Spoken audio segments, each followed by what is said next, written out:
have a seat. What's that? I think Chris has just gone to get you some water. Okay. So like I explained to you, your conversation there was private. I'm still recording this. I'm going to switch this off in a minute when I'm done. This interview room is being audio and video recorded. Okay. Okay.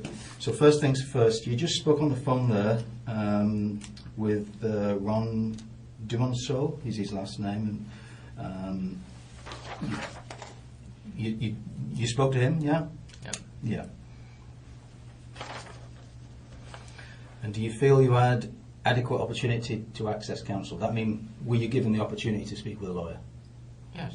Yes. I know you asked about me writing your responses down. It's the same thing. It's the same thing. And is your lawyer attending the police station? Well, what? Is Ron, is he coming to the police station? Do you know if he's coming? No, I don't think he's coming. Okay.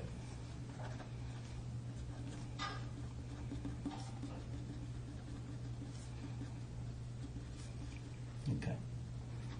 So that's basically the legal side of it done. The time by my watch, like I said to you, it's 12:55, so it's 5 minutes before 1 in the afternoon.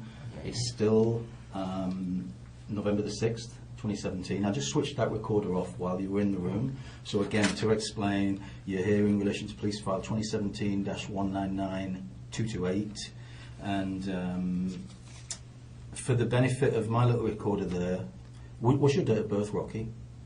1992, August 2nd. 82. 92. 2nd of August 92. Yeah, yeah. Okay, and your full name, Rocky Rambo Wei Nam Kam. Yes. Yeah, you're laughing. Why are you laughing? I don't like that. Oh. You don't like all of the names or some of the names? Rocky Rambo. Do you know Rocky Rambo? Well, I know a Rocky Rambo, yeah. You look like Rocky Rambo, do you? Not much, no. No. Is that well, that's obviously the name that your parents gave you. Yeah. Yeah. Kiss, I mean. Huh? Kiss, I mean. Yeah. So, well. Oh, well, you know. Well, but everyone could, after they know my name, they could surely know me, like Rocky Rambo. Who? Oh, that guy. When you meet people, you mean? Yeah. Yeah. Oh, Rocky Rambo. Oh, do you know Rocky Rambo? Oh, sure. Yeah, that guy, right? Yeah. Well, yeah. There's not. It's quite an unusual name. So, Chris is going to get you a bottle of water. Okay. Did you want anything else? You said about a snack? Maybe I should go to the washroom. You want to go to the washroom? Yeah. Okay.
Okay, Rocky.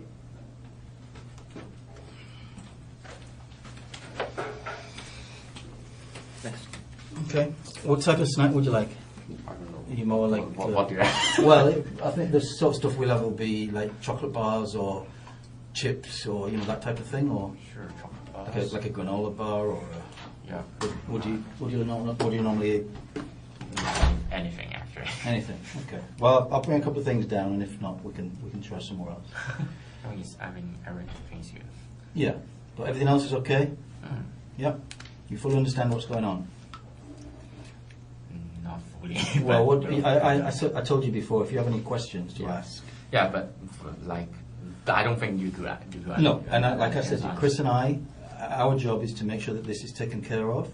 And any questions you've got along the way of any of the police officers that might speak to you today, you can ask those questions. Okay. Yeah. Okay. Okay. I'm going to switch this little recorder off then, and it's 12:59.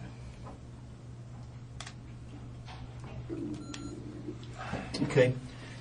We maybe see you later on. Okay. Okay. Take care. So I'm really. No, you're just going to sit there, and somebody will come and speak with you and explain. Okay. Thanks. Okay. See you. We'll go and grab some sort of snack or something for you. Okay. All right. Thanks. Right. Take care.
Hey there. How are you? Good. I'm Sergeant Leah Terpsma. It's good to meet you. How are you today? I guess you've had better days. Yeah, sure. Yeah, sure. Well, you're Rocky, are you? What should I call you? Is that the name you like? Rocky. Yeah, okay, I'll call you that. Call me Leah, of course. I've come in to talk to you about what's going on because I'm sure you're wondering what's happening. And there's a lot happening, of course, in an investigation like this. Pretty often there's a lot of people that we need to talk to, and we need to clarify their involvement, if any, and move through some of these things. So let me ask you first off, we've got coffee en route, so how do you like your coffee?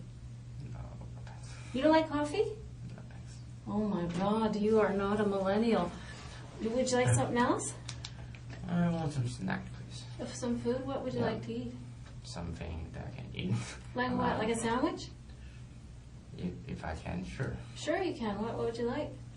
Anything. Sandwich is fine. A sandwich? Like a chicken sandwich? Sure. Okay. We can arrange that. Yeah, make sure you let me know, Rocky, if there's anything you need for your comfort today. Like the bathroom or something to eat, or how's your health? Do you need medication at all, or? No. No? You're good? Good. Good. Yeah, sometimes people are, they're sick people and they need their medicine from home, so we've got to get that for them. So thought I'd ask you that. You know you're under audio and video recording now? Yeah. Yeah. And I understand you had a chance to talk to a lawyer. Yes. That's good. Good. Tell me, when you were dealt with this morning by the police, or this afternoon, I guess, how did they treat you? What do you mean?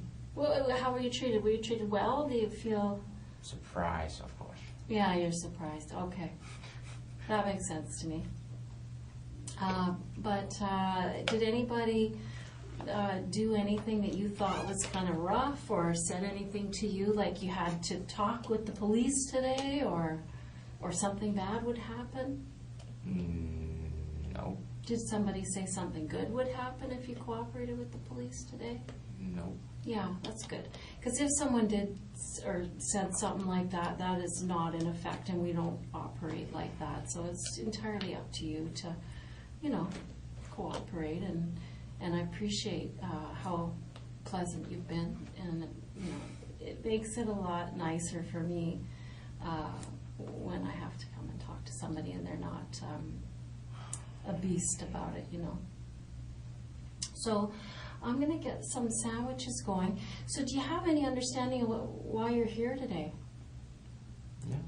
Yeah? What's your understanding of the reason you're here today? They said I'm under arrest for 2 counts of murder. Yeah, do you know anything about that? The name of it. Do you know those people? No, you don't know them. Okay, good. Well, that's good to know. Have you heard about anything about this in the news or anything like that? I don't watch news. Oh, you know. That's smart, because the news will get you depressed for sure. So then, yeah, the reason that you're here, Rocky, is that, you're one of many people that we've talked to, and there's been times when we've seen you in the neighborhood, so we knew that you lived nearby, and so that's one of the reasons why we're talking to you here, among a few other things as well. But it's helpful to me to learn that you don't know those people. Here they are here. Do you recognize those folks? I have nothing to say. Yeah, go ahead. I have nothing to say. Okay. All right. So with regard to these people, are they familiar or neighborly with you? I don't want to talk about it. Okay. So obviously this brings up something emotional for you, Rocky. You seem... I don't have nothing to say. Okay. Well, of course that's your prerogative, for sure. Do you know what I mean? I don't know Prerogative means it's your choice. That's your druthers to do that. I just want to make sure that if there is something that you want to talk about, that I give you every opportunity to do that. You seem confused by all this, so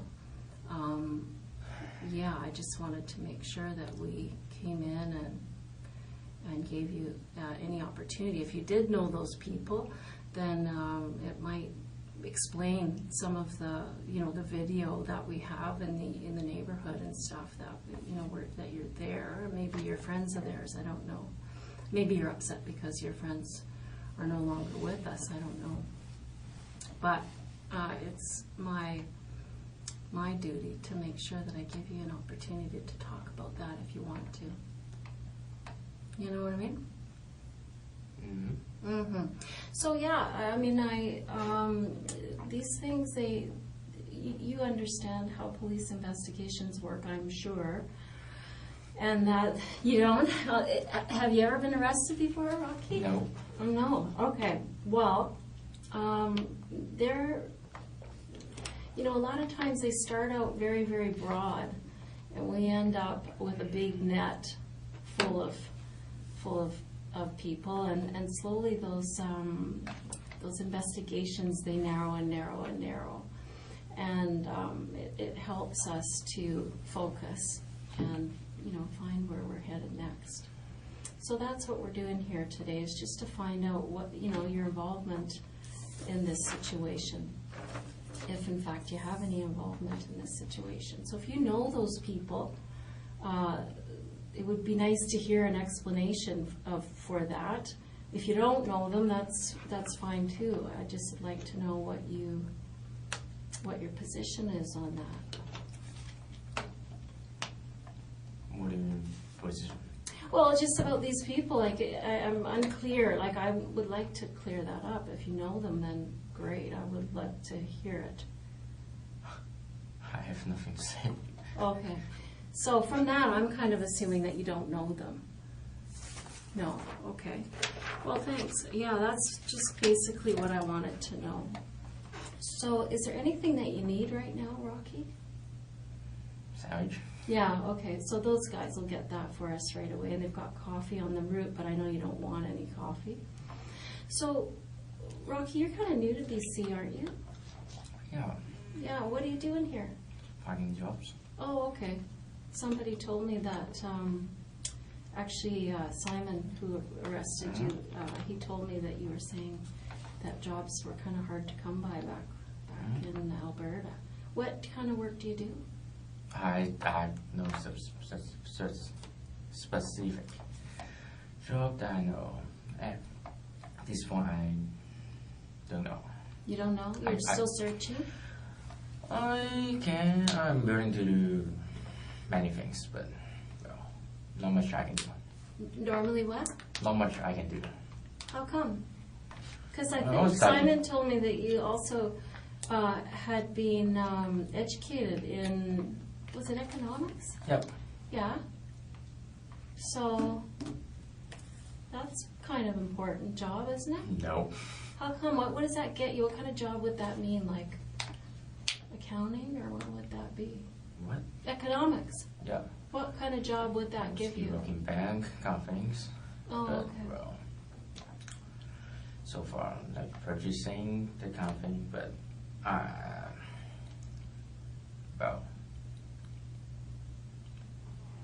we want to know.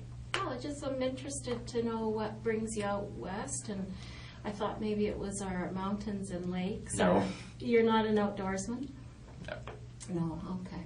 Well, sometimes people come here for that stuff, right? Because we are pretty full of the outdoors life. No, so you're not working at all now? No. A few months back, I worked some moving. Moving company? No, I don't know if it's a company, but well, a friend, a roommate, Okay. asked me to, do you want to do some moving? Like, need some cash, kind of thing. Just Okay. something like that. Good. Are you finding it less expensive, more expensive out in Vancouver here, or what? more expensive. Yeah, for sure. I saw an orange, like $7. What? Really? Yeah, Geez, where are you shopping? Safeway. Near your place? Yep. Geez, that's it for one orange. What? What did you say that was? Yeah, $7? $7, one orange. That's- Wow. I don't know. Maybe it's special, but I don't know. That is special. I think you could probably find something cheaper than that. That seems crazy to me. Yeah. Wow. And so, are you close with your family? I don't know how to say close or not, but we communicate. Oh, that's good. Well, some people are, estranged. They're not close with their family, and it causes issues, in our lives. You're making a face, maybe it doesn't for you, but it certainly did for me when I was about your age. How old are you, 25. 25? So around that time in my life, it was, it was kind of, there was pressure on to get doing something important, What? There's pressure to get a better job and to do better and do stuff, and there was a lot of pressure. I don't know if it's true for you, but maybe not. I think so. Hmm? What? I don't think so. No, you're fine. Okay, that's good. I still have money, but You still need money? I still have money. Oh, that's good. How do you have money? I was sadly saying it's my parents' money. Oh, okay. What do your folks do? Hmm? What do your parents do? My mom is retired. My dad is an engineer. Oh, yeah, okay. What I kind of don't know. I don't know what kind of engineer. No? I don't know. I don't know much about his job. He doesn't tell you? No, I'm just not interested in engineering. Oh, yeah. Did he want you to be an engineer? He said he don't like engineering, actually. Oh, really? But, well, Made him a nice living, though, huh? Not bad. not bad, not bad. What'd your mom do? What did your mom do? She was a teacher, but she's retired now. No, that's good. And they still live in Calgary, don't they? No, they are in Hong Kong. Oh, really? How much time have you spent in Hong Kong? Do you mean, like, am I going back or what? No, I just wondered how much time in your life, because I know you were born there and then you came here. I go and- there. I've been there since I lived there after high school. You lived there after high school? Or you left there after high school? I left there. What was the difference? I'm not good at English. Well, that sounds okay to me. So let me clarify then. You came to Canada after high school? Oh, Okay. So, what's your other language? Cantonese or? Cantonese. I don't speak Cantonese. It's my major language. Okay. I could speak Mandarin, English, and, well, Are you having any problems understanding me? if the vocabulary is difficult, I may not understand, but Yeah. mostly yes. You seem able to function well. Good for you to be so fluent in so many languages. That must make you valuable to employers. Well, I try. That's one of the things I write in the resume, but, wow, I don't know. Have you been applying for jobs? Sure. Yeah, like where? What do you mean where? Where? Where did you apply for a job? Everywhere. You didn't get a job. Still waiting my news. Okay. So where did you apply? Through internet. Through the internet? Yeah. Like what kinds of companies? Companies I know? I've basically go to the job searching website. So to banks or to who? To banks, some about purchasing, any jobs that really require economics major. Okay. And no luck? Yeah, some luck, but, well, nothing super great. It takes time, doesn't it? Well, it takes time. I heard some people spend like 2 years to find a job that you could do, and well, my work experience is not very good. So, and my English is not super. So, well, it takes some time. So, well, I'm still waiting. I think your English is excellent. No, I don't think so. It is. I'll tell you, it's quite a bit better than my Cantonese. Of course. don't speak Cantonese. No, Please. I did take a Cantonese course a few years ago, and I found it so hard. Well, it's necessary to learn English in Hong Kong, but it's not necessary to learn Cantonese. Well, it's getting that way. No, I don't think so. It's Mandarin, right? Oh, is it mostly Mandarin? Yeah. Oh. There's more people speak Mandarin. We have a lot of kids applying to the police department of Chinese descent, and most of them, I think, speak Cantonese before Mandarin. You don't agree, eh? I don't know, but, well, more people speak Mandarin than Cantonese, that's Okay. for sure. All right. Well, maybe that's just my anecdotal information. Okay, so you're applying for jobs and haven't had any luck yet. Well, some, but wow, I'm still good. You're still good for money and everything? Yeah, so well, I could wait. You can wait? Well, that's good. Sometimes those things is other pressures, right? Like what?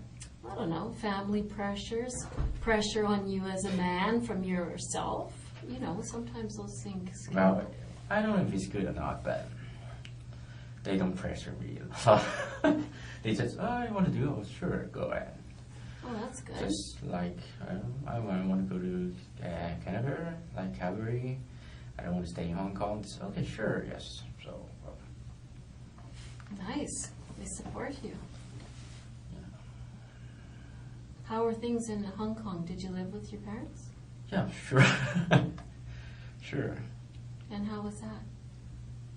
What am I house then? How was it? Was it okay? Because sometimes... It's not bad, but, well, I'm... Let's see. Turkey. Turkey? Warm. Warm, thank you. Are there napkins in here, Parkers? If not, I'll find some. Yeah, I need some. Okay. Thanks, Bob.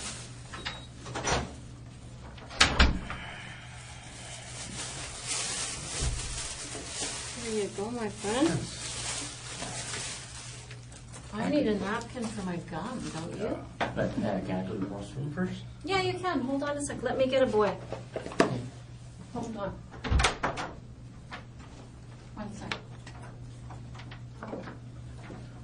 I'm going to write that down.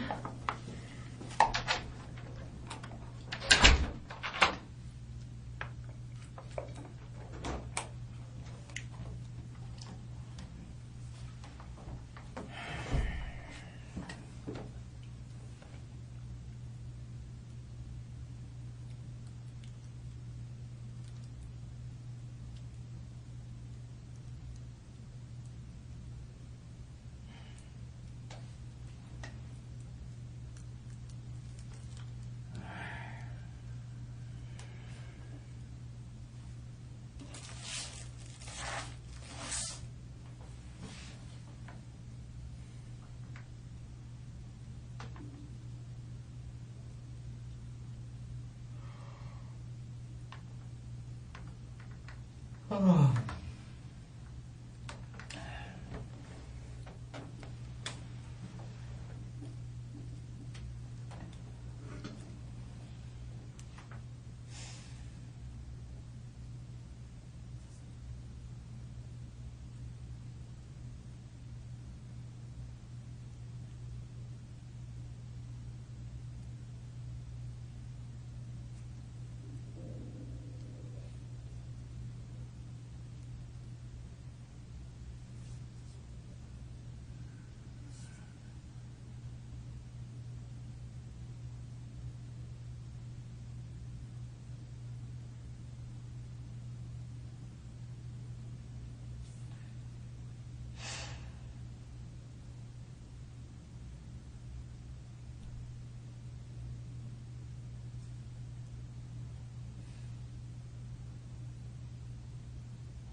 What?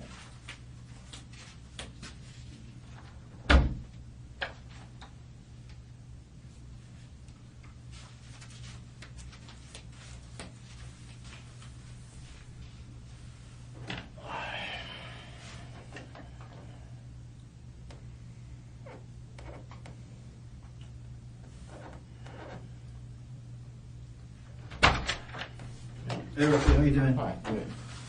I'm going to find napkins so I to just get you some towel. Did you want the bathroom again? Yeah. Yeah, let's go.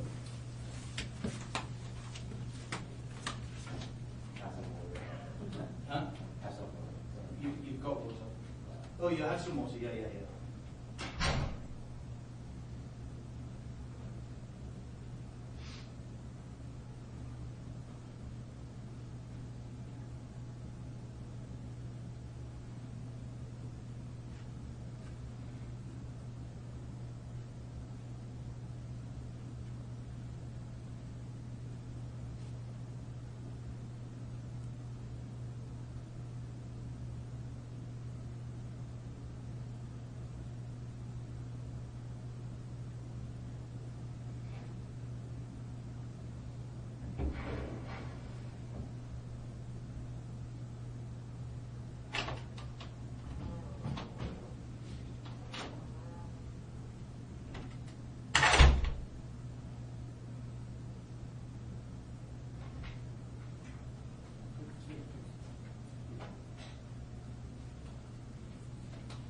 Turkey.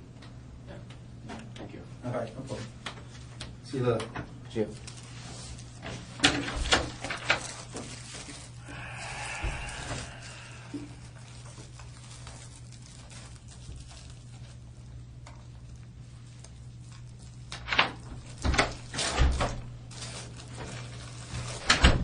When's the last time you ate, Rocky? Breakfast? Breakfast? Yeah. Oh, geez. Like 8 o'clock? 8 o'clock? That's not bad. Yeah, but it's just soup, so. Soup. Yeah. You're an early riser? Are you an early riser? No. No? Me neither. I would like to be an early riser. My husband is an early riser, but not me. I like to sleep in. Especially if you're not working a regular job. Why get up early, right?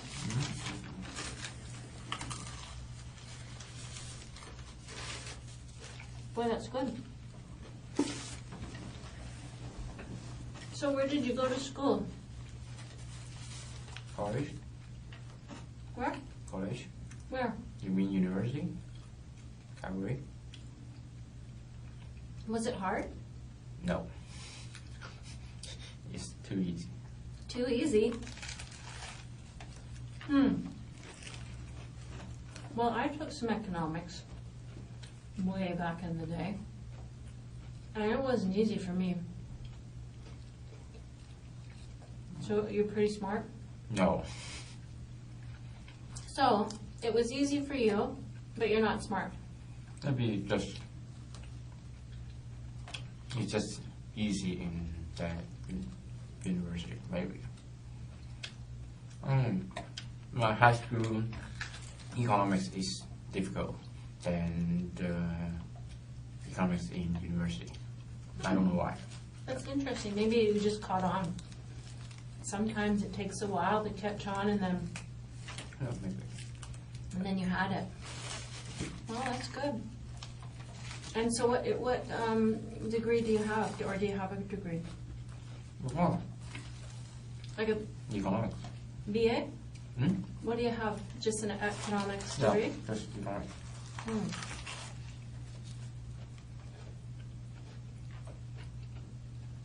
That's good if it gets you a good job. Do you have brothers and sisters? No. What do you got? The brother. I have another brother. And younger sister. Wow, full pack. And That's a full house. yes. 3 boys and a girl? No. One elder sister. No. One elder brother, one younger sister. Oh, so 3 of you Yeah. all together. Okay, that's a lot of kids still.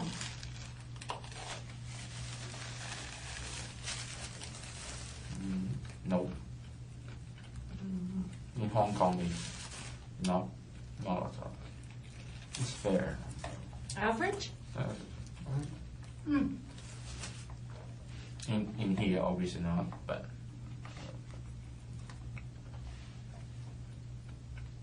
Well, 3 isn't unusual here, but it is a lot of kids. How are they doing, your brother and sister?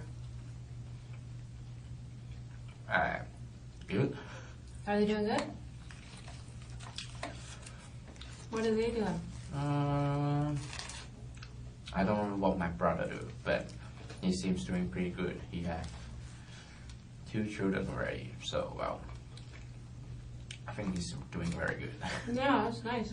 My sister is still in university. Okay. She's not very good, but Not doing well? not very good in studying, but Oh, well, she's not doing as well as you did. no, Okay. How old is your brother? Is he older than you? 7 years. So he's in his 30s already. So he's a little ahead of you. He should have a little more than you. He's yeah. 7 years older than me. Yeah. Do you want to have children one day? I don't know. Maybe when the time comes, maybe. Mm-hmm. Most people do. I don't know most people. Now, it's one of those things that might happen or it might not.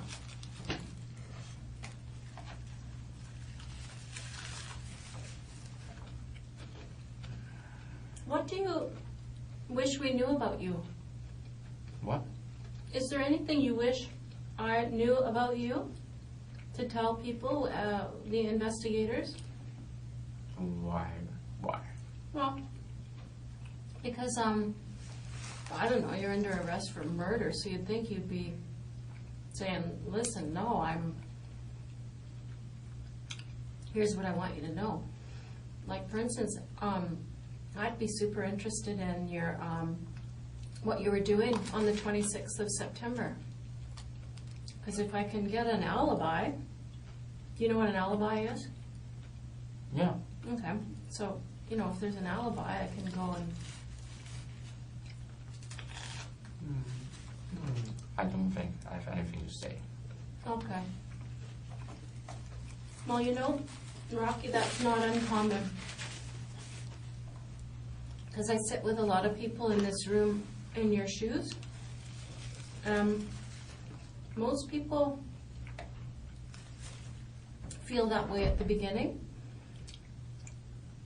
Well, I have to say, most people, once they see what they're facing and what's going on, they change their mind because they realize that there's benefit in talking about. Pardon? They realize that there's a benefit to them emotionally to talk about what happened. So we'll go through some things for sure, but I totally respect your position that you at this point you don't want to talk about it. But you might change your mind, and I'm going to suggest you probably will. I don't think so. Well, I've done this more times than you. Yeah, I know. Trust Sure. me. Yeah.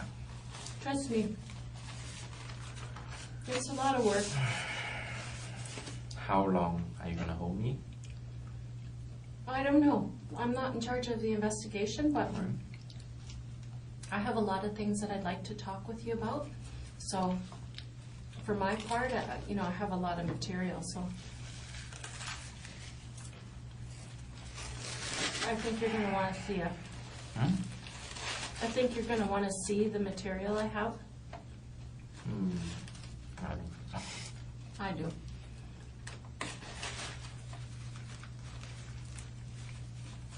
How are you doing? How are you feeling these days? Right now, not so good. No. How are you sleeping at night? Hmm? How are you sleeping at night? Good. What? Like what? Just asking. Nothing special. Sleep. Mm-hmm. Oh. If you're gonna hold me, I'm gonna sleep in cell, right? Mm-hmm. And I assume they don't have mattress, right? Hmm? They don't have mattress, right? Mm-hmm. They do. Why? Just asking. What's your biggest concern?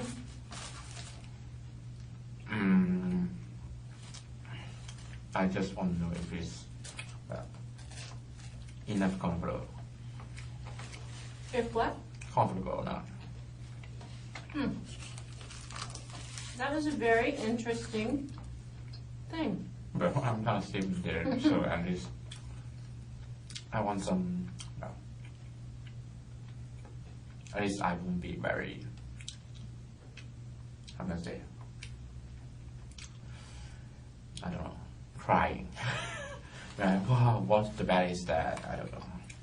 What kind of bad is that? I don't know. You Just feel sad and you think you might be crying later? maybe. Okay. Well, I don't know the future, but you look confident. So I may be crying, I don't know. Have you been crying? For what? In the last few weeks, have you been crying? No, why? Well, over this. I don't know that guy. You don't know that guy? Well, that's good to know, Rocky, because if I don't hear from you, then I don't know what you're thinking, and I don't know what's right or wrong, and, I have lots of things, and I'm just, you're the one that has to guide me through it, right? And so if there's something wrong, I'd like to hear it from you.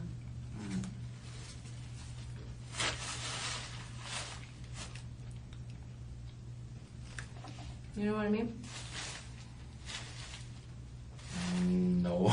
Okay, But, I'll say it again. I'll say it differently. Just now you explained to me that you didn't know that guy. Well, that's important for me, to hear you say that. Because this investigation is by no means over. And we have a number of people that we've talked to. And we have a lot of evidence. And some of it, we're not quite sure what it means. And if something makes sense, then, or doesn't make sense, I mean, really, you're the only one that can set us straight, right? Otherwise, we'll be on the wrong track, which I don't want to be. Right. So you said you didn't know that guy. What about the girl? I'm afraid I didn't say I have nothing to say. Okay. Well, I can understand that. That's fine.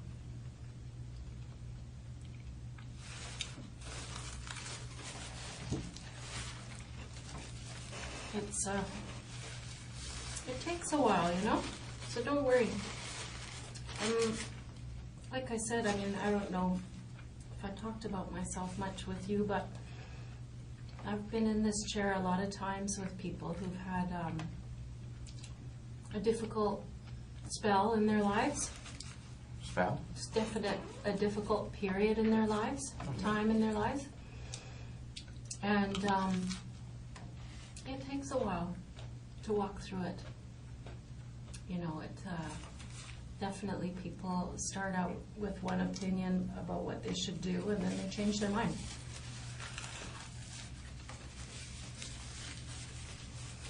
So just keep your mind open, and if you decide to do something different, then I'm going to be here to help you with that.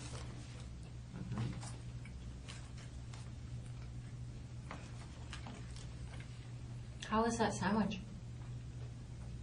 It's pretty good. We have a place right across the street. It's Italian, and it's good. I don't like the sauce, but Oh. not bad.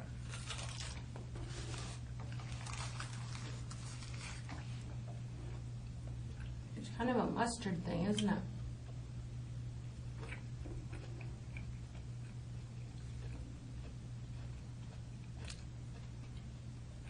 I'm okay with it. It's good.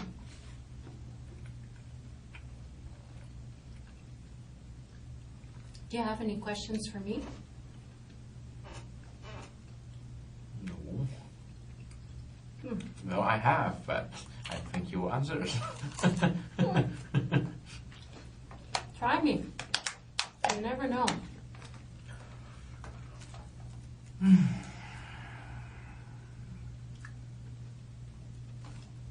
Well, I better not ask. Ask and you may receive.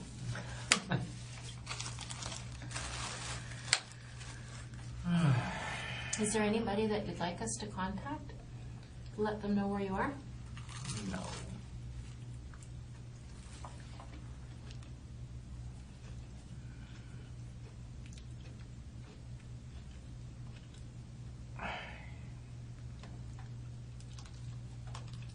Is anyone gonna miss you?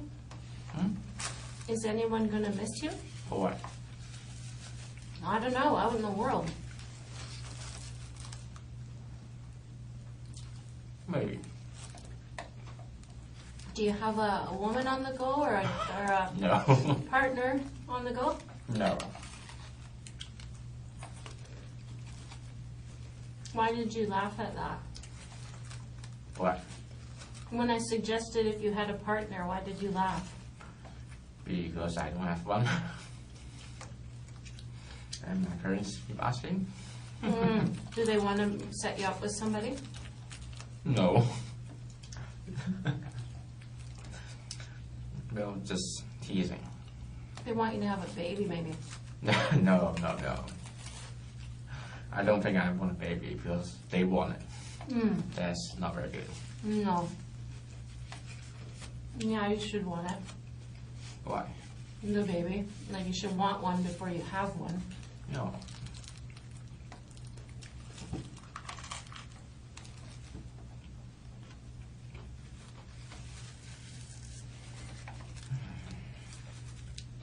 So if you reconsider that question What? you have for me, don't be shy about it.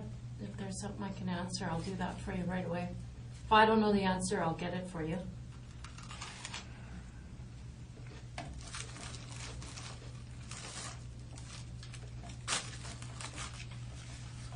No, I don't think so.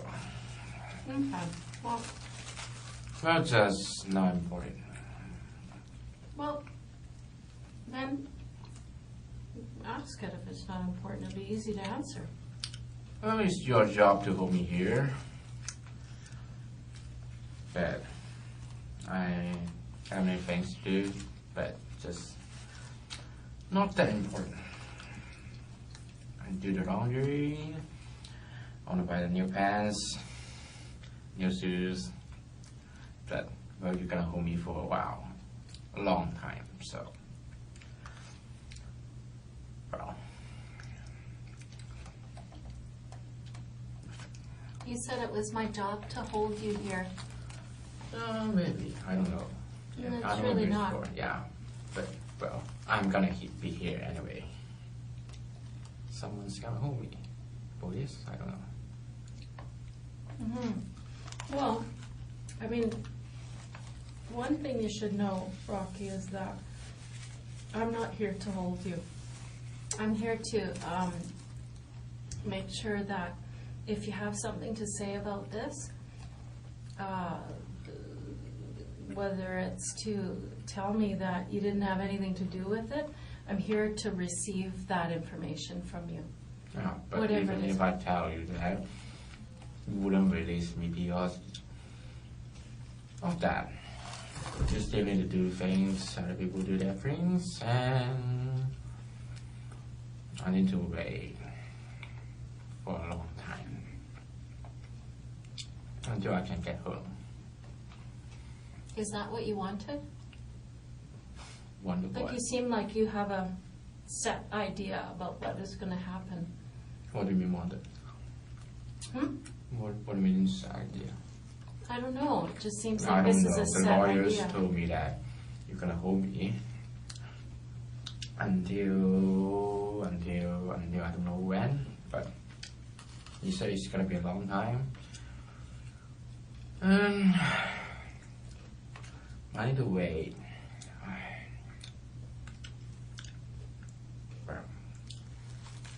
Either way, what? I missed what you said there. You said either way, I need to wait. you're going to wait. I need to wait. Okay. Well, I'm patient. I'll wait for you. I'm not. You're not patient? You know why you're not patient? I don't think anyone will be patient to like hold here to, well, without anything. Like, I want to play video games, but well, that's not much of a choice. No, we don't have a lot of video games, Rocky. That's true. So I'm forced to not play video games and to eat the food I want to eat, that kind of thing. Of course, I'm present. But well, this murder is serious, right? Yeah, that's true. That is one of the downsides, is that your options kind of get limited on what you get to do with your spare time. I don't know. Do you think it's fair? Fair what? Well, you just mentioned a few things that you'd rather be doing, rather be eating. It's not the matter of fair. It's just I don't have any power. If you need to hold me, I can't refuse. Well, that's true. But you do have a lot of power. No, I don't think so. No, I know you do. But I'm going to explain that to you, that you actually have a lot of power here today. You're quite right that you don't get to play video games. You don't get to walk out of here, but you do have a lot of power, Rocky.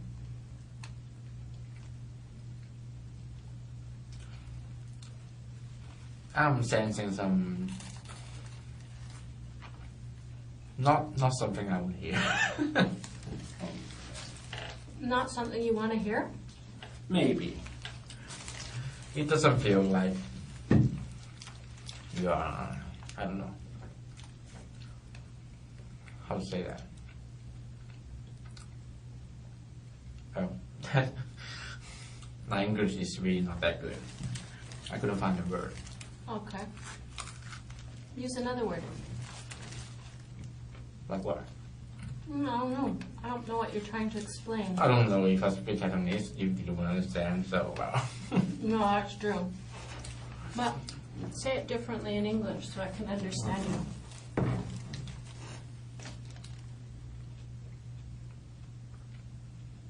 How to say that? Feel like a trap. Okay. Well, No, I'm sure it is. right, I can understand that. Well, that makes sense. That's what you do. But well, But let me explain this to you, Rocky. okay. The trap, if it's set, Mm-hmm. it was set by you. Mm-hmm. What do you mean? Well, I'm going to show you some things, and they don't have anything to do with me, Okay. and they have everything to do with you.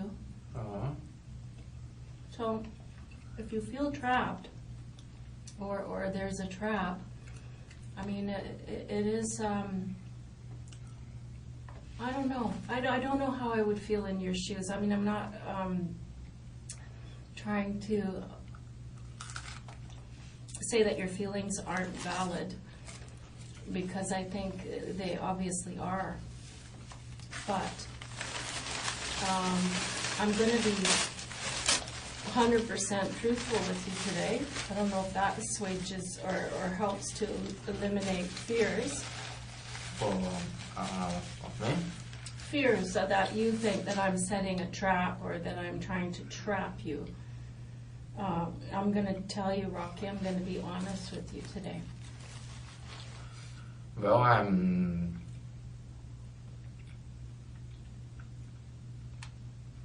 love to trust person, but it seems I'm not very good at that. Oh.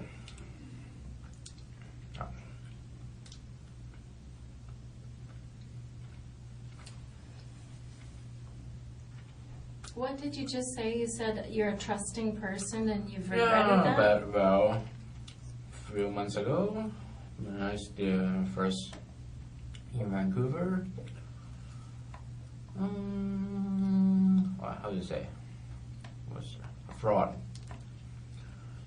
Take $1,000 from me, and well, that's not very good.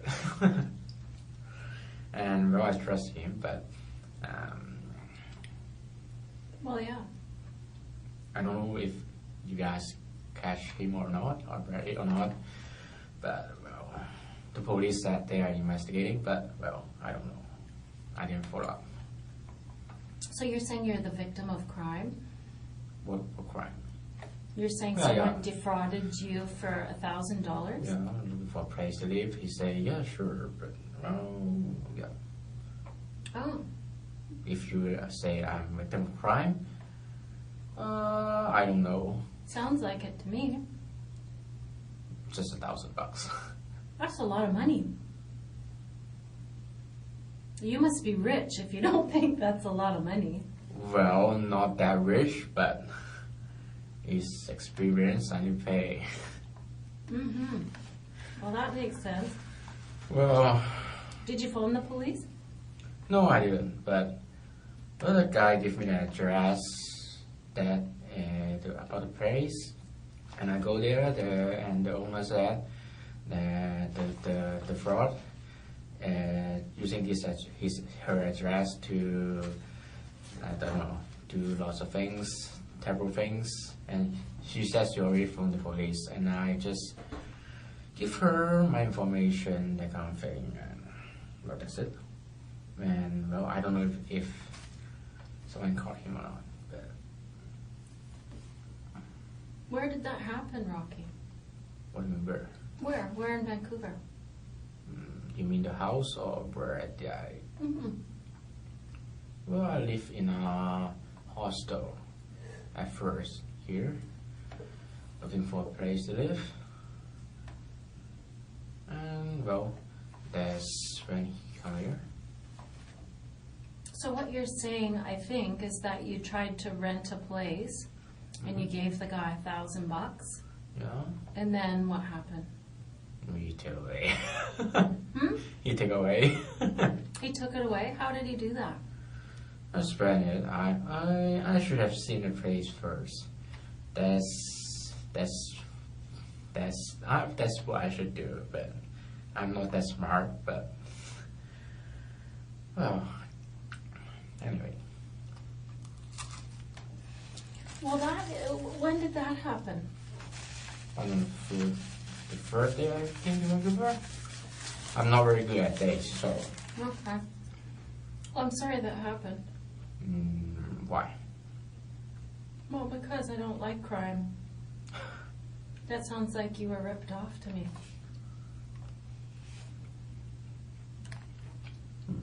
No, things happen. There's always fraud out there. Mm-hmm. Well, I think that yeah, I think I'm more responsible than I'm too stupid. you learned something from that. I don't even see the place, and if I think back, it's not very good at it actually. I'm just not too. I should be more cautious. If I have a little bit of that, but I won't. But well, it happens already. But Did it happen more than once? just once. One time? That's enough.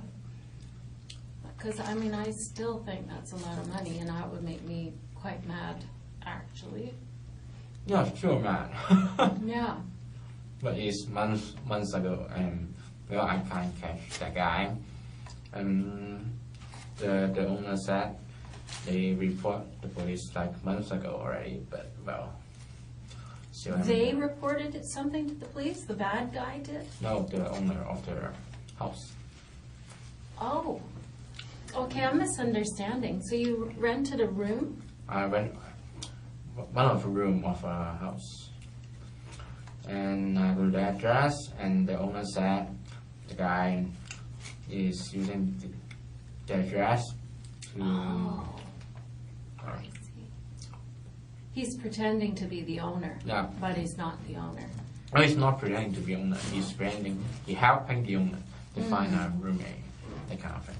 I see. And how did you pay him? Gosh. Oh, gee. Yeah, you gotta try email transfers, man. Well, I would have thought a guy like you that's into video games and computers would be email transferring. I mean, not that that would have helped you, but I just I love holding cash, yeah. not email transfers. I don't know, confusing to me. No, I'm pretty good at computers, but just don't like it. Well, that's just a feeling. I wish I could learn to love holding cash, but I don't have any cash to hold. You have to have some Why? to hold some. Why? Hmm? You don't have any cash? Why? Well, I have money. I mean, I make good money, but I mean, I don't have cash. I don't have money to, like, purse money. Yeah, you don't. Yeah, you don't need to. Well, I use a credit card for everything. Yeah. I don't use cash. Probably don't have $10 in my wallet ever. Enough for a cup of coffee, maybe. But you do everything in cash, even your rent? No. Not everything. Just, no, I don't use credit card. You don't? No, I don't. No. Just sometimes I will use cash, sometimes I don't. I use debit card like before, but Mm-hmm. now I don't like it very often. It's just, I don't know. I like getting the points on my credit card.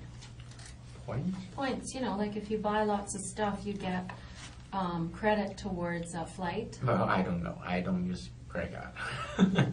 You don't fly anywhere? Nope. No, I fly from Calgary to here. Yeah. Well, I don't like collecting points kind of thing. No. That I don't do that. Do you vacation much out of country? If I have a job, I should have vacation, but Where did you last go on your last vacation? no. I still haven't found any jobs yet. Oh, okay. Just study. Study is not that hard. I don't need a vacation. Well, I'm not that outgoing. Mm-hmm. So, no. Mm-hmm. Yeah, it's nice to go with somebody if you go. Yeah, but they invite me, but I'm not. I don't know. You need to work to get vacation. That's what I think. Yeah, that's true. It's a good idea. If you don't work, you're already on vacation. That's right. Do you Well. find you get bored though? What? Do you find you get bored being off work all the time? No, I can't. Not bored? Different what? Like habits, interests, Mm-hmm. Like what? video games, comics. Oh, you're one of those guys. Do you like, do you ever watch The Big Bang Theory? Yeah. It's a TV show. I like that show. It you remind me of those guys. No, I'm not that smart. You're not a genius? Of course not. No? Have you ever had your IQ tested? No. No? No, maybe no. I don't know. Well, no, I don't think so. How did you do in elementary school?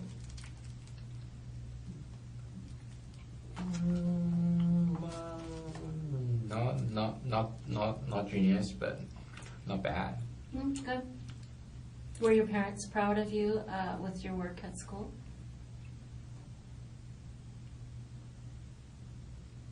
That I couldn't say. They never said to you, Rocky, we're so proud of you. Anything you do, I'm proud of it. That I heard. I don't think I'm that good to be proud of anyway. I don't know. I have 3 kids myself, and it seems to me that parents are proud. You know, it doesn't matter what their kid does. They think they're great. I'm proud of my kids. You seem independent. You seem like you have a good education. I seem independent? No. If I'm independent, I won't be. Wow. You mentioned your parents' money, so I guess you're still dependent. But you're out here by yourself. Yeah. So it's independent of sorts. No, it's more like I don't have a choice.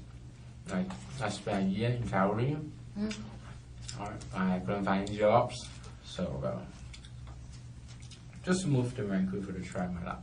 Yeah. I don't know. Why would you choose Calgary to start? My brother lives here. Lives there. I see. And I went to my brother's wedding, and I love Calgary. It's just quiet and peaceful. So you need a little more action. Hmm? You need more city action.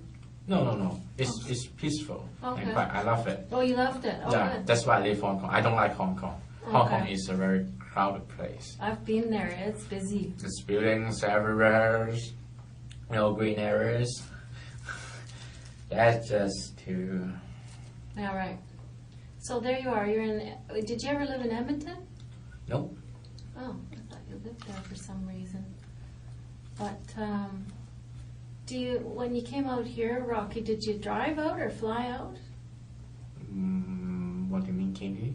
When you came here to Vancouver, did you drive or did you fly? Fly. Oh, I don't have a car. You don't have a car? Actually, I just have been in a car accident, like last year. Like I don't remember when. It's like summer. So I don't think I want to drive. Was it serious? Yes, it was. Tell me about it. Like what? Well, how was it serious? Was somebody hurt? Yeah, somebody hurt. Well, maybe you could get more information from, I don't know, internet, I don't know, other people. Were you driving? Were you yeah, driving? I'm the driver. Okay. Who was hurt? Who was hurt? I don't know her name. Okay. It's a lady, but I'm not allowed to visit her. Oh, okay. So, did you want to apologize or to see how she was? if I don't know, maybe I should want to, but I don't know if she like it or not. Yeah, sure. But well, I think she would probably like to hear that you're concerned about her. That's nice. That's I don't really know. good. I don't have to wait anyway. How badly was she hurt? From what I heard, it's pretty bad, but she's doing okay right now. Oh, good. But well, the police won't tell me much. Did it upset you a lot, that crash?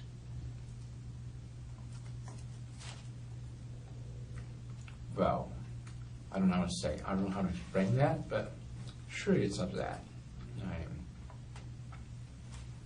Accident and everything, but well. What upset you the most about it?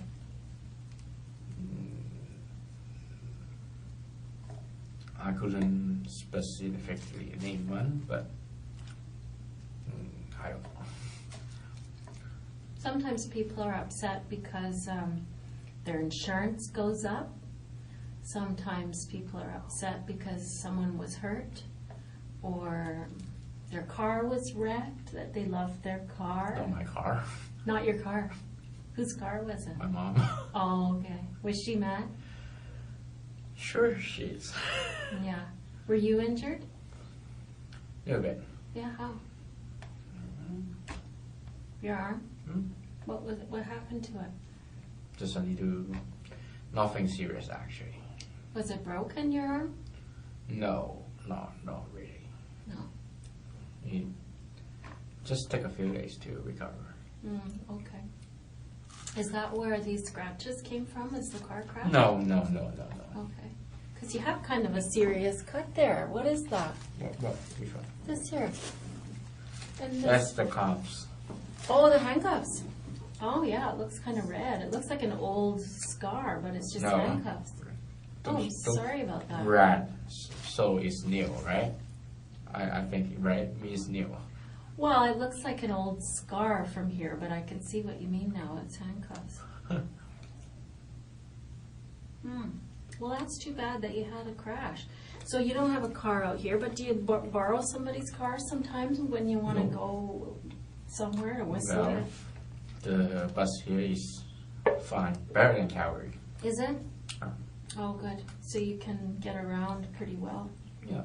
Yeah. And it's not like Calgary if you want to go to Vancouver. I don't know.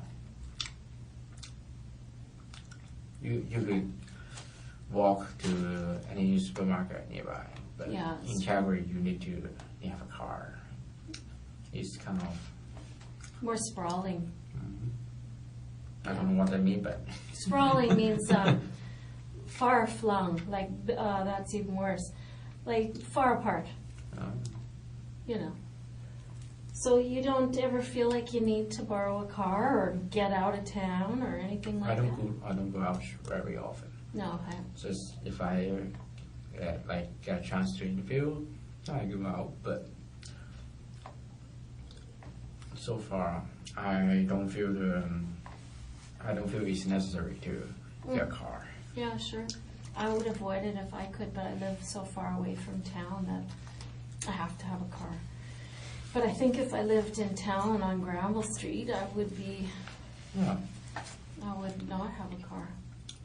Get a bus pass. Well, not a bus pass, but Do you feel like you need a bus pass, or do you just pay as you go? it's not worth it at this time. No, okay, you don't do it that much. Yeah.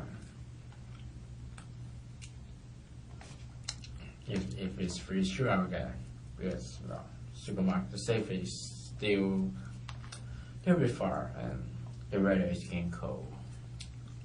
But well. Oh, don't worry, you can just Yeah, dust it off. That's what I did. They'll come in here and they'll vacuum for us eventually, I think. Yeah. So, was your brother surprised when you left Calgary? Sure. Were you enjoying your niece and nephew, or what do you have there? He has 2 kids. What do you have? Yeah. What do you have? Are they niece or nephew or 2 boys? Yeah, 2, one boy, one girl. Oh, okay. How old are they? I'm bad at numbers. You are bad. You should know that one. Yeah. But everyone say I should know that. You But should. I really don't. Just still babies anyway. Little guys. So did you look after them sometimes, or? No. I don't think I'm much of a baby guy. No, you're still a confirmed bachelor. I don't know. My brother's wife got their parents to look after the kid.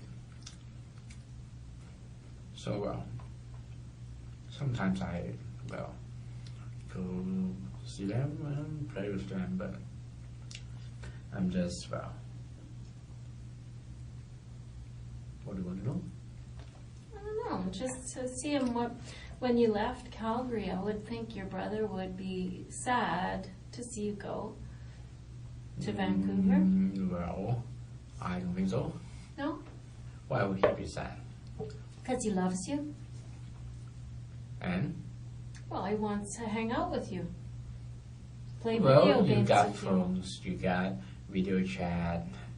It's not like in real person, but I'm not leaving because I'm going to, I don't know, I don't know. I'm just looking for jobs. Yeah, okay. if there's no job in Calgary, so that's why I left. Yeah, that makes sense. That's not something, if you feel sad, you say, I don't know. Yeah, right. Well, I don't know. I think if my sister was leaving me for another city, whatever the reason would be, I think I'd be sad. Like I have a kid. It's not like you're never gonna see her again, Henry. No, I know, but if you are close and you tend to eat together and be together a lot. Oh, he got his own family. Yeah, that's sort of. So, You didn't share much. You didn't share much, like meals and things. well, sometimes we meet and have meals, but it's getting nice and nice. But they have babies. Well, They're busy. the way it is. Yeah.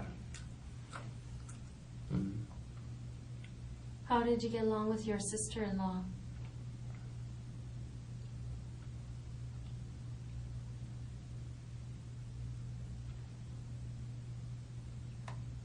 I don't know how to explain that. Good. Yeah, good. How come it took so long to figure that out? I'm sister-in-law. You mean my brother's wife, right? Yeah, right. Yeah. But I always think sister-in-law is someone relative to my sisters. Oh, yeah. So Oh, I see. No, sister-in-law is your brother's wife. yeah. So it takes some time to. Yeah, good. Thanks for explaining that. Yeah, not good. I couldn't say excellent, but good. Yeah, good. She's a nice lady. Not perfect, but Yeah. nice. What makes her not perfect? Always shower at my brother. Oh, yeah. Okay. I can picture that. Well, Yeah, we all have one in-law that drives you crazy. why? I'm not the one being showered at. Huh? I'm not the one being showered at. Yeah, I guess, yeah, you don't have to worry about it. Every time it happens, I just. You just giggle it off. Well, that's a good way to handle it. At least you're kind of handling it in a light way, kind of happy way. Not bad. What are the troubles you have? Jobs. Jobs. Do you have any jobs? Yeah, I find that is a huge frustration for people about your age. You know, that What age? 25, 22 to 25, people start really getting a lot of pressure from themselves and from their family to find a good job. I don't think so, but if you say yes, sure. Yeah, that is my experience. I mean, I don't know if I told you this, but I work in the polygraph unit. What is polygraph? Polygraph is like lie detection machine.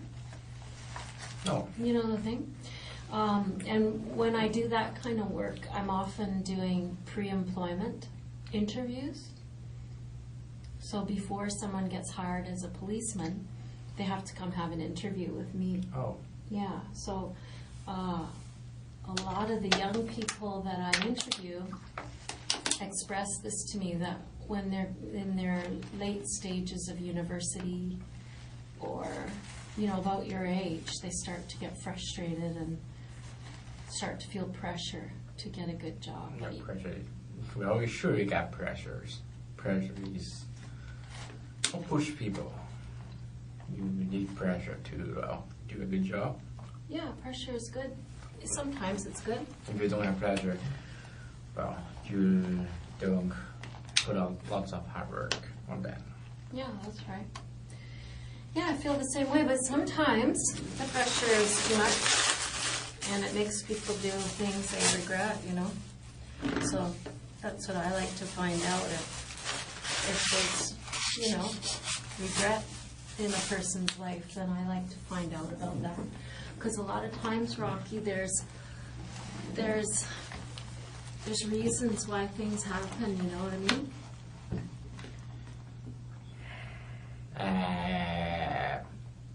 I know, but I have nothing to say. Yeah. Well, I mean, like I said, I mean, those things take a while, so fair enough, you know, take your time. It's one of those things that you have to take your own time at. Yeah. It's you know, when I think about this particular case, it's a lot of people don't even want to talk to somebody that they suspect of this crime. They don't want to. Here. But they, you know, they kind of write that person off. Right, what? Write them off, or a sort of, they don't even want to talk to them or hear them out. And so I'm not that person. I'm a patient person. Doing this kind of job, of course you're patient. If you're not patient, I don't think you can do this job, maybe. What? If you are not patient, I don't think you will get this job. Yeah, that's true. Maybe. I think that's true. I think that's true. There's, you know, there's a lot that's gone on, Rocky, and I'm worried about you. Yeah. Yeah. And I mean, there's a lot of people, like you've seen half of them already, that are working on this case, but, you know, they're worried about what happened and the people and the house and all that stuff, and I'm worried about you. I really don't think so, but go ahead. You don't think I'm worried about you? I don't know. Maybe, maybe not, but, well.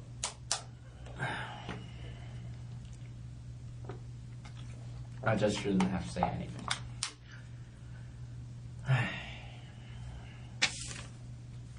Yeah, I'm worried about you, and that's the truth.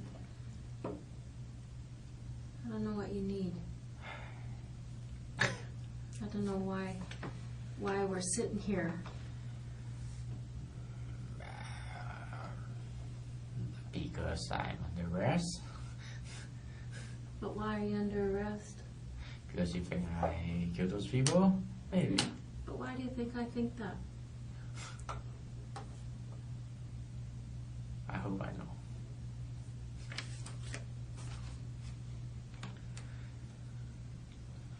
There's a lot of things that led up to that day. And I'm worried about all that.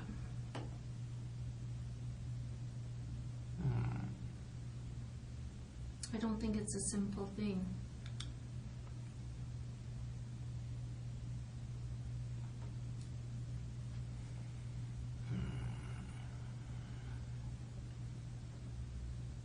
It's very complicated. So, word is serious. I don't know if it's complicated or simple, but it's surely serious. Yeah, it's serious. I mean, what happened to those people is serious. But I think what happened before that day is serious. For you. I don't understand, but... Well, I mean, obviously,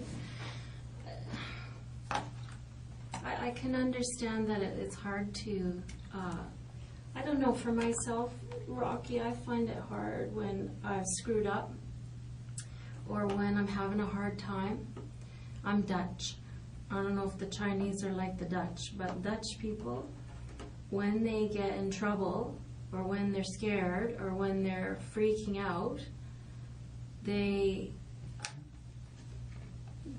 put their head in the sand and they rarely do the right thing. Do you know what I'm saying? They don't do the right thing. I don't do the right thing when I've screwed up and I'm under pressure and I start to go a little, and I just think that let's forget about that day that we're talking here today. I'm worried about what happened before that day. Because I think that's the complicated part. Because I think that day was simple. But I think the days before it were very complicated.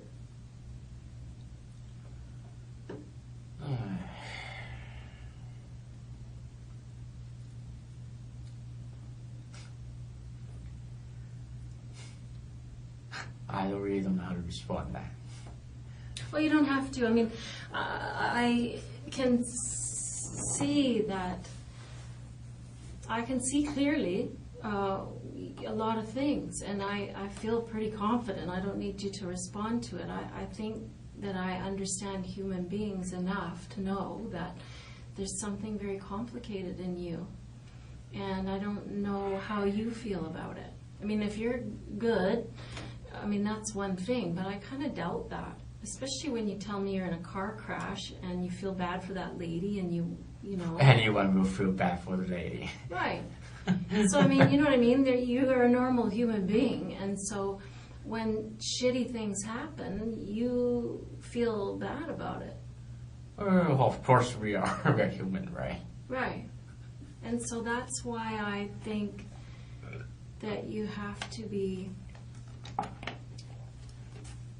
having a very complicated time. Not that complicated, actually. How can it be so simple? What do you mean simple, complicated? I don't know what do you mean by complicated. Well, I mean, there's a lot that goes on inside the human brain. Yeah. When they get frustrated, or I don't know what your story is. I think I have a sense of it, but when somebody acts out in a way that draws the attention of the police, there's usually a big story behind that. It doesn't happen in one day, Rocky. It happens in a lot of days and a lot of months and a lot of years of something going on. And you're the very best person to talk to about it. Well, that's your experience. I couldn't argue with that. I don't know much about that. But you know yourself. Yeah, but I'm afraid. What are you afraid of? I'm afraid that I can't say anything that... Well, maybe I already said it, but I can't say anything that makes you satisfied. I don't know. Well, I mean, you're not here to satisfy me, for sure, Rocky. You're here to satisfy yourself.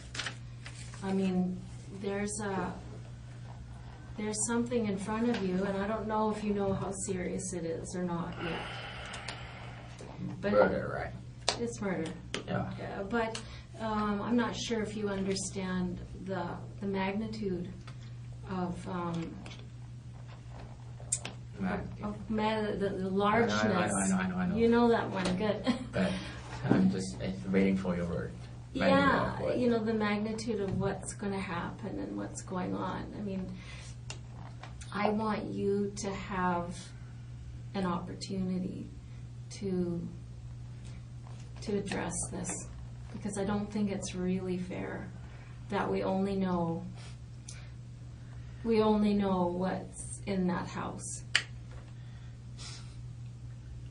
Okay? Why are you laughing? What do you mean fair that you know the house? What? What I'm saying is that right now, Rocky, we have done a thorough investigation about what happened in that house. Mm-hmm. And you and I both know what happened in that house. I don't know actually. You haven't told me. Okay. Well, maybe you don't know this house. Let me ask. You're making me nervous. Why? Do you know this house? Maybe you don't know what happened in that house. I have nothing to say. Have you been inside this house? I don't want to talk about it. So is that a yes? I don't want to talk about it. Okay, so we're back where I was. That I think, it's very clear to me, Rocky, that you know exactly what I'm talking about. And what I'm saying to you, Rocky, is that I'm the person who's going to be here to listen to what you have to say, to hear this complicated situation that you were in before that day. There's something very complicated. And it is unfair for the investigation that went on inside that house to be the only thing that we see about you. I don't think fair is more important. You don't think fair is important? Well, at least you're just trying to do your job, right? Well, no. Not really, Rocky. Not really. So you're misunderstanding something. You're watching too much TV, Rocky. No. Just, well, how can I say? What you think is not important, actually. Just, well, you got evidence, something. I don't know. Why do you think that's what's happened to you before that night isn't important? I don't know what night you're talking about, actually. I'm talking about September 26th of this year. So about 5 weeks ago. I'm bad in days. Okay, well, I believe I already said that. So, well, and I really have nothing to say. Okay. So, Rocky, this wouldn't happen to be the house where you rented a room and the guy took your money, is it? No, of course not. No? If you want to know, I could tell the name of the fraud. Okay. I Yes. just wondered if that was involved here because it was on my mind. Yeah, if you want to know, I could also give you the name of the. I don't remember the address. I don't remember the name of the owner, actually. It's on my phone. But, Okay. well, it sure isn't the two people that you in the person. They showed you the picture of, yeah. Right. Okay. Well, fair enough. Thanks for telling me that because it's something that's on my mind. And She's a very young girl. huh? The fraud is very young. A very young person? Yeah. Okay. Kind of handsome. Oliver what? Joshua Oliver. Joshua Oliver? I don't. Maybe probably a fake name, but Okay. Probably if he took your money. yeah, he got Facebook that named that, but And did you phone the police or did the owners phone the yeah, police? the owner said he will phone the police that in charge of that case. Did the police ever come and talk to you? No, because I left my phone numbers and my name, but well, there isn't any calls. But well, there's nothing I could do anyway. There's no what? Nothing I could do anyway. Well, you could phone the police. I don't think that will be much of help Why? because there is already a case. Well, see, that's the thing. Maybe the person you talked to was working with this fraud guy. Yeah. Maybe. And they just told you that they would call the police, and they didn't. But I'm too lazy to, I need to find a job. I think that's a little more important than that. Yeah, but $1,000. Yeah, but I don't think I'll get the $1,000 back anyway. Okay. Well, And you won't if you don't. I know where he spent all of that money to, actually. He spent it to a strip club. How do you know? Because I went to a strip club with him. Oh, so you know him a little bit So more. I was wondering, you got many monies. I'm wondering what kind of money. That's my money. Now I know. Okay. Okay, I think I understand. Well, that's interesting. But Right. $1,000 is money, but Yeah, it's not that much to go to police concerning that kind of thing. I couldn't get it back anyway. I don't know how the system works, but I doubt I could get the money back. Do you have, sometimes people I talk to who are from Hong Kong or China, they have a certain feeling about the police. Yeah, they don't trust the police. Wow, there's always some different crops in. It's not good to say I don't trust Chinese, I don't trust Jews, that kind of thing. I don't think that's very good. No. Every nation have good and bad. Police? Police, person, that kind of thing. Yeah, well, I'm talking about the police. No. I'm not talking about Chinese people. I don't have any interaction with police. Oh, good. Actually, it's just in the car accidents and here. Right. Actually. And so have the police given you any reason to not trust them in Canada? No. And as I say, I haven't had any interaction with them. No, I've had quite a bit of interaction with the police today. Yeah. Been okay, huh? Well, not so okay actually. I finished. I take my bath. I'm going out to buy new pants, new shoes. Waiting for a bus stop, and two guys come here. I thought they were waiting for a bus, and then a guy come here. Oh, I thought he was going to, so I go up, and then they grab me, and they say that they're police, but how do I know?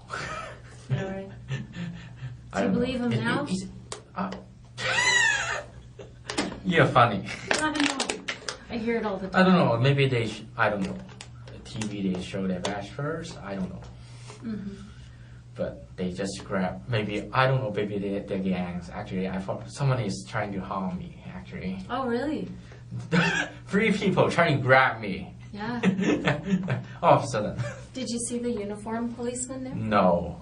Not at all? No. Oh, there was a few there. No, I don't see any. Ah, They're just wearing casual. right. Yeah, casual. And they just grabbed me, and I was like trying to play my phone. Okay. Well, they were the real thing, and here you are. I don't know. If they want to arrest you, why don't they? I don't know. Came to the house. Yeah. Well, there's a lot of reasons, right, Rob? Yeah. Can you imagine why? I don't know why, but. Well, mostly because they're getting a search warrant today for your house. Oh. Yeah. They're going to be searching your house. Maybe they're searching it already. Yeah. I don't know. Yeah, that's most certainly. Yeah. Most what? Certainly. Hmm? They, of course they are. Most certainly. Oh, I see. Yeah. Well, yeah, that's what they're doing there. Yeah, but just some. That seems to shock you a little bit. No, I just realized. Well, every man have something they want to hide anyway. Sure. Like what? Prawn. Porn?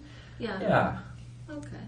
Well, don't worry about that. Everybody has porn in their house. Yeah, but I know that, and I sure know they won't do anything about that. But Is there any porn on there that you're worried about? What do you mean worried about? Well, sometimes there's pornography, and then there's illegal pornography. I don't know much about that law. No? Well, pornography that involves children. No. There's pornography that involves bodily harm, which means someone is being cut or hurt really badly. Oh. That kind of stuff. Not that kind of stuff. You know, that kind of thing. Is there anything like that? No. No? Okay, good. So, if I was going to talk with you again sometime, Rocky, how would I get a hold of you? Like, what kind of email address do you keep? I don't use too much email. How do you communicate? Phone. Phone? Yeah. So you don't email? Not if necessary. Really? Like finding job, sure, you need to email. What's your email address? Can I email you? No thanks. Just I'm call hurt. me, please. Just call me. I'm hurt. Just call me. Call you on what number? You have my phone number. Do I? Is Of it the course, yeah. Calgary number? Or do you have a BC number? Calgary number. Okay. Well, what else are you worried about there at the house? Worry? Worry, yeah. Stressing about that search warrant. Stressing? Stressing? Yeah. I don't think anyone would like someone stress your room, right? Yeah. That's not very pleasant. What do you mean what's not pleasant about it? Someone searching your house. Oh yeah, that's not Everyone's pleasant. got their privacy. Yeah, right. No. Well. I'll get you a copy of that search warrant so you can look at it. No thanks. You don't want to see it? If the lawyer said it, yes, sure, but yeah, I understand English, but I don't know any law about it, so it doesn't have any meanings. You just write paper and write down a search warrant.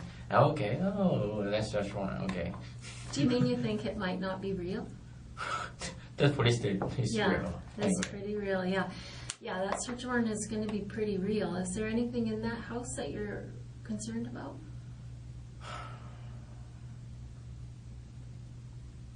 No. Is there any reason why we'll find anything in your house with regard to these people? No, I don't think so. No? That I could be sure. Okay.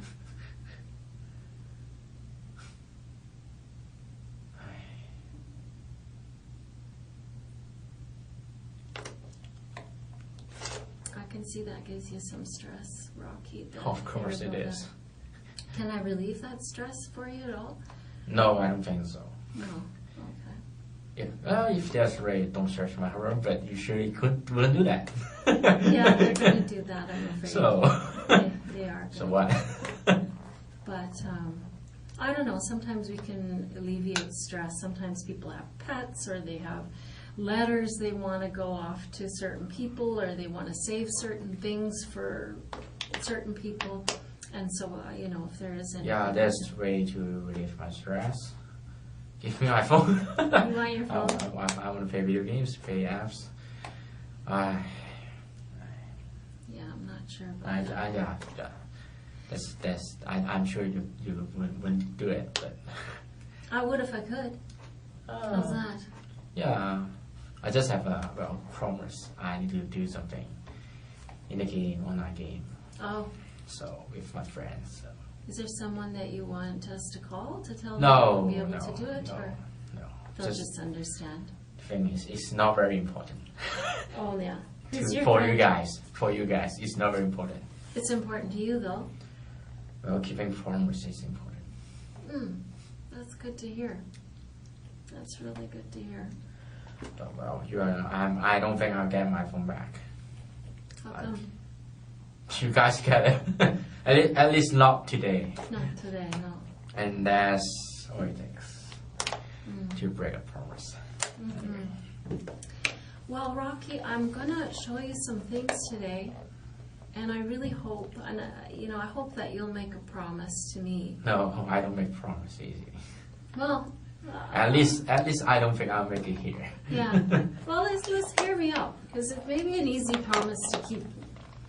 No. Some promises are hard and some are easy. Yeah. But I need to trust that person to make a promise. But I'm sure you're not my friend. No one in this building is my friend anyway. I'm going to tell you something truthfully, Rocky, and you're right. We aren't friends. But there's a difference between friends and humanity. Yeah. You can show humanity towards another person without being friends. Yeah. And without a complete... Yeah, but I'm not in the position to trust you. I'm forced to be here, so I couldn't trust anyone anyway. Yeah. Well, I mean, I think that let's break that down. I mean, I think that you feel that way on a personal level, but I think you can rest your mind and trust that I'm going to tell you the truth. Right? Because I haven't been telling you anything that's sugarcoating it or making things easier. I hope you haven't, but it's well, not what that, part of it has been nice? It hasn't been, right? It's all been bad news. So I've been truthful, and I'm going to continue to be truthful. So you can trust that. Yeah, but you do realize it's a murder. It's serious. Yeah, I do understand that. And sometimes, you know what, Rocky? Sometimes it really makes sense to bury your head in the sand when serious things are going on. Sometimes it makes sense. Yeah. In this case, I'm going to say I don't think it makes sense. So I'm going to show you some things. You're going to see why I feel that way. I'm not just going to expect you to trust me or believe me. I just want you to make me a promise, a commitment that you're going to keep your mind open. That's all. That's an easy promise to keep, right? Rocky? You're going to show me anyway. Right? I am. Right here. Come on. Shake my hand. Okay? Promise me you're going to keep your mind open. You're going to look at this stuff. Okay? And you're going to trust me to tell you the truth. Because I am going to do that. I promise you. I get a sense from you, Rocky, that I'm the only person in your life right now who's prepared to stand up and say, I'm going to tell you the truth. No, actually, but... Okay, well, good. I'm you're going to show me anyway. Yeah, I'm glad to hear you have a support system. But you do have some support in me. I'm going to show it to you with some dignity. I'm going to show you some humanity today because I think that you feel like you don't deserve any. You're kind of talking yourself down a little bit today. Yeah, I'm sure. I think you have been. And I think that might be part of what's happened. That you have a bad opinion of yourself. I have nothing to say. Okay. That's okay. That's a difficult thing to face, right? Well, not difficult, but not in this room actually. Yeah. Yeah, it's probably right in front of you. See, it's easy to face. I don't know. I don't know. Well, at least, how to say? People often look down to themselves. I don't know.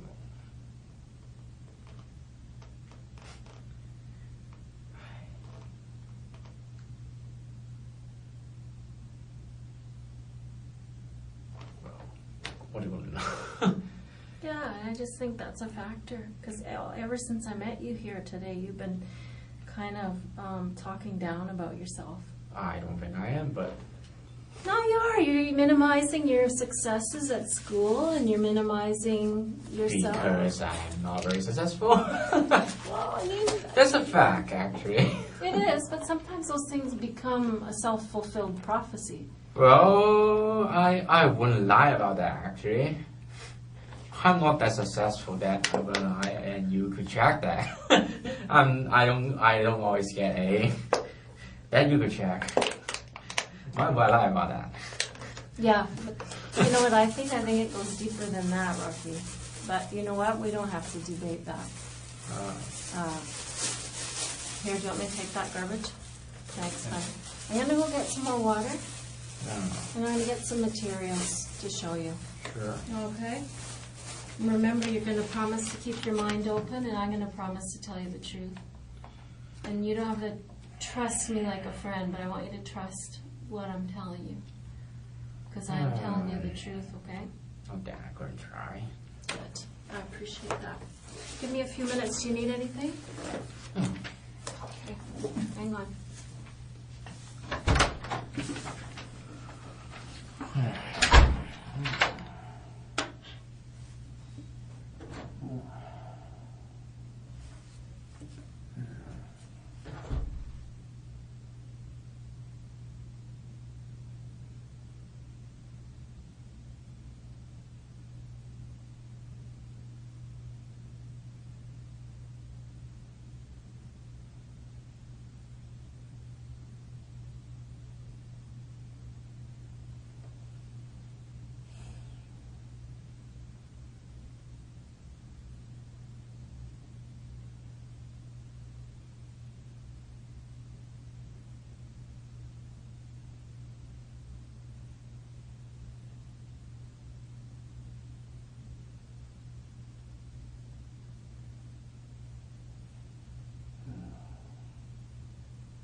are you doing?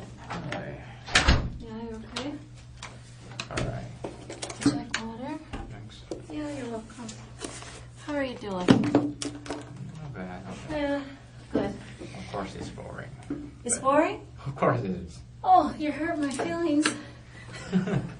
I don't think you're boring. Why? Oh, because I think you're interesting. No. Yeah. It's totally boring. I guess it's all a matter of perspective.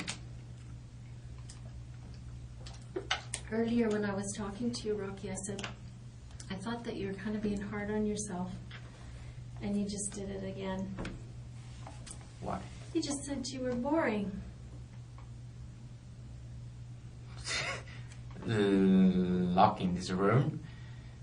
Oh, you're bored. Yeah, I'm bored. Sorry. Bored. Okay, Oh, sorry. that's different. That's now. my fault. Sorry. No, that's not anybody's fault. It's just one of those things. It's good to talk things through, right? Yeah, it's important that we spend time to clarify what we mean and what our issues are, because sometimes when I do these things, I have a certain idea in my head about what the problem is or what the complication is, and sometimes I'm wrong. When I talk to the person, they tell me what the issues are, I think, oh, I was off on that. I needed to clarify that. So that's something you and me, we need to do over certain issues, right? If you have a question, make sure you ask, and I'll do my best to answer the question for you. Okay? Mm-hmm. Is there anything you need? No. It's gonna take long. Yeah, I think so. I'll take a bath. I'll go to the bathroom. Bathroom? Hold on, let me get a boy.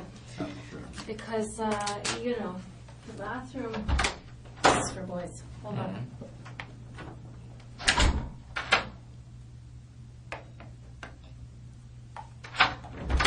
I'll be right here. Won't be very long. Okay. Yeah, make sure you just shout if you find you need something, Rocky, because I don't want to leave you waiting or needing anything. Yeah, I'm hoping that they'll get us some more coffee too. Not us, me. I know you don't drink coffee. You never drink coffee? I try, but if I want to work, I drink coffee, but most of the time it just didn't work. What about alcohol? Do you ever drink alcohol? No, I don't drink alcohol. Sometimes someone's swearing, I would, but Usually not? usually not. Just me then. Hmm? Just me then. Alcohol? Oh yeah, sometimes, yeah. I have a couple of glasses of wine now and then. Why not? Tastes good. I don't know if they heard me or what. Let me go. I could wait. I know I need to wait, so I don't want to Tell me make you wait though, boss. Hold on.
There you go. Bye.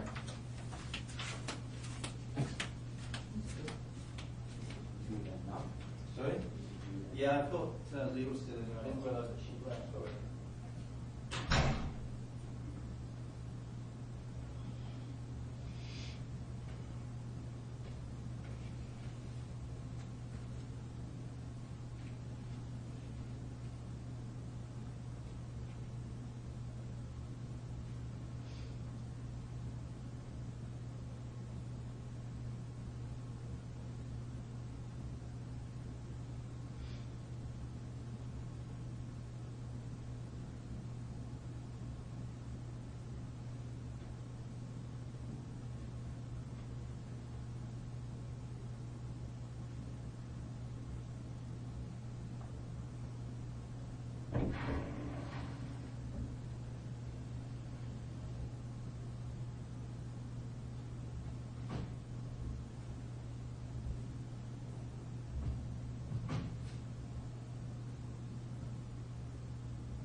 Lee, brought your water.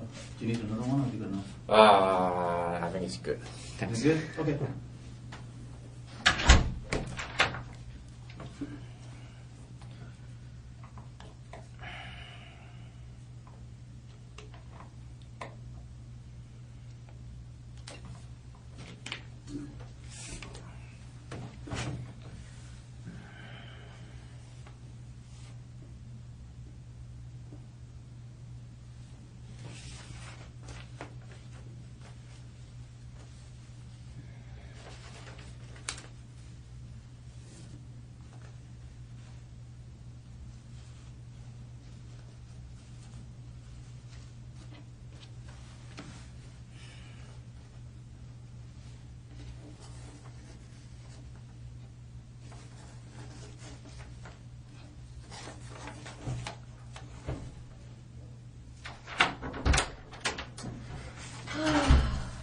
You okay? I'm alright. Good. That matters to me. So, Rocky, we talked earlier, you know, we were just talking about you again, when I came back and you were kind of talking about that this was boring and whatnot, but I hope it doesn't mean that you're not paying attention, because there's quite a bit of complicated evidence that I want to show you, and I want you to make sure that you're engaged and paying attention to it. I'm going to see it anyway, right? You're going to what? I'm going to see it right anyway, right? You're going to what? You're going to show me anyway, right? I'm going to show you, yeah. Yeah. Yeah, So, for sure. I think you want to see it, because, I think you're an intelligent No, I person. doubt and- that. It's a murder case, so, well, I doubt that. Well, we'll see. I think you'll find it interesting anyway. And one thing I wanted to reiterate with you too, Rocky, is that we talked about my role here, and I don't think I went into detail about what I tend to be in these things. But have you heard of a devil's advocate? No. You don't know what that means? It's kind of an expression, and it means that someone is assigned to be the person who looks from another perspective. Okay. Okay, so if, for instance, there's a whole team of people that is investigating something like this, all the evidence might point a certain direction, but we always assign somebody to take another look at things from another perspective. Uh-huh. And so many times that person is assigned to analyze evidence from a different perspective, and sometimes that person is assigned to try to see another perspective of the person that we're dealing with. Okay. And that's me. Okay. So what I tried to say it earlier, but I don't know if I said it very well. But we're going to go through it, and you're going to see that there's a big mountain in front of you. Uh-huh. There's a lot for you to have to deal with today. Yeah. And there's a lot of people who feel a certain way about this case. That's very serious. And my focus is on you. Like, I want to make sure that, like, I'm worried about you. And I'm worried about what caused this and what is going to happen for you within yourself. Okay? Like, I want you to understand my role here, because the investigation is, while it's not complete, it's quite complete. And my role is separate. My role is you. And I'm worried about that. And so I just want you to understand what I'm doing here, because I think you've kind of lumped me in with a bunch of other cops. Do you know what I'm saying? I understand that, but sure. Okay. Yeah, I just want you to realize that I'm not here to, more than anything, I'm here to empower you. And I know that you're feeling, like you said earlier, you don't have any power. But that's not true. There's a lot of decisions to be made yet.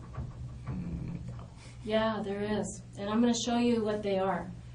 Okay? Because you don't see it. Because you just see this room and no video games and boredom. But there's a lot that you can do. And a lot of decisions to make. Okay? Okay. Okay. Yeah, I just want to make sure that you feel, that you understand that there's a lot at stake for yourself in terms of your future, about how you feel about yourself. Okay? Okay. Okay. Okay. So, one thing that I was going to show you.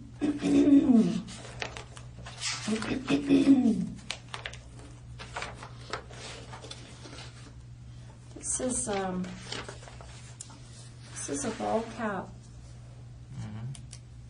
Have you ever seen that before? Maybe. Tell me about it. I don't know.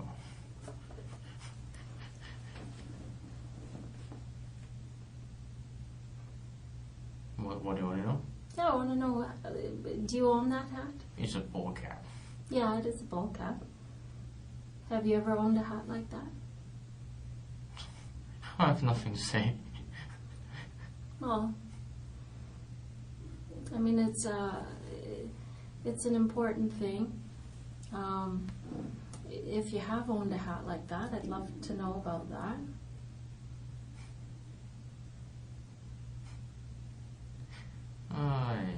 I don't want to talk about it. Okay. Well, I'm going to show you a little bit more later how that hat connects to this incident. You're gonna show it anyway. Well, I mean, what I don't want to do is pretend between each other.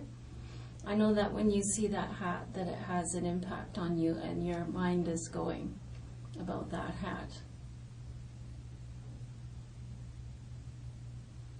And so I don't want to pretend that that hat isn't important to the investigation. I'm going to tell you that hat is very important to the investigation. And if you have something to do with that hat, let me explain it to you this way, Rocky. When something like this happens, and it happens pretty often in Vancouver, actually, you know, the person in your shoes, they have a lot of decisions to make, as I explained to you earlier, right? And they have there's a continuum of time frame when I sit with them, when they decide to start making good decisions for themselves and good decisions for their family. And so what I tend to like to do for people is I like to lay things out for them slowly so that you can demonstrate your willingness to be forthright and truthful. Sometimes people, it takes them right to the end. They have to see it all before they can face the facts and face the truth. And that's okay. I'm willing to sit with you as long as it takes, for you, for your comfort level. But this is the beginning, and I just want you to know that this hat is important to the investigation, and I know that you understand why.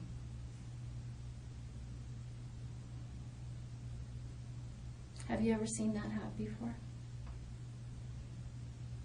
I don't want to talk about it. Okay. So, I mean, you and I both know that you've seen that hat before. I know for sure you have.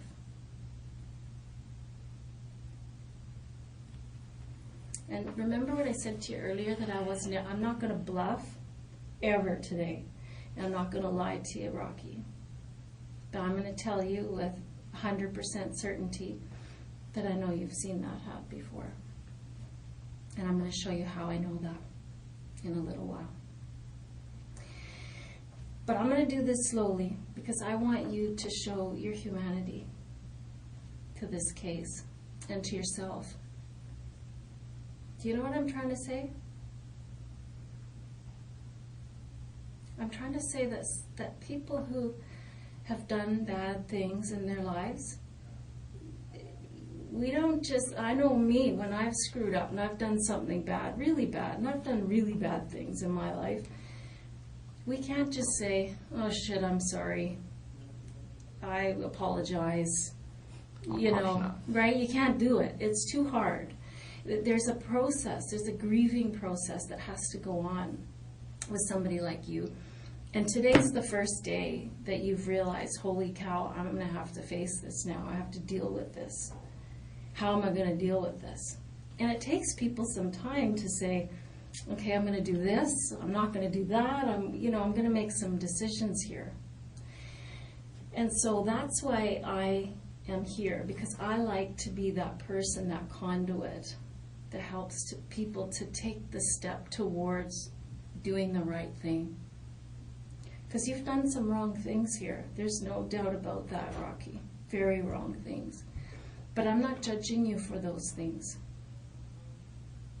I'm not. I'm judging you about what you do about it today.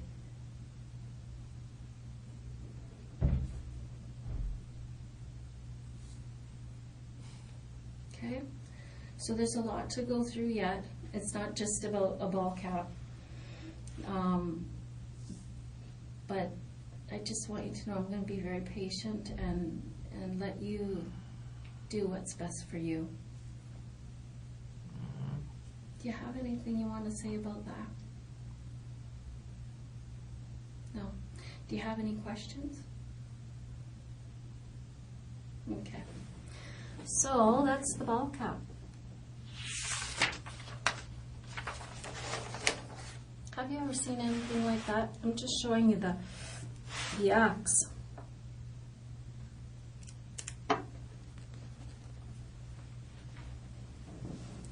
It's just the time I'm putting there. Yeah, I read that. Because some people don't take, because they don't understand the 24-hour clock, but you do. That's good. I'm impressed by that. Why do you understand the 24-hour clock? Why not? I think, why don't people understand that? They don't. I don't know. I don't think before I was a policeman I would understand that. I understand that. I don't know why, but sure I do. Good. That's cool. Let's talk about that axe. I don't want to talk about it. I think I know why. Mm-hmm. I think I know why you don't want to talk about that. Rocky, this isn't going to go away, just so you know.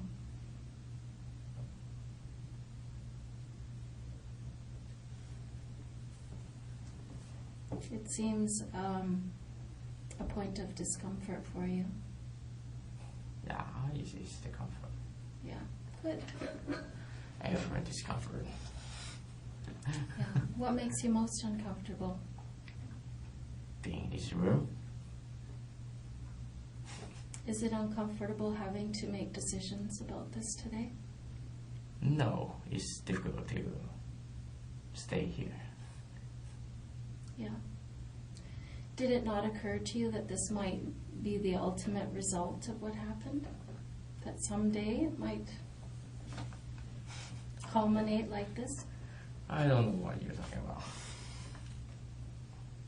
So then, Rocky, if you're telling me that you don't know what I'm talking about, then you don't know those people. You never went to that house. Is that what you're saying? I have nothing to say. Okay. Yeah, I can understand that position. I think you're trying to make things disappear. Or I think if you think that if you don't face it, that it'll go away. I think you have a very youthful approach. Things don't go away. No. Did they for you in the last few weeks? I don't know what you're talking about. Well, I think that you were bothered by this, Rocky, because, you know, we talked to your landlord.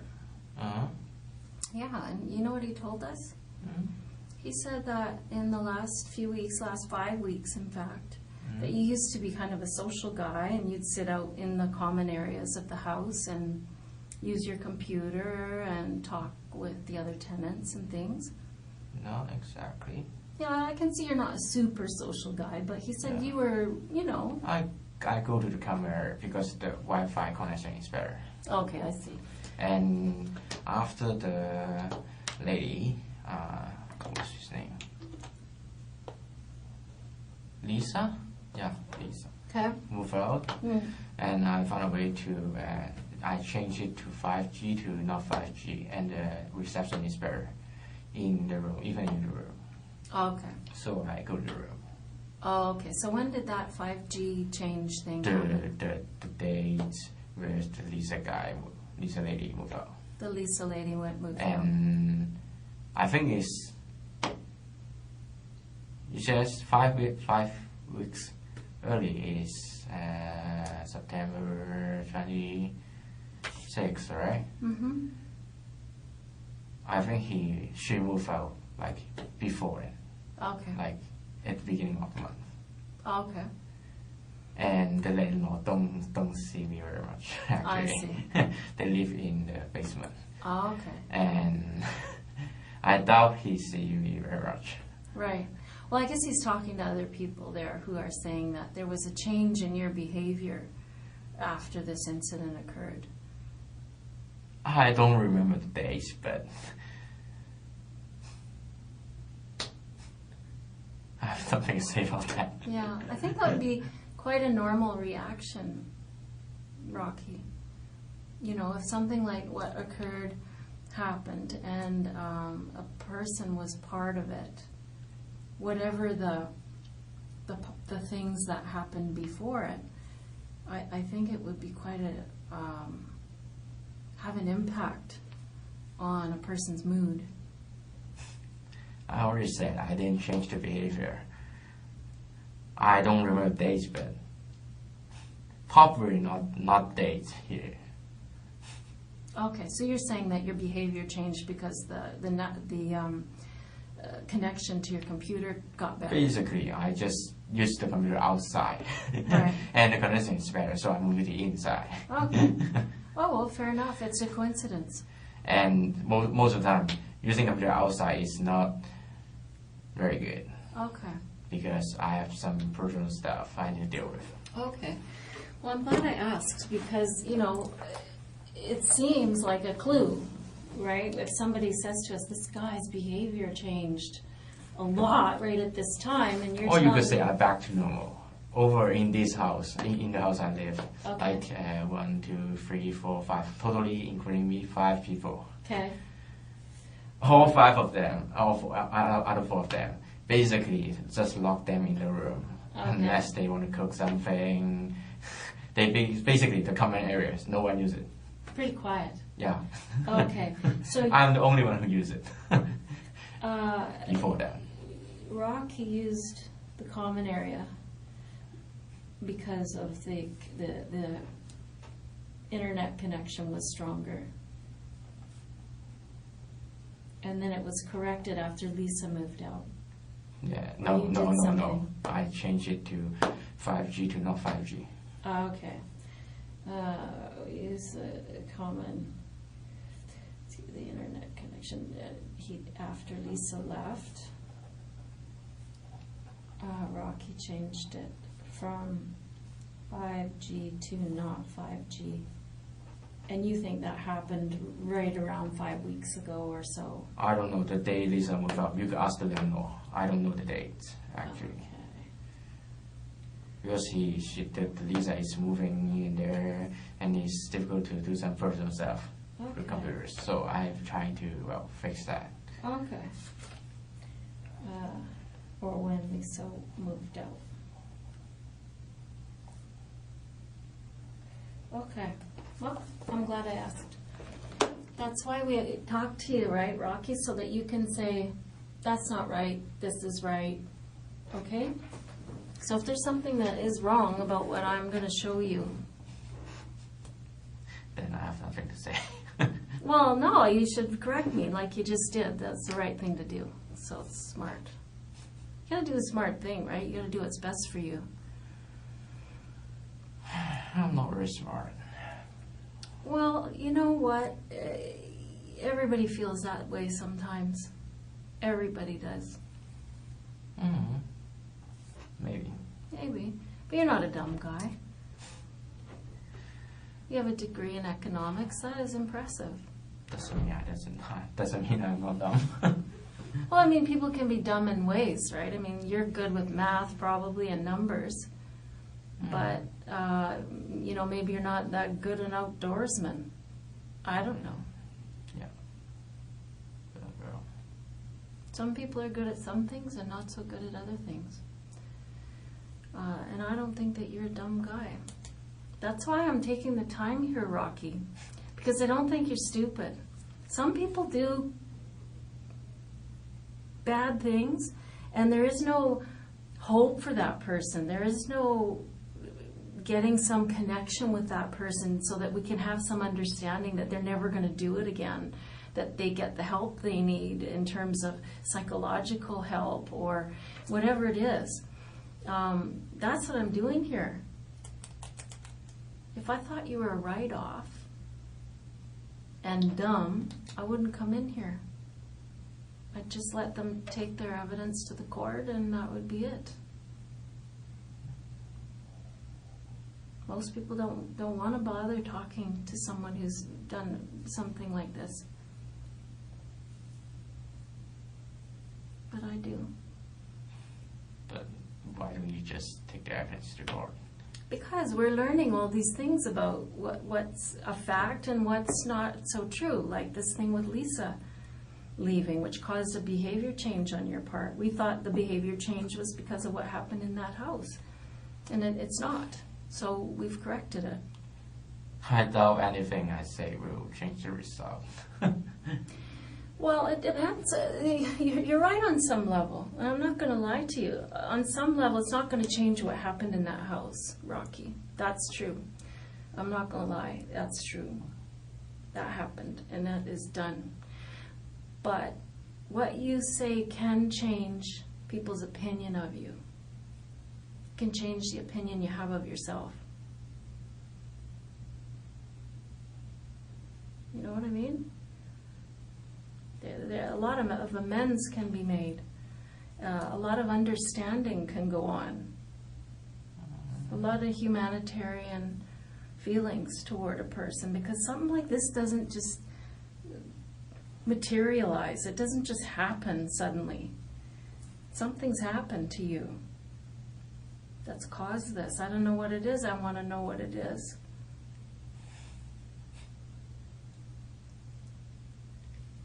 I know you're not laughing because you don't think that, because you think this is funny. I know it's because you're uncomfortable. No, it's not because I'm uncomfortable. is because, well, I really don't know what to say. Yeah, that's normal. Don't worry about that. I'm not offended by that. No, I'm just in my position, even, well, what my position is, saying anything would be wrong. That's where you're wrong. That's where you're dead wrong. Because, I mean, you said it before, it's not going to change what happened. I said it before, what happened in that house has happened, and what you say now isn't going to change that. But it is going to change the feelings about what happened in that house. People act out and they do bad things.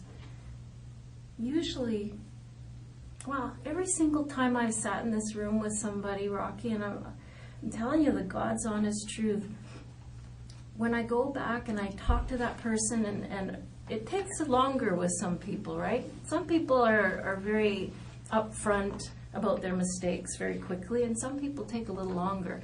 But the truth is, they all share. At the end of the day, they all share. And I always find out what, sometimes it's 100 things or 1,000 things that caused a night like this. And when I hear it, I always end up with a very sad heart, because I know that if that person had had the right friendships or the right parents or the right connections or the right luck, they wouldn't be here. And so I feel sad, and I feel like people should see something like this so that they know when they see their friends in distress or they see their family in distress, they should reach out and take care of that person, because we don't want to have happen what happened to you. I always feel a sense of sadness and empathy for you, your person in your shoes. And I think that you don't believe that because you know what went on, and you think, geez, do I deserve empathy? Right? Is that, I mean, I think that's probably what you're thinking. Do I deserve empathy? And many people don't think you do. But I do. And that's the truth. I want to know what those 1,000 things were that led up to this. I really do. Because I don't think you're a bad guy. You don't seem inherently wicked. I appreciate you say that, but I don't think the price of believing you is too high for me. And, well... Oh, you don't have to believe me. I mean, I'm not trying to convince you of something, Rocky. Believe me. What you have to do is believe in making decisions for yourself and in believing yourself. I know you take a hard line with yourself. You're hard on yourself a lot. But today I think that, you have to sit back and believe in yourself and believe in what's best for you. So you don't have to trust me or believe in me. All you have to know, and you're already committed to this, is that you would keep your mind open and you'd believe I won't lie to you.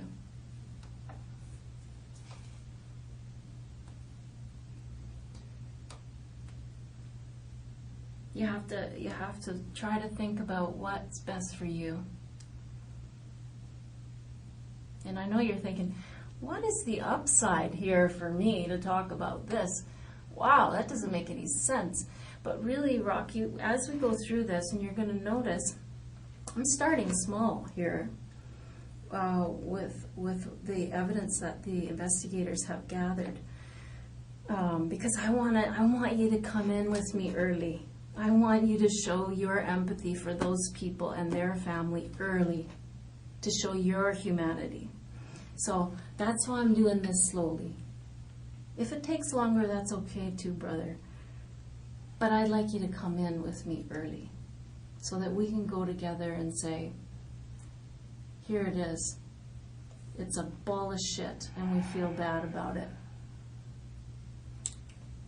But you don't have to have any faith in me. I'm just here to be the the monitor, the computer monitor. I'm just the thing you're going to look at. You have to make decisions for yourself. I'm going to help you see what your choices are.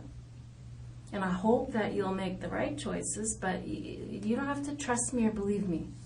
Okay? Okay? Okay. So there's the axe.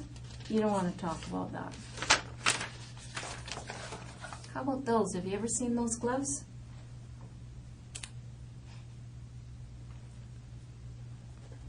I have nothing to say about that.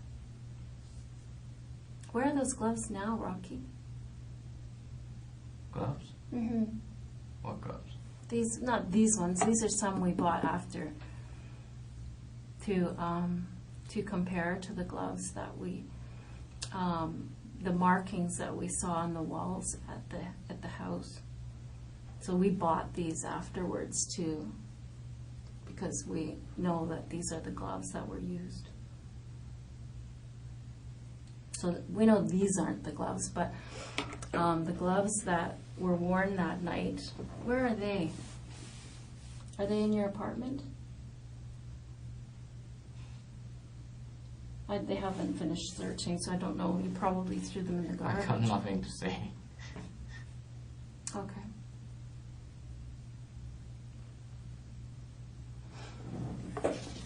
So those gloves, I'm going to show you how I know that those are the ones, that's the brand that you used. Mm-hmm. I know that. Mm-hmm. So I just want you to keep in your mind, Rocky, that from the very beginning I told you, record this, right? Leah told me she wouldn't lie to me, so I'm not going to bluff. I'm not going to say I know this and I know that when I don't know it.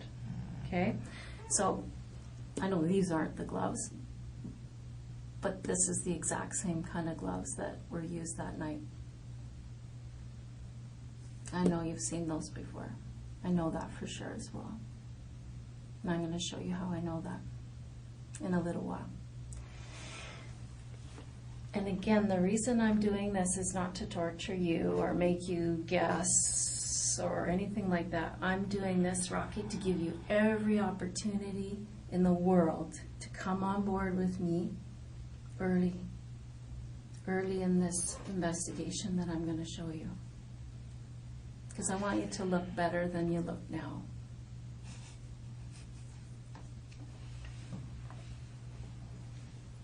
Why are you laughing?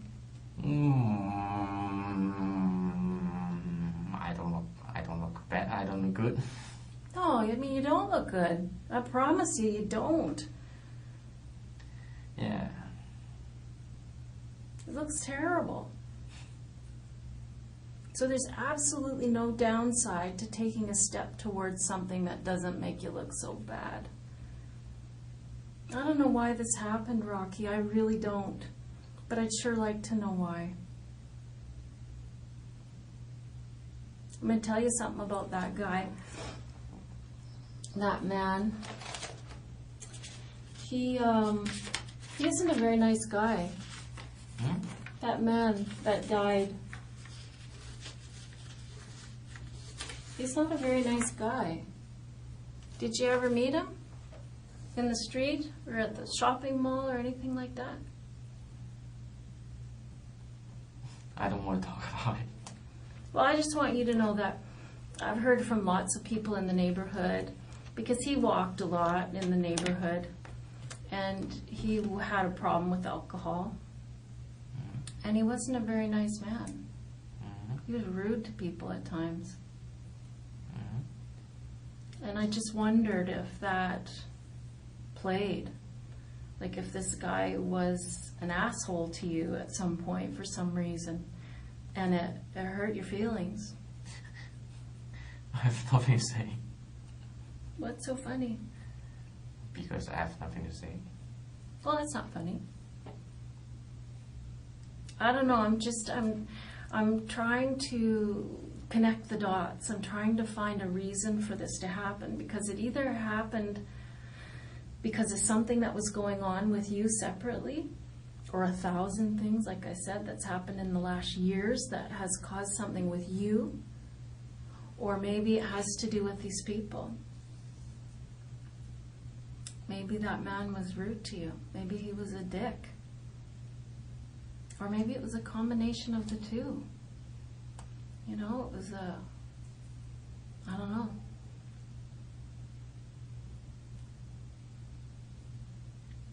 I do know that whatever it was that happened, or why it happened, it wasn't funny. Well, forgive me for, it's my, I won't stop it anyway. It's just, It's a habit. maybe, I don't know. I think it's Who a knows? habit. Nervous smile. I've noticed that you laugh at inappropriate times sometimes, and it's maybe part of your personality or Coping mechanism. coping mechanism. Yeah, I think so. This is a lot. It's a lot to cope with, so I can see how every coping mechanism you have must Well, I'm nervous. Yeah. That's for sure. Yeah. I want to alleviate that nervousness. You know, one thing that people in your shoes describe to me all the time, Rocky, is this crushing feeling in their chest, this fear, and it's a physical feeling of being unable to breathe and feeling nervous to the point where you can feel it in your chest. And one thing that people have told me in the past is that once they get through this process and they make some good decisions and they come out the other side, that kind of eases up a bit. It relieves some of that anxiety and that nervousness, if you will. Okay, so it's something you can look forward to.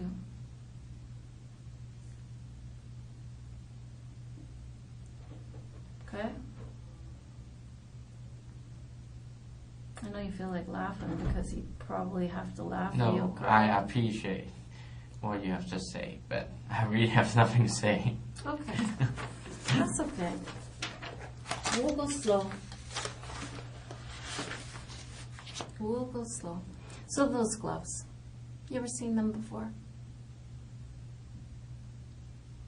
I think you should say yes. And the reason I think you should say yes is because it's the truth. And I know it's the truth, and so do you.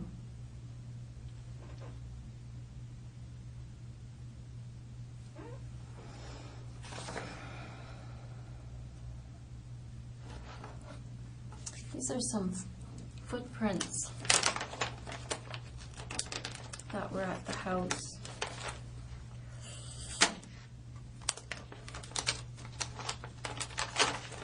Have a close look at those, Rocky. You'll notice that there's a definite pattern to those shoes. Do you notice that?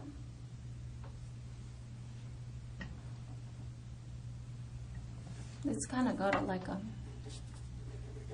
on the bottom, you notice? Have you ever seen shoes like that?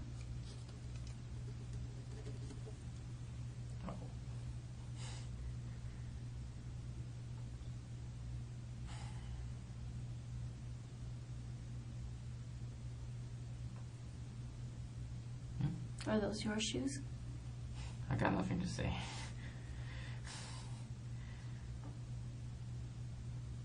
How long will it gonna last?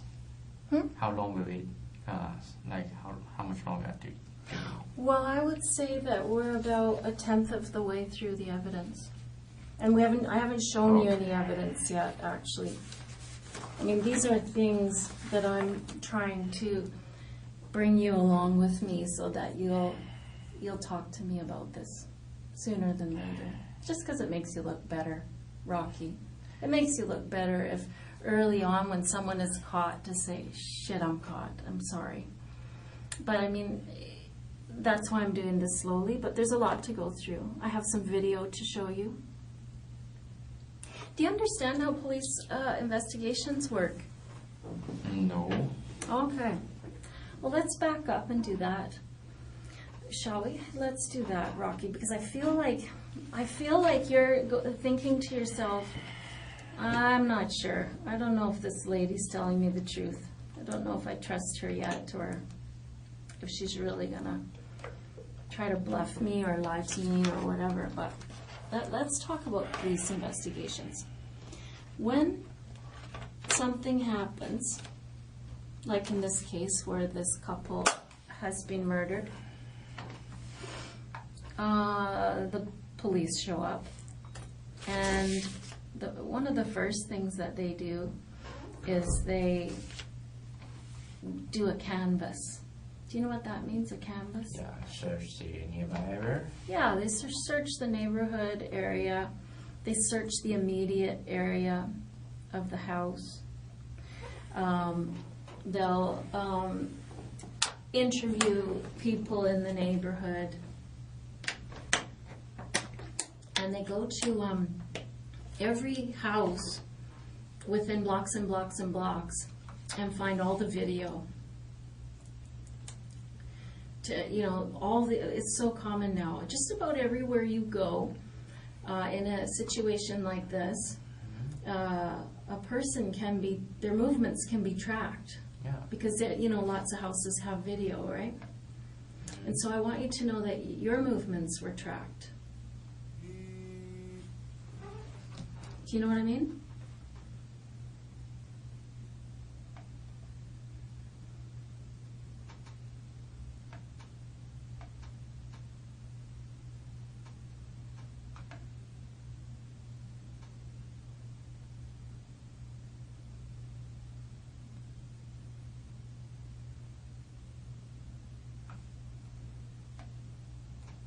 Sorry about that. No worries.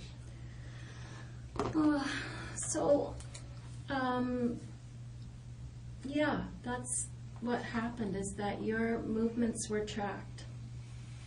And they weren't just tracked that night. They were tracked for a long time. Before that, actually, because what they can do is they can go backwards, right? Once they identify someone in their video surveillance, that they've gathered up all this video after an incident happens, then they can say, oh, that person is interesting to me. Let's find them in other places and times. And so we were able to go back to September 13th. Do you know what happened September 13th? I got nothing to say. I know you're not laughing because it's funny. I know you're laughing because you're scared. I will try to make it more. I know you're trying to cope. It's okay. I'm not offended, but I'm just trying to point out to you that... No, it's just funny that I just keep saying I have nothing to say. But I must. I want you to think about that. As we talk here, as I talk, you don't have to say anything. That's your prerogative. That's your choice, Yeah, but for it sure. will be impolite. Although it's very impolite already, but it's very impolite to respond. Well, it's up to you about your own personal ethic, if you are okay being impolite or not. I mean, I'm not offended, hun. I'm not. I've been sitting in this room with lots of different kinds of people, and you seem very polite to me. No. You do. No. You're okay. You just be yourself. You just be yourself. You're going to be fine. I know this is scary. What? Not that far. Well, I'm going to lose my patient. I'm kind of sure. It's just, well, I don't know how long can you hold me, but I don't know. I want you to know something. I want you to get this in your head. We're holding you. Yeah, I know that. So and wait till you see what's here, because I want to remind you. I was just talking about September 13th. Do you know where you were on September 13th? How do I remember? I can show you how to remember, because I know where you were September 13th. You want to know where you were? I don't want to talk about it. You were at the Canadian Tire buying these gloves, and buying this hatchet, and buying this hat, son. I got you on video doing those things. So I don't want you to sit there thinking this is nothing. I don't have to worry about this. You have to worry about this, Rocky. It's not a laughing matter. It's not a matter of being polite or impolite. That car, all those movements are on tape, honey.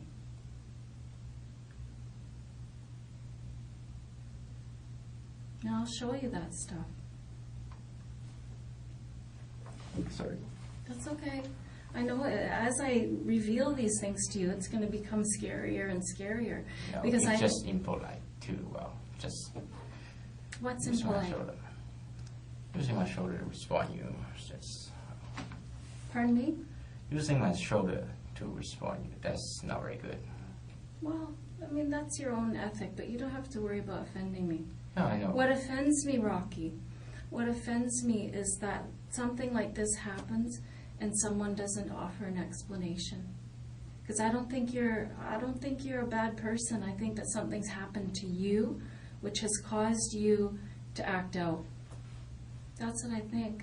That's rude. Hmm? That's rude. What's rude? You're thinking. What's the truth then? Fix it. Tell me what the facts are. I don't want to be rude to you either. You don't need to worry about that. I have nothing to say. You have lots to say. It's just whether you make the right decision and decide to say it or not.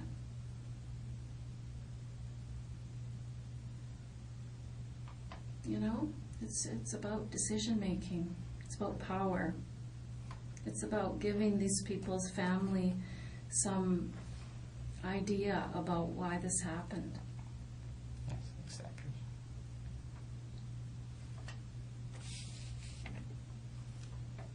Don't you think they're owed a little something?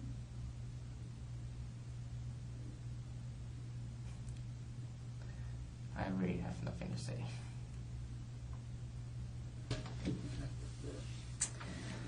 Okay, Rocky, well, we're going to carry on. These, by the way, are not the, this isn't the one that was at the scene. We went and bought another one. What's covered up here, I can show you in another photograph.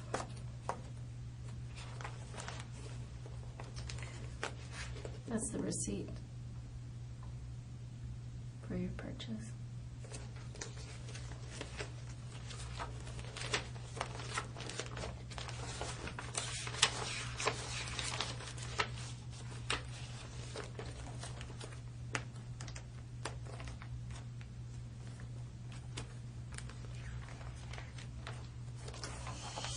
Well, I'm going to have to dig around for it somehow. But that's not the one we found at the scene. What's underneath of here, Rocky, is a serial number. So what our investigators did, because this was left at the scene, not this one, but the one that you used. And there was a serial number on that, which is what led us to you. So then we went back and found this purchase, and we have your face at the till buying that hatchet and that hat and those gloves. Mean anything to you? Why did you buy those things? I'll tell you what I'd like to know is that these things were purchased on the 13th of September. You didn't use them for 2 weeks later. How come you bought those things?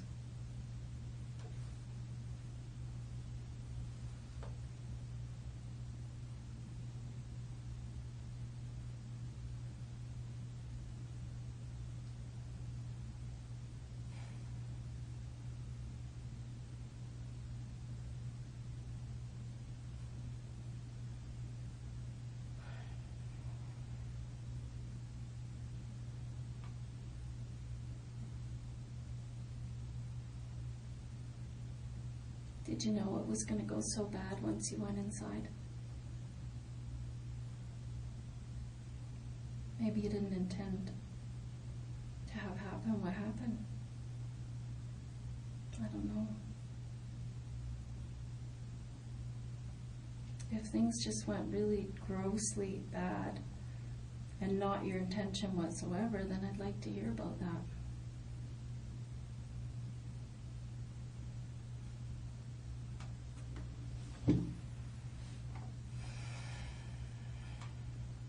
What did you want out of there? I don't want to talk about it. Painful. Without the lawyer. Pardon me?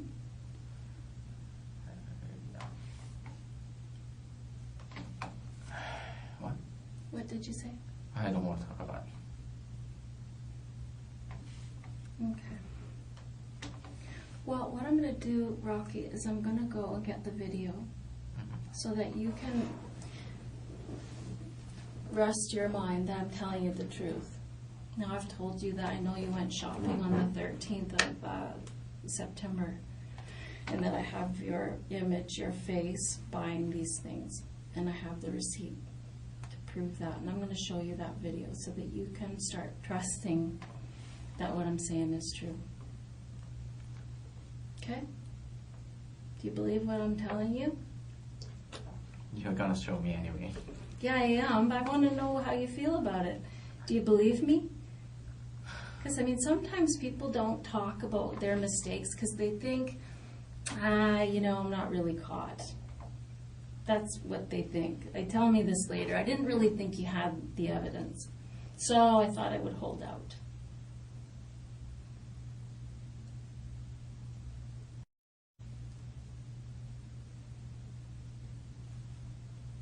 What's your position? Waiting for you to get those video. Okay, let me get it. You're gonna get it anyway. Yeah, for sure I am. For sure I am. I'm trying to establish some level of trust with you, Rocky. Because I think that you've been defrauded by friends. No, he's not my friend. Well, you went to the strip club with them. No, just the strip club is nearby. Well, so that's sort of a friendly thing to do. No. Okay, fair enough. It wasn't a friend, but you've been defrauded. You described that you don't have very many friends. Well, I have friends, sadly, online. Oh, that's fine. I don't know. It just seems to me that you don't have a great level of trust with other humans. No, it's just the level of trust is not allowed here. Well, yeah. I'm trying to establish that while you may not trust me as a friend, I don't expect that. But I do expect you to trust that what I'm saying is true. That's the thing I'm after, is for you to believe what I'm saying. Okay? So I'm going to show you those videos, okay? Anything else you need? No. Yeah, you seemed like you wanted to say something there. No. Yeah. Nothing you can do. What? Well, what I want you can bring me, so What do you want? I want to go home, can you bring me home? Sorry, honey. That's not going to happen. Yeah, Right? so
you doing? Yeah, good. I know you're not good. Yeah. What else? Well, I don't know. It's the polite thing to do, I guess. Maybe you have to go. I don't drink Coke. You don't drink Coke? Sorry. What, would you like something else? Oh, water is fine. You good with water? Okay. All right. So, when I last, Rocky, I was I'm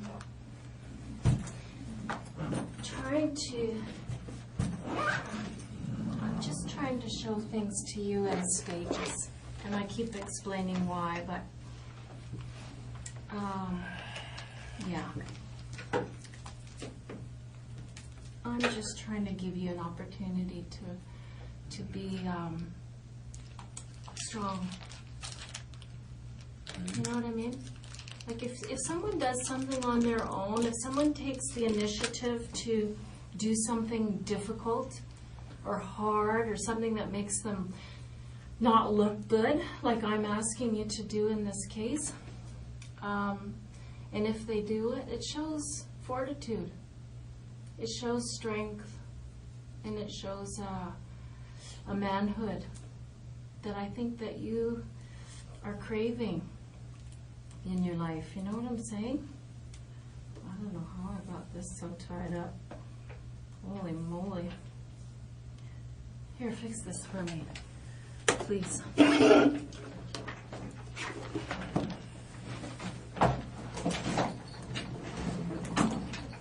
you understand what I just meant, Rocky? Understand?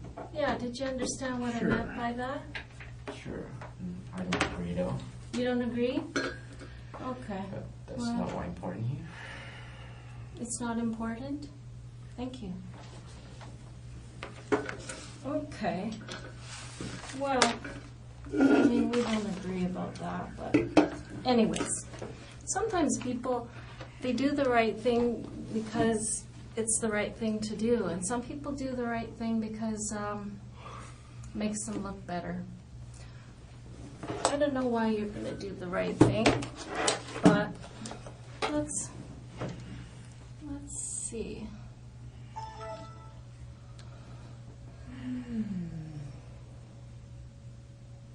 Yeah, this is what I want to show you.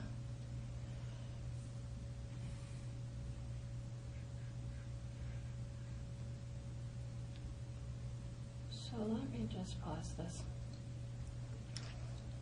You'll notice it says, this is September 13th. Do you see that date there? About 5 minutes to 8. You see that? And this is, of course, Canadian Tire. Your store, local store there. Do you recognize it? I went there. Yeah. I like Canadian Tire too. Most people use Canadian Tire at some point in their lives. So I noticed there you are. And I also noticed your backpack that you had there.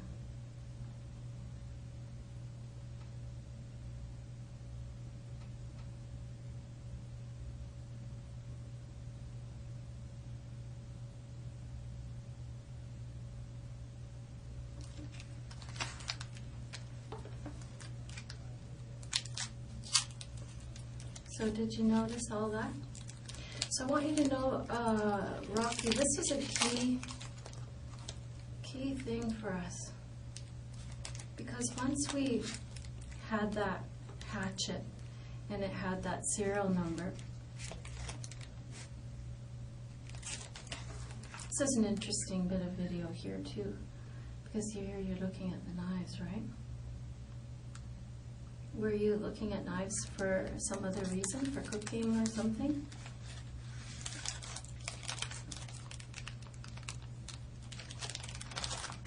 Rocky? I don't want to talk about it. Okay. So, once we we're able to find this purchase of these things, for which we either find in the house or we find near the scene or we find evidence of these things. It caused us to fixate on you.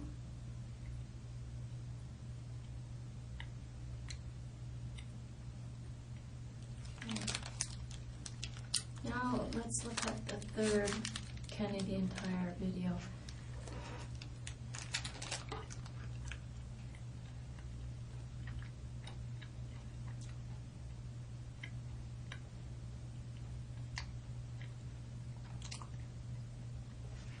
Hatchet, gloves, and the hat.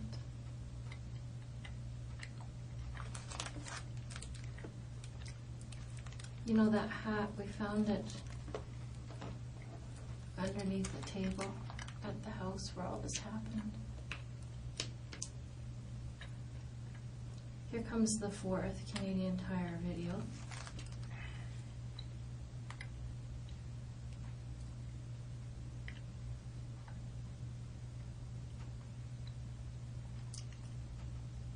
And you're just at the till.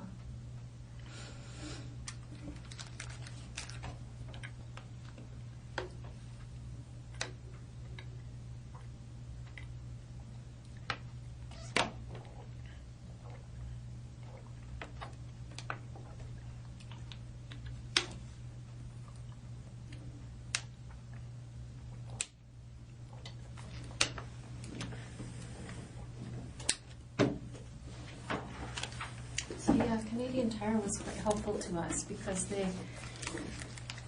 once we had the serial number off that hatchet, they were able to direct us right to this video here, Rocky.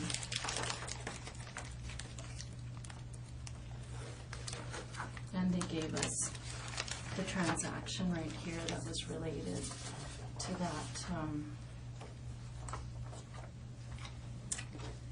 that purchase.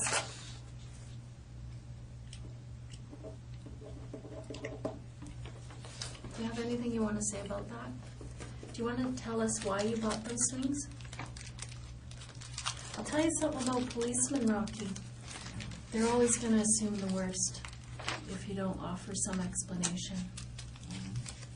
You know what I mean? So, even you as an intelligent person, well, you keep saying you're not, but you are, you're not a dumb guy. I don't know. Policemen are always going to assume the worst,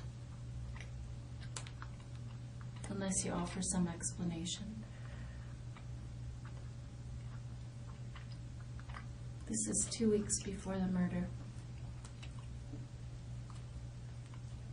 So, something has to be going on here in Rocky Cam's mind, right?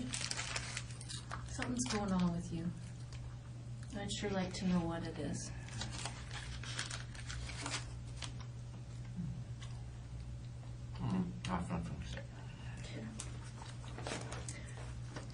I want to be really clear with you too, Rocky, that we don't need you to say anything, Like, this is it. You're going to be charged with 2 counts of murder. Okay? Here's the 5th video. This one's interesting because of this right here. Do you see that? Do you see what it is?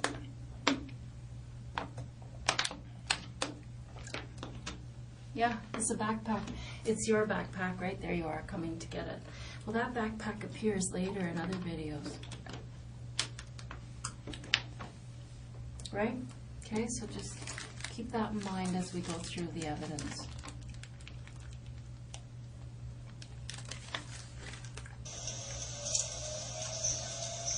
Here's some video from earlier in the evening,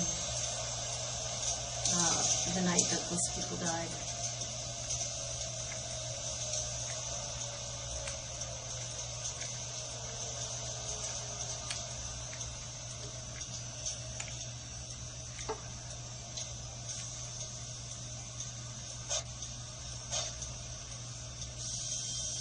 to see you walking around earlier in the evening. And there's video. You know, we just follow and follow and follow.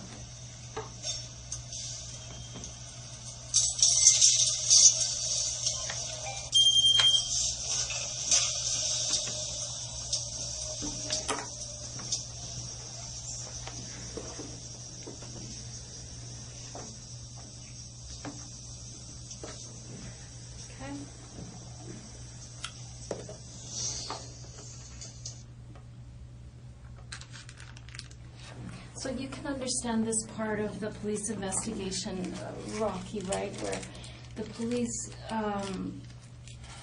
like I said, they go to the scene and they just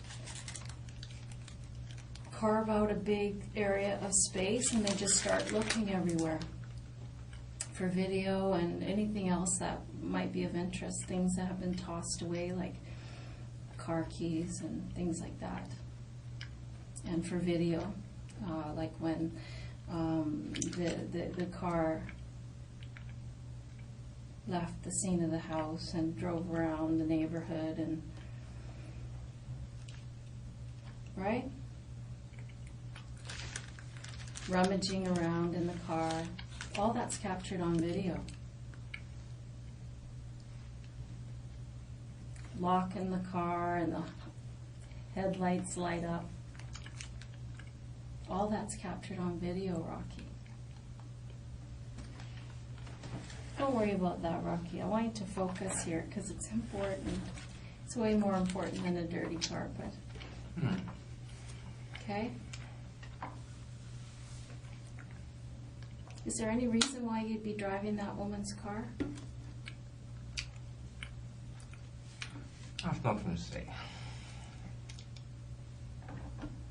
Well, I'd sure like an explanation for it, Rocky, because it's obvious what's happened, and there's just no reason why. And this is obviously something that you'd thought about for a while, and I don't know why it happened. And I'm super interested in that.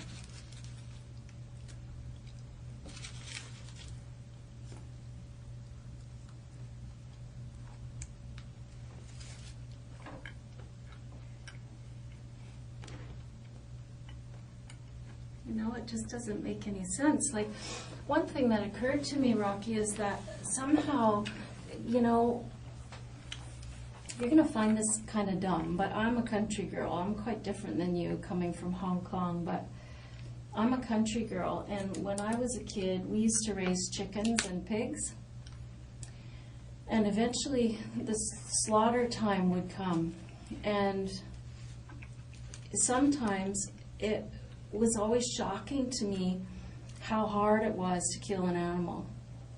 That, you know, you'd have this plan that you're going to cut the chicken's head off and then it would be dead and then you'd move on. But inevitably, it would just be a nightmare because it didn't happen the way you'd want it to. It wouldn't be simple. And I think that happens a lot with human beings. I don't think they die like you would like them to, instantly. And it turns into something that looks like the Texas Chainsaw Massacre, when really that's not who we're dealing with. You know what I mean? There's a big difference between those two things, Rocky. Do you see what I'm saying? How something that's intended to be one way becomes something that looks much, much, much worse. And in an absence of an explanation that things went terribly wrong because of X, Y, Z, it looks so bad. Do you know what I mean?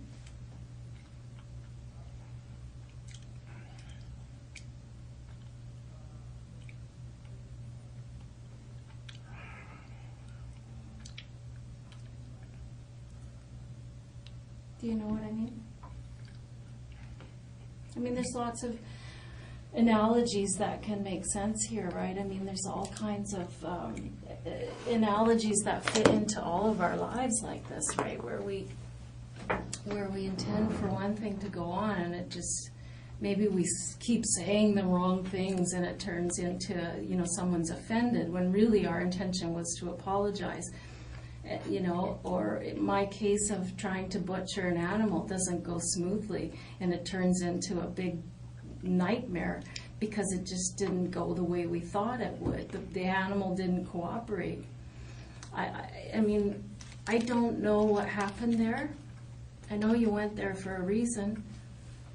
I know you planned it for a really long time. You won't tell me why you bought those things, that hatchet and those gloves and that hat. You won't tell me why, so I'm going to assume the worst.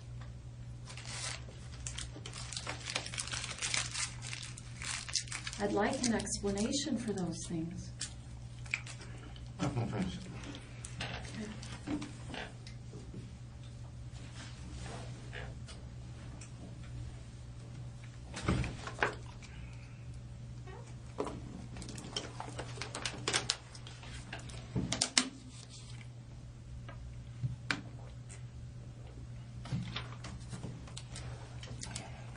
So I've showed you the Canadian Tire video as well as the bus video, which is just really basically earlier in the day. I've told you about the vehicle, right? Coming out of the vehicle, walking up the street, throwing the keys in the garden, doubling back, up French Street, through the houses. I mean, that stuff's irrefutable. And you have nothing to say to that.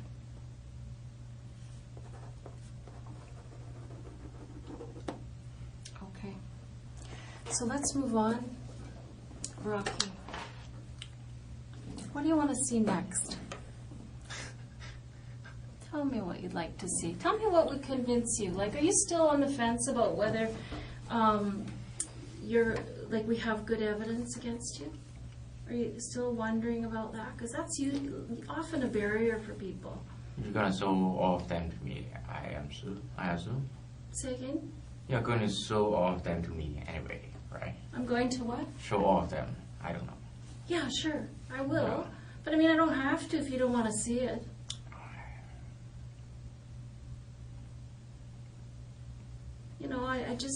I want to give you every opportunity to take some power and control here. I don't have to if I don't want to see it. But I'm forced to stay here, so I really don't have a choice anyway. Yeah, you do have to stay here. Yeah. But it's not about that. That's the stuff you already know exists. You already know that stuff. You knew that long before I did or any of these investigators did. You don't need me to show it. You know what's there. But what you don't seem to be believing me about, Rocky, is that you have a great deal of power here to take control of how this happens now. I'm going to tell you, you're going to be charged, and this is very serious, and we have a lot of evidence. And none of that's going to change. What happened in that house isn't going to change, hon. What's going to change, what could change for you, is if you be independent here and take control of the situation, and you control the pace at which it goes now and what happens now. You pointed out to me earlier, I was saying, how independent of you? You've come to Vancouver and you're looking for work, and you said, no, I'm not independent. My parents are paying my rent. And I thought, okay, well, that shows some honesty, about who you are and exactly how independent you are or are not. So you're not independent. And I'm going to suggest from some of the things that you've said to me here today that you're not smart, you're not independent, you've been saying things that are really negative about yourself. Why are you I could say something positive. Yeah, like what? Well, I don't say something positive, just to, But here, I want to say something positive about you. I want to be able to say something positive about you, Rocky. And that would be that you face this like a man. That's nothing to say. And you help me understand why this happened. I really want to know why this happened. I mean, I don't know if that man was ignorant to you, or if this was entirely about getting some attention for yourself. I don't know. I don't know what...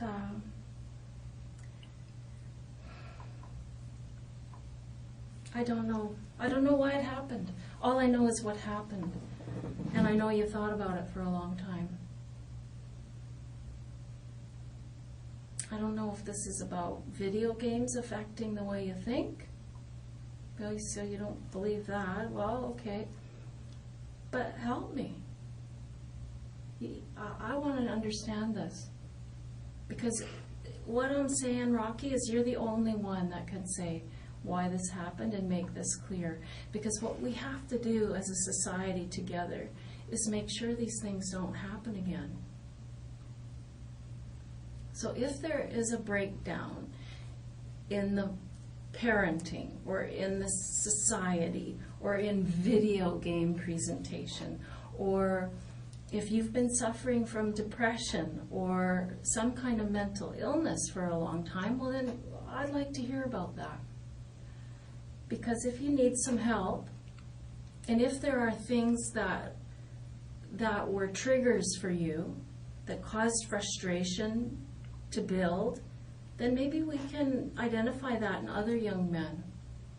Because I don't know if you're watching the news. You told me earlier you don't watch the news. But there's a lot of frustration in this world. There are a lot of people doing things that are really bad, like what you did. And myself, as a police officer, I've always wanted to prevent that stuff. So I need help from people like you who've been through it. Nobody can crawl inside your head, Rocky. You gotta bring it. You gotta help me. Because I don't think you want this to happen again to some other young man. I don't think so. I know you don't. Because I think you found yourself now. You're screwed. You're going to be charged with murder ×2. That's it. I mean, I'm going to keep showing you evidence because there's a lot more and it's a lot heavier. But what I'm saying is that you have an opportunity here to be independent and be a man and to take responsibility like a man. And I don't think you've done that in your life, ever. I don't think so. You know, your parents are still paying your rent, bro. Right? I mean, and I think that's what this is about.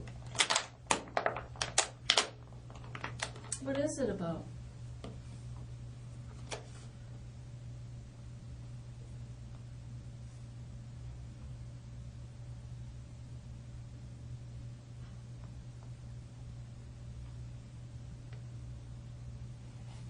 I have nothing to say. So, Rocky, when I tell you that there's lots of young people going through what you went through, you know, we work with social groups and things like that of people, young men like you, who are going through frustrating times, depression, frustration with their place in society. They don't feel like they have anything.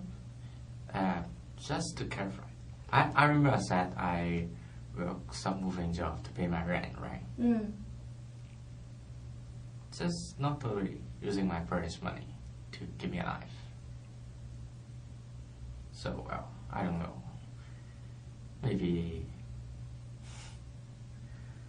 Well, that doesn't change your point of view anyway. No, I'm not telling you that's my point of view, Rocky. I'm telling you this is an idea. I'm wondering if this, and that's why I'm asking. Remember last time when I said, here, your attitude changed 5 weeks ago. Mr. Norton told us that. And you said, no, wait a minute. That was because of the internet. The 5G, the no G. I believe you. Whatever you tell me, I believe you at face value. And I'm going to write it down and I'm going to bring it back to the investigators. So I'm putting it to you. Is this the problem, that you feel emasculated or feel like you're not independent? You're telling me that's not the case. But I don't know what it is, Rocky. I'm just putting ideas out there so that you can help me understand this. Because I don't understand it. I'm afraid I don't want to talk about it. I'm sure you don't. You know what? When I screw up, I sure don't want to talk about it. Let me change it. I have nothing to say. Well, that's not true. I know you have a lot to say. It's just that you don't want to say it. And that's fair enough. That's your choice. That's your choice. But I'm giving you the choice. I'm giving you the option. Because this option isn't going to be here forever, Rocky. Right? That's something that you have to understand, is that eventually this, what we call a disclosure package, is going to go to the Crown Counsel, which is the lawyer who is going to prosecute you. And that's the story that's going to go forward. I don't know. Is that what you want?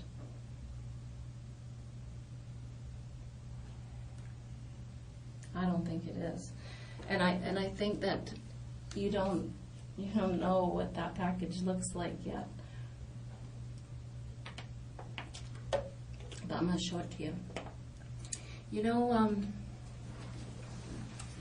let me ask you this.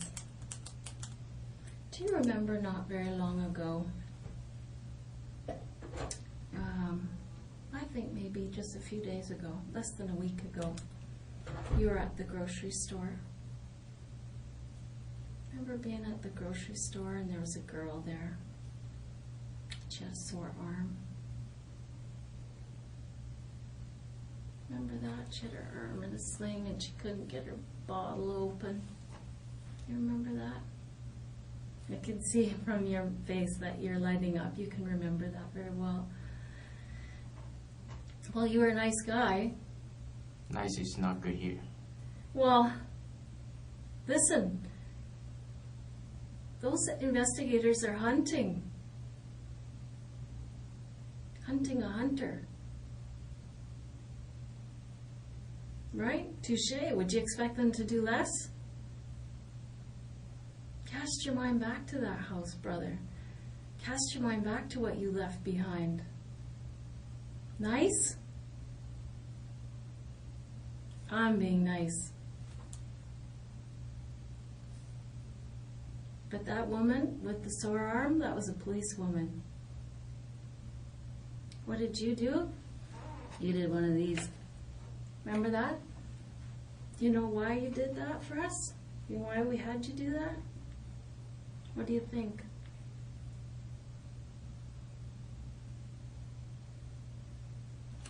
Nothing to say. You have something to say? Nothing to say. Okay. Well, the reason we had you do that for us, Rocky, was we were looking for your DNA. Do you understand DNA? Deoxyribonucleic acid. Do you know? Okay, you understand what DNA is. I'll tell you, DNA is like a fingerprint that each person in the world has in their cells, in their skin cells, in the epithelial from their mouth, which is what we gathered from you, from the blood, from semen, hair follicles, these kinds of things. Okay? And so when somebody has their DNA, there's nobody on the planet that has your same DNA, right? You are the only one. And so the reason that we wanted your DNA, I'll show it to you just so you can understand it more clearly, Rocky, because I feel this oozing mistrust of you. And I just don't want you to not believe me when I see something. You understand the police are not allowed to lie to you, right? Did you know that? I don't know that. Yeah, it's true. We're not allowed to lie. Mm-hmm. So, just so you know. Okay, here. Let's look at this report.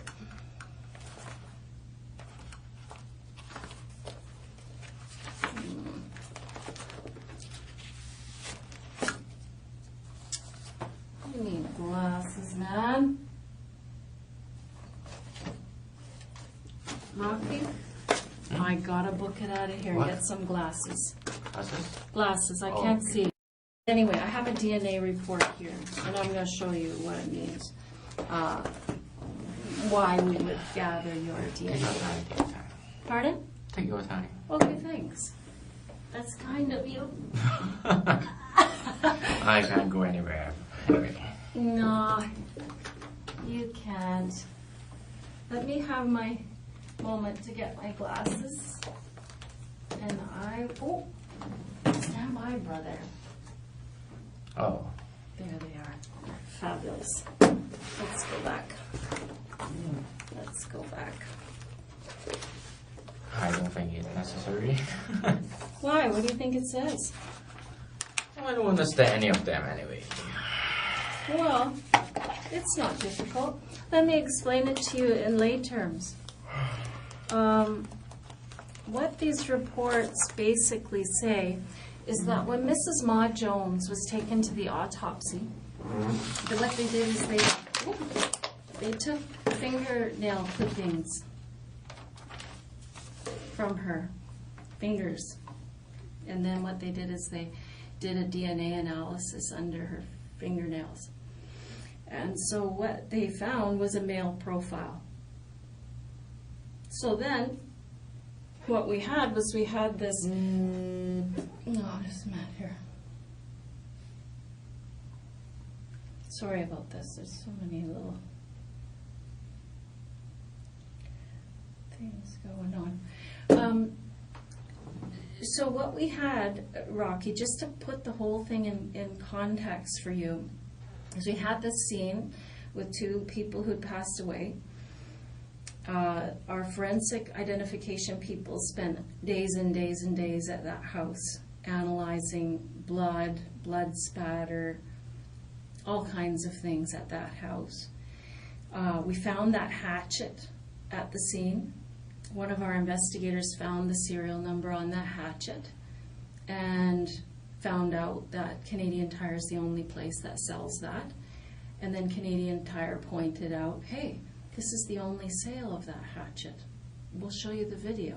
So they showed us that video of you buying the hatchet, the hat that happens to be the same hat that we found in the house under the kitchen table. And there were glove patterns on the walls that indicate that those are the gloves that were used in this murder. So there we have your image. We didn't know who you were at that time because, of course, you paid cash, right? So we just had your face. So what our investigators did very cleverly is they put a big box around the neighborhood because we knew you had driven that car, or, that car was it was driven right near your house, and the keys were thrown in the yard, and then this running through the houses, and so we put a big box around this neighborhood, including the place where the car was parked, and we just set surveillance there for weeks, watching, showing our surveillance people your image from the Canadian Tire. Right? We said, here's the guy we're looking for. He's got the exact same items that we find at the murder scene. So they're out there day after day after day, and finally, guess what happened? It was Christmas in October. There's the guy we see at Canadian Tire. We see him walking. And you know where we saw you walking to? We saw you walk. I'm going to take your Coke. You said you didn't want it. Yeah, I don't drink Coke. So I'm going to drink the Coke. So our clever investigators spot you. And where did you go? But you went to the Bank of Montreal. So, of course, as soon as you left, they go right in there, capture your image again, and capture your name. And so now we knew who you were. And so now we're still setting surveillance to try to find out where you live. So eventually, of course, they just followed you back to your house. So now we know who you are, we know where you live. But we're still not quite sure because we aren't, we think would be quite a coincidence that the person who bought a hatchet the same as the one at the scene, gloves, same as the pattern at the scene, and the hat, the same one at the scene, would be living in the same neighborhood. What are the chances of that? But still, we had to be sure, right? So when Mrs. Mah-Jones went for her autopsy and had her fingernails clipped and there was a male DNA profile underneath her nails, well, we just knew we had to get your DNA and see if it matched the DNA under her fingernails. And so there you were, giving us your DNA at the grocery store. So that was sent in on an emergency basis. And guess what? It matches. I think it says something like 1 in 19 billion chance that it's not you. So that's impossible. It's you. And they have you on DNA. Do you want to see the report? I don't understand that. You don't understand what? The report anyway. Rocky, it's over.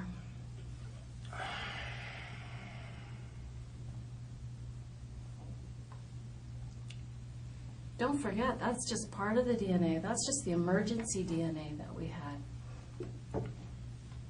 There are pools of blood outside that house trailing down. We have to analyze all that yet.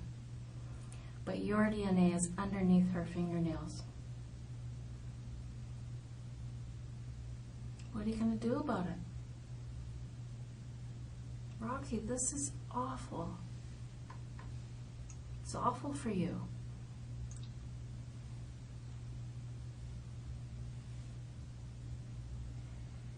Are you shocked?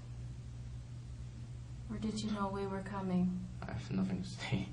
Well, Rocky, come on. Come on, Rocky. That just can't be your response to this. It can't be. It's so unfair to those people.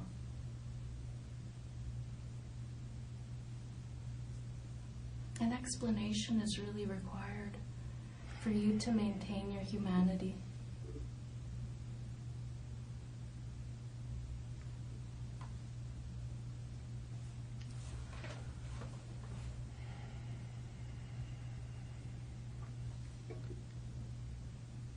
What's next? That's it, bro. Your DNA is underneath her No, fingernails. I mean, what are you? What's now? Are you going to show me more evidence, or are we done? No, we're not done.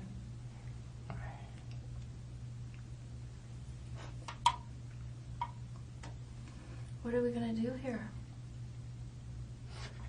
You hope you're holding me. You should say, what are we gonna do here?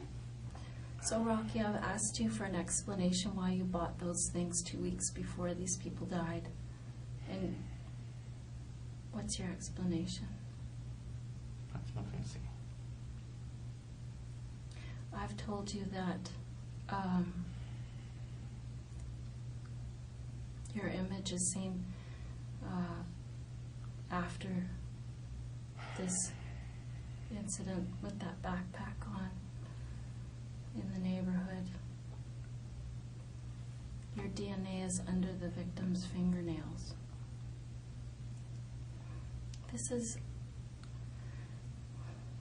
This really requires an explanation because I don't know why. I mean, I wondered if it was because you felt powerless in the world. I wondered if it was because you had an axe to grind with that man. There's a reason why this happened, Rocky.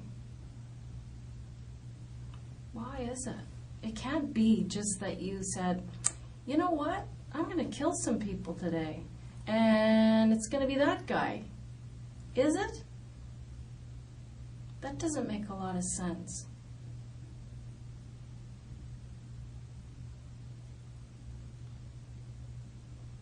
don't think that this is the way you want it to go down. I don't think this is what would be right if you let this be the only thing that people see, is all of this evidence leading up to your capture, and it is culminated in a DNA hit that is irrefutable. It's irrefutable that your DNA is underneath that woman's fingernails. I just want to know why. But what's your biggest fear, Rocky? What are you most afraid of?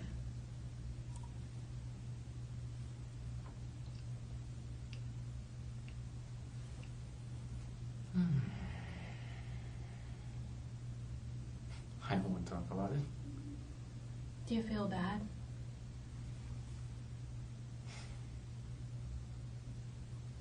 Are you scared what your parents are going to think?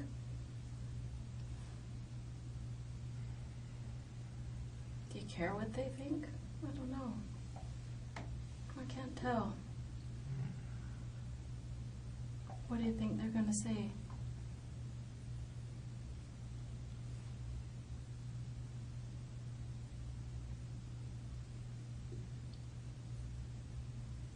What do you think they're going to say?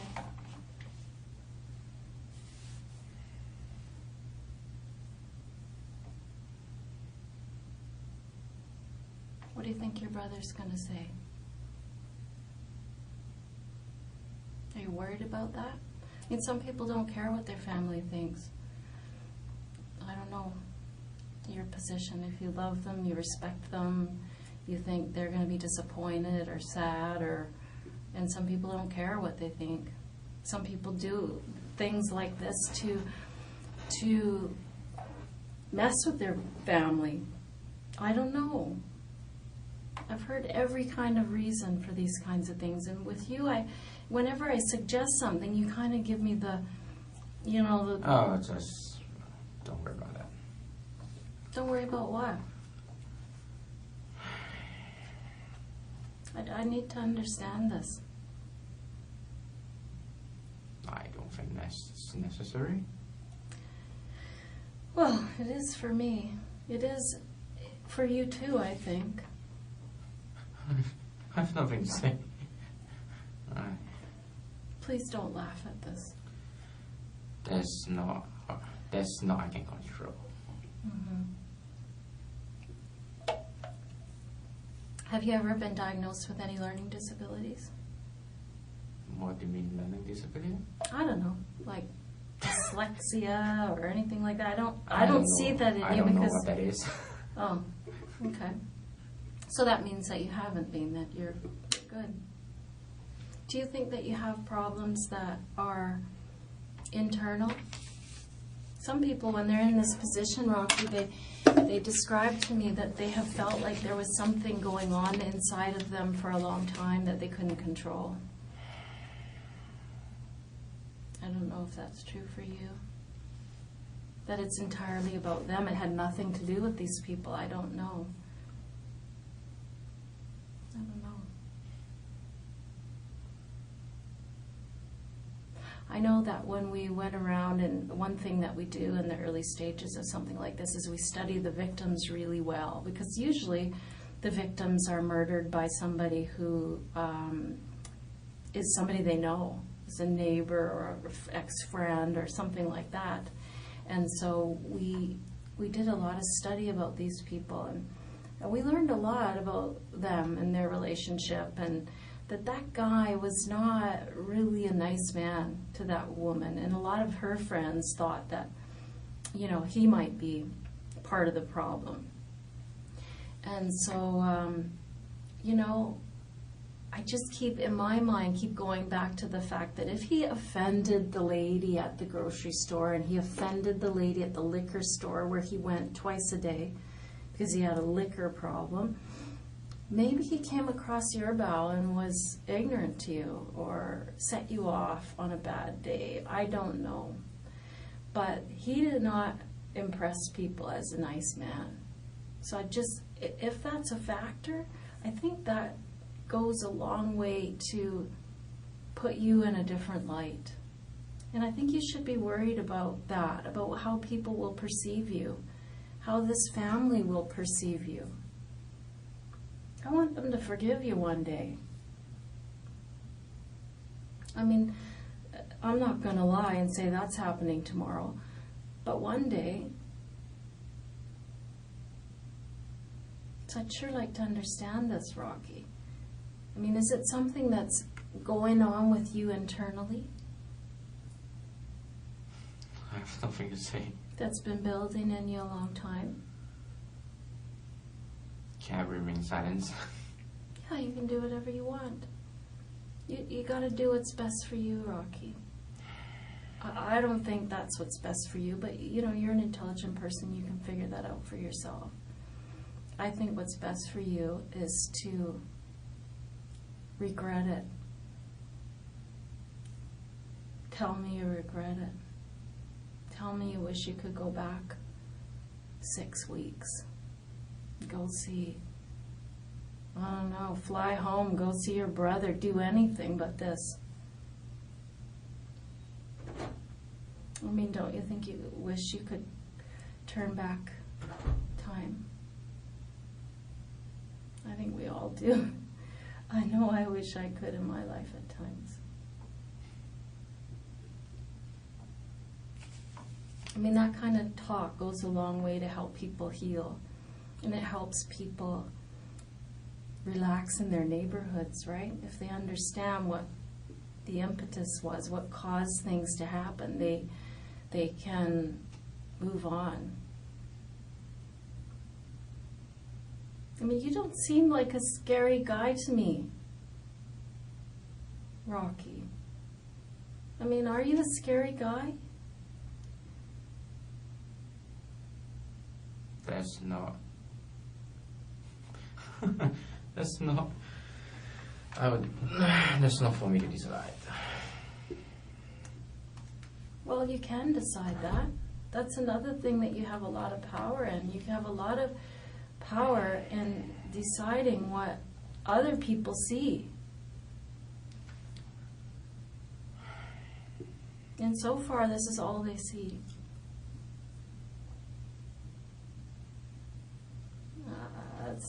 That's not what you want, man. I mean, the fact of the matter is, Rocky, you can see that the evidence is overwhelming. It is overwhelming.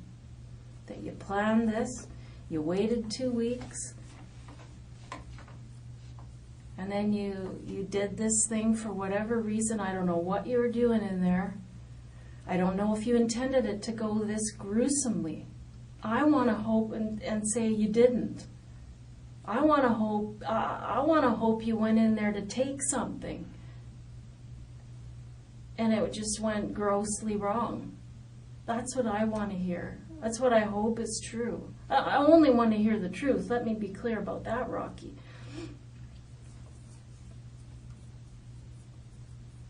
But I just can't put it to rest in my own head. I need to sleep at night too, you know. And you just don't seem like a scary guy to me. How did this happen?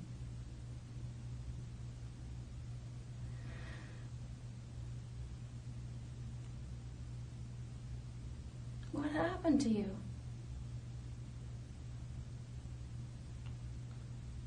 I have nothing to say. Sure you do. You have a lot to say. Like I said to you earlier, I said, these things, they just don't happen. And inevitably, I mean, I've talked with dozens of people like you who are in this position, Rocky, and the reasons are always so different and so... I can't believe the impact that the person in your shoes has at this stage of the game on healing for the victims, family, healing for the community. I'm not kidding. I talked with a guy once who he'd stabbed somebody to death, and you know, in court, the whole thing went on, and he pleaded guilty, and he had told us what happened, and he was very contrite, meaning he felt bad about what he did. And he did a lot for that family to help them heal and sleep at night. Because when something like this happens to your family, you don't sleep at night. Maybe forever. So you have a lot of power to give people some comfort. I think you owe it to them even. You know what I'm saying? Do you get what I mean? When somebody tries to make amends, that it definitely helps people.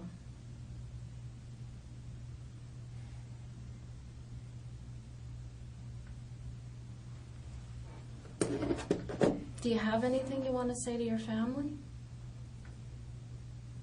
Family? Yeah. You mean you want to contact them? Yeah, we are contacting them. Well, you are doing that anyway. Mm-hmm. We have to. Oh. Do you want us to tell them anything? You're going to tell them anyway?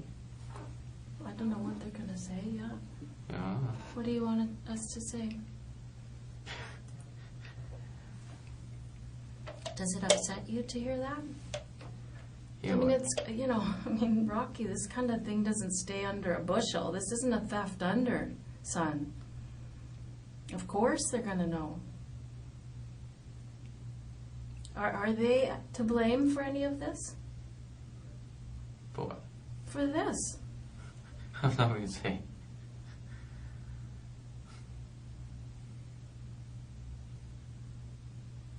Rocky, everybody's going to know what happened, and everybody's going to know what your reaction has been in this room tonight.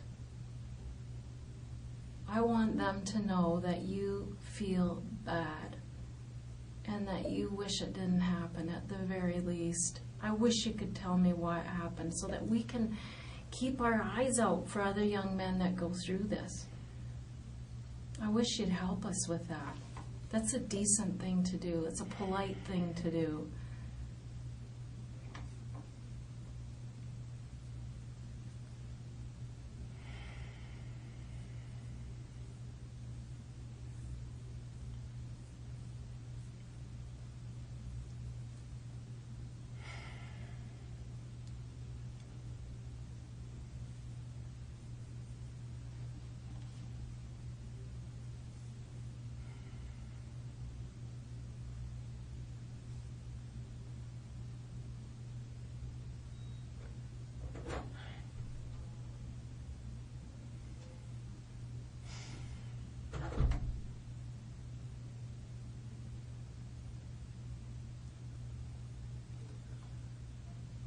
How's this gonna end? Like, when? It's never going to be over. No, I mean this I don't know. today.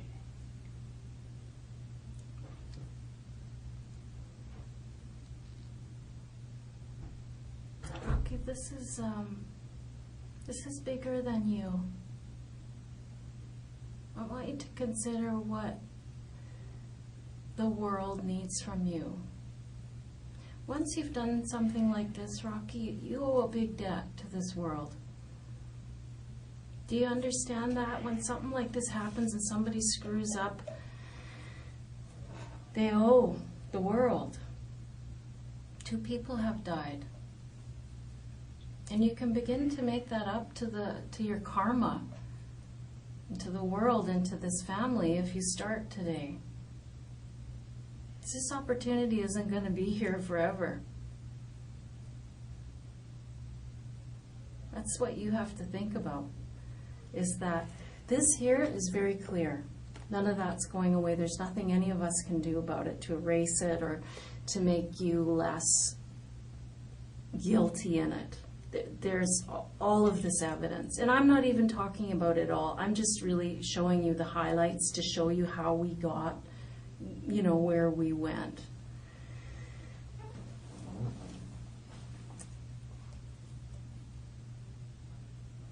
that nothing's going to change any of that. That is what it is. Not talking about that isn't going to make it go away. It isn't going to take that DNA out from underneath her fingernails. It isn't going to take that DNA off that pop that you cracked open for us at the grocery store. You know what I mean?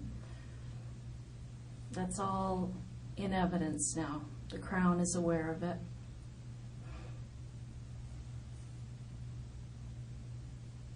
But now it's just the second half of the story.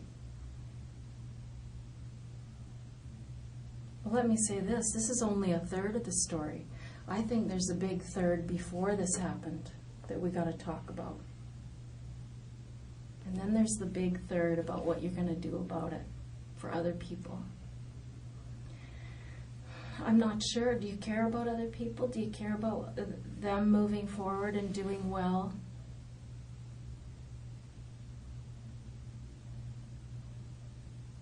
No? If I don't think there's any what. I don't care about that. I'm interested in what you're saying. I haven't said anything. I I think- have nothing to say. I think that what you're on the verge of saying, and correct me if I'm wrong, is that there's nothing that you could do or say that would erase this. And you're right about that to an extent, Rocky. But one thing that I'm always part of is the aftermath of these things. What goes on with families afterwards and what goes on with people like you afterwards. About how you heal yourself and become somebody who'd never do something like this again. I mean, that's a big part of the question here. Is this going to happen again? And that's part of the question. And if you feel that that's not possible, I'd like to know why. And if you feel like it is possible, how do you think we can deal with it so that it doesn't happen again? I have nothing to say. Just answer the phone. You're sorry for what? Just answer the phone. I have nothing to say.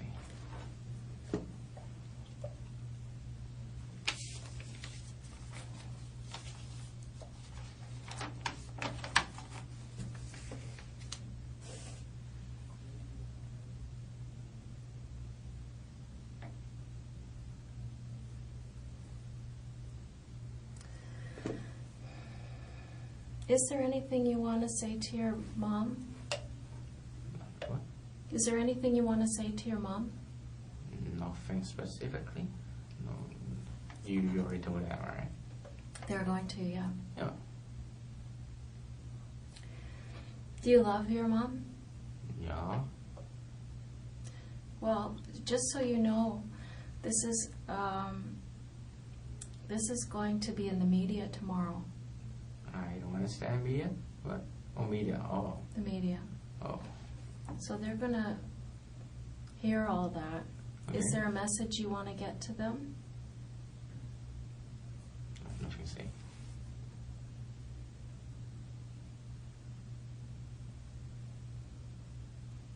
Is this going to cause some embarrassment for your family? Sure it is. Are you worried about that? I have nothing to say. Do you think your parents predicted this?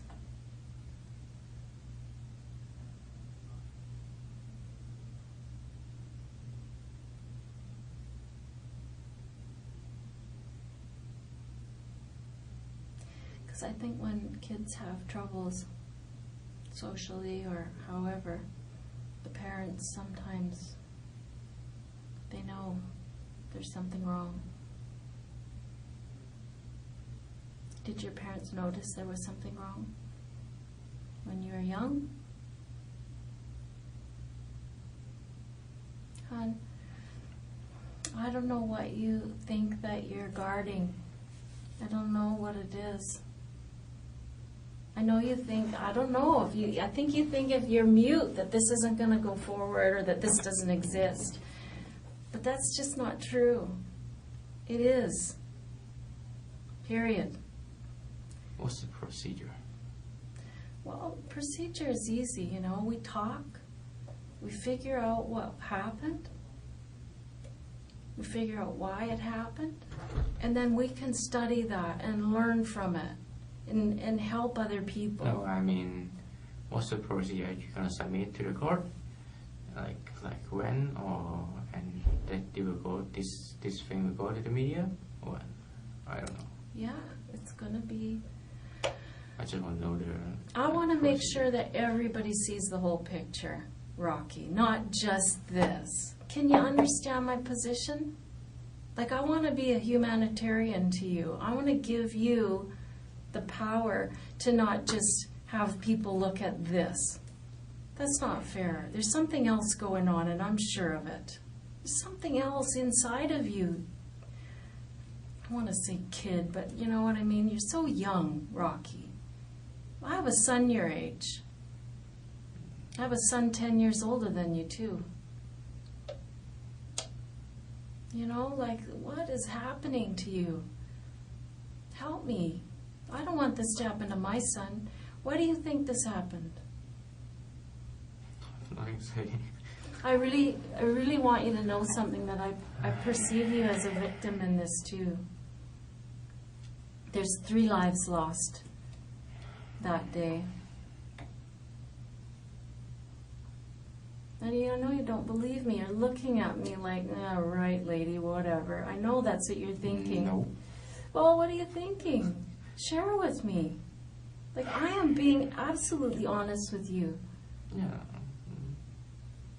Like, but that's not important here. What is important to you?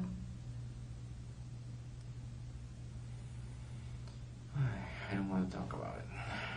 Tell me what's important to you. It doesn't have to be about this. Tell me what's important to you.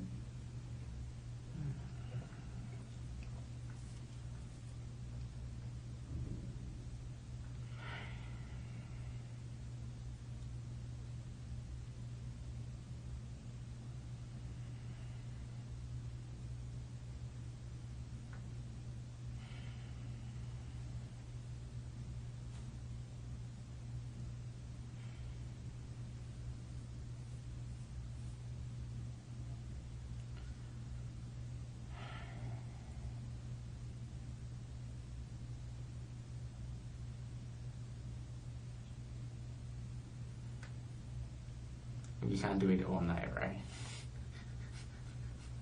I'm here for you, whatever you need. Honey, you can't keep this bottled up. It's not good for you.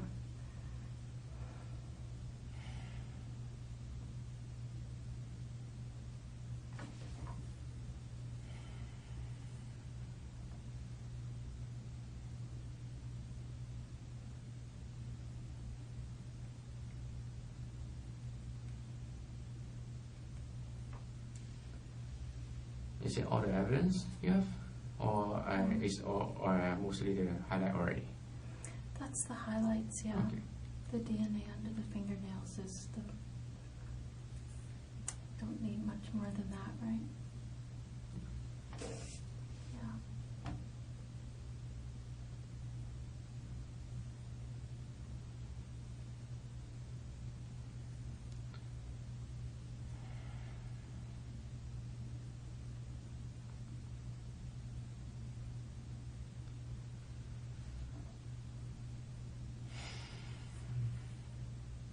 Take some rest. Have a dinner.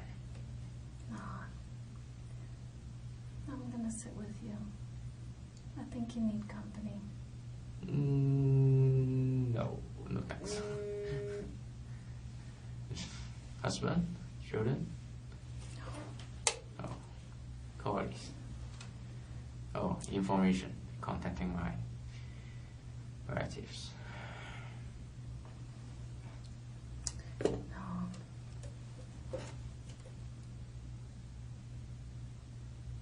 You can't leave it inside you.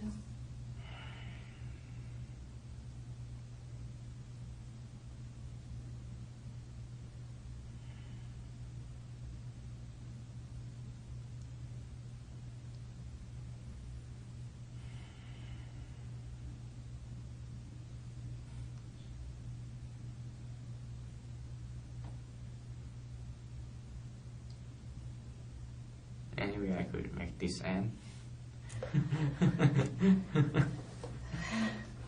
You know, it's not going away. It's not going to end anytime.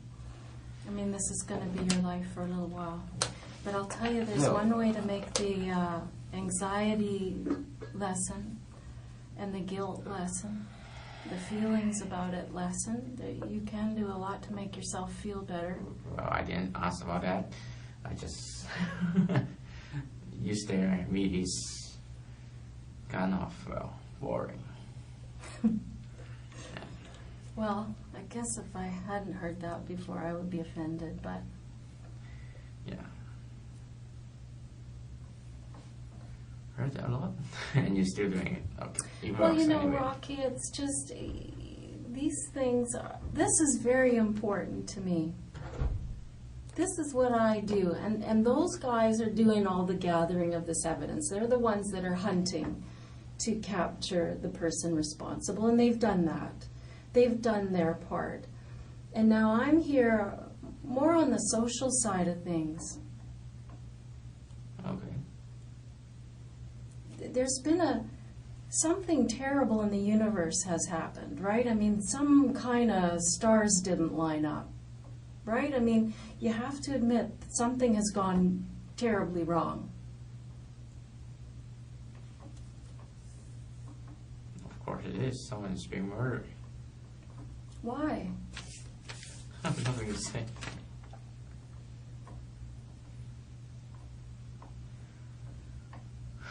I don't believe that's true. I mean, so many times people say that for a long time, but they regret not taking their opportunity to. And sometimes what's happened is so awful, and that the reason it happened is so awful. The person can't talk about it or doesn't want to talk about it. But those are especially the times, Rocky, when you should talk about it. Because if people understand what's going on with you, they can have empathy for you. They can have some understanding. Your parents will have some understanding, perhaps. And, you know, I can be that conduit to make sure that people know that this file doesn't go forward just with Rocky's DNA is under the victim's fingernails. Rocky's DNA is on the knife. I didn't mention the knife, but there's a knife there and it has your DNA on it as well. It's a little orange knife, like a little ceramic bladed knife. Do you want to see a picture of it? It was on the front step of the house. There's lots of little things like that that I haven't mentioned because they're penultimate to the DNA under the fingernails, right? It's not as compelling to anybody looking at it.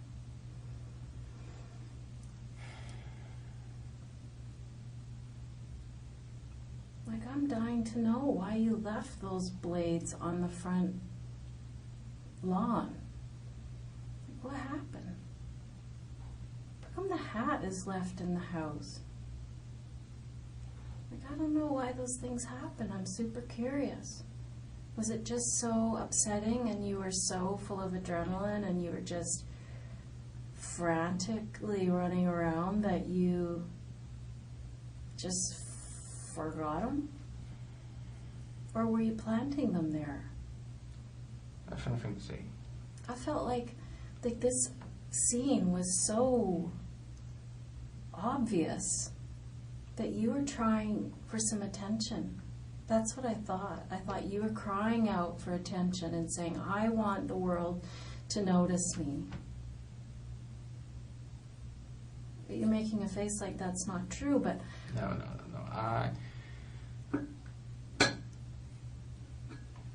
Never mind. Well, tell me. I want to answer your question.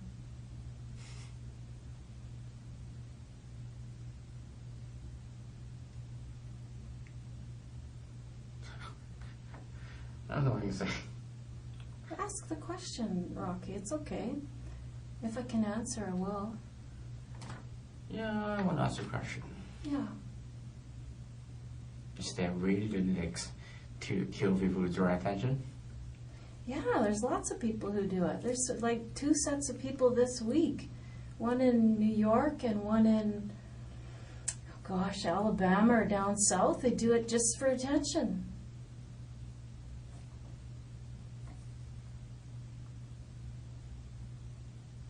And when I saw this scene with some obvious evidence that's obviously going to be full of your DNA, I don't know why it was left there.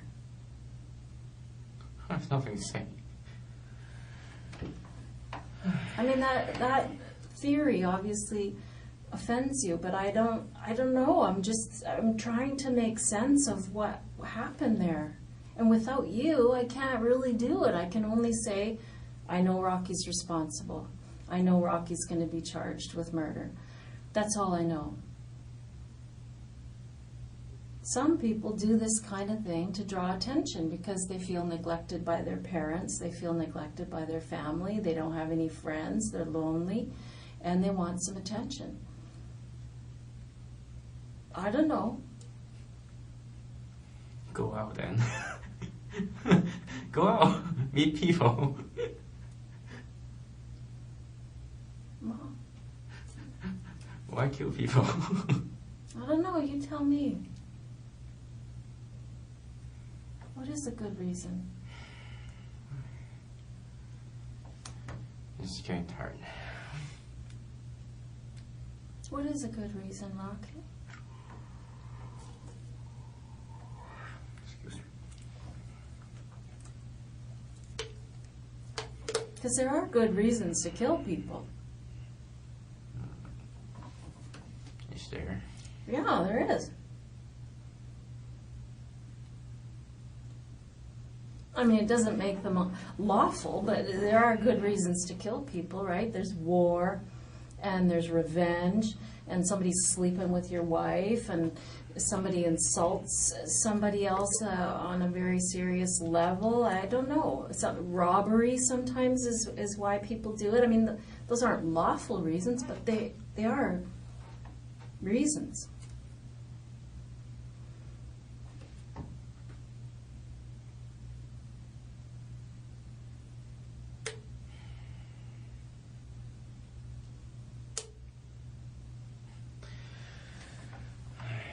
What is the reason?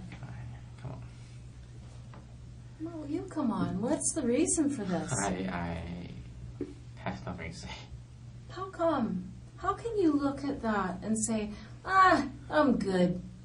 I'm good. Don't worry about me. I know you got my DNA under her fingernails, but fuck her. Who gives a shit about her? Who gives a shit about this guy? I'm good.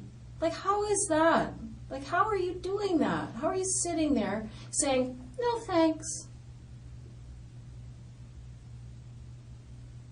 Because that's what it feels like, Rocky. It feels like you're saying, yeah, no, I'm fine. Are you fine? If my attitude makes you feel bad, I apologize. Well, it's not about your attitude making me,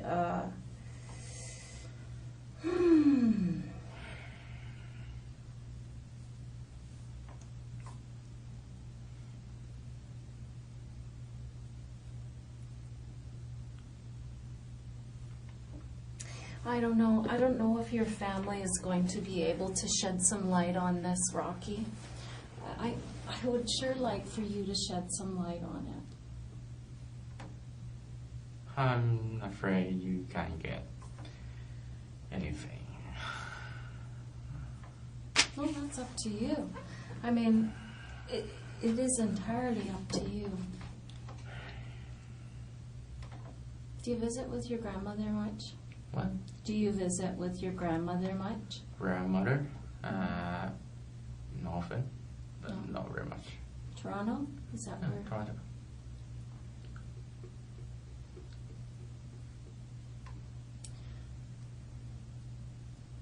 I want you to consider everybody in this thing, Rocky. Everybody.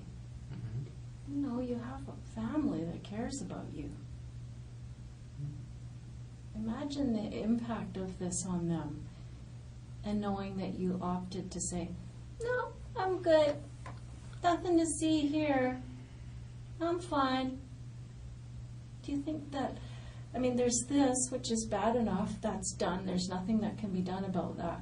But now to know that your son sits mute in the face of all this, what kind of boy did they raise? Are you worried about the impact on them that will have? I don't know what your relationship is with them. I mean, some people hate their parents, and so they don't really give a shit if it makes their parents look bad or if it makes their parents look like they raised someone who doesn't care about anybody else. I don't know, but I'm not sure where you're at on that.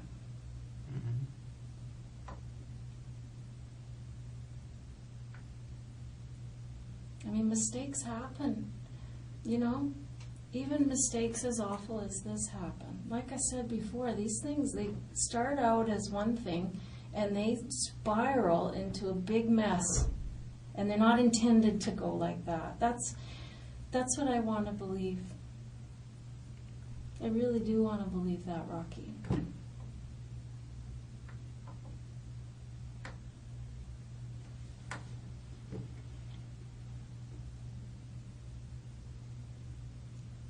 I want to believe that this is not what it was supposed to be. And now that it's all said and done, and all the forensic evidence has been collected, that when you have to face your family, your grandmother, that they're going to say, well, that's horrible. At least at the end of the day, he was a man about it. And he did his best to make it up at the end of the day.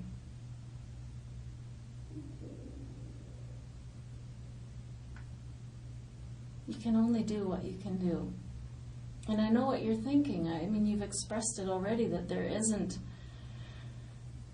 you know, you feel like this is such a terrible thing that there's nothing you can do to make it up. Well, there are small things that you can do, Rocky, that are within your power to ease pain for your family, ease pain for this family, ease worries of everybody in the community, help people who help young men like you who are going through that period, that awkward period of 22 to 26 where young men feel lost and do bad things. You have a lot of power here to help the future. And I want you to take that step.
we just go and I'm getting tired.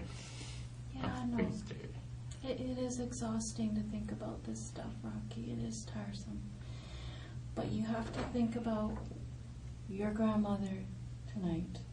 And you need to think about your parents. And I don't know if you love them or have a beef with them or not, but you need to give them a gift, which is, my son screwed up, but at the end of the day, he did the right thing.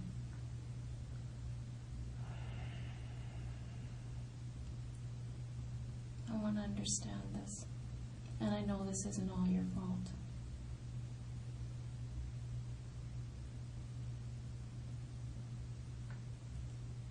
I know it's not all your fault.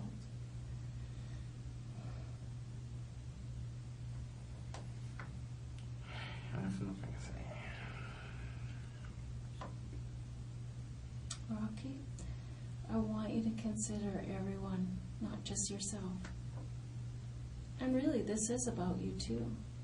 This isn't just about what your parents are going to have to face to their neighbors and friends. I want them to be able to say, my son is in recovery. He is doing everything right now. He's sorry for what he did. Yes, he screwed up, but we love him, we support him. He's going to do the right thing. And this is what is best for you too. Don't tell me you're sleeping well after that. But the first step into getting back into having a quiet mind is getting this out of you and getting some help with some psychologist or something like that.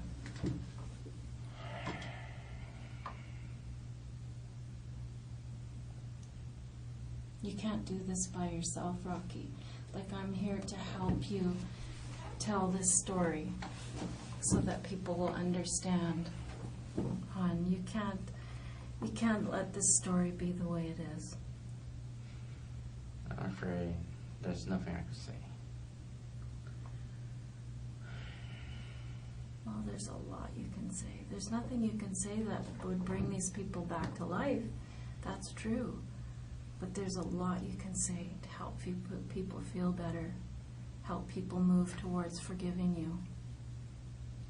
That's not going to happen overnight. But today's the first day. Today's your chance.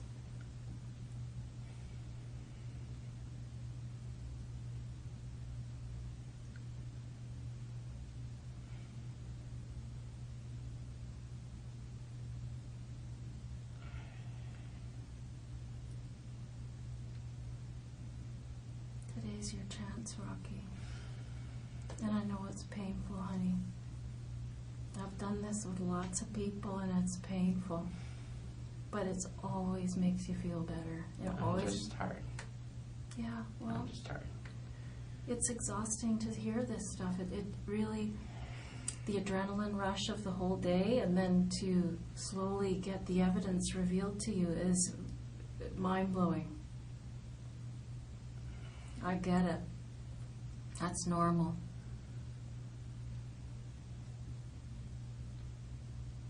Absolutely normal. These are the stages that people go through, Rocky, and you're no different than anybody else.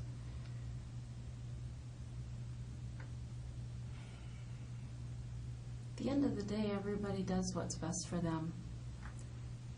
That's the truth. And once the evidence is so clear, there is no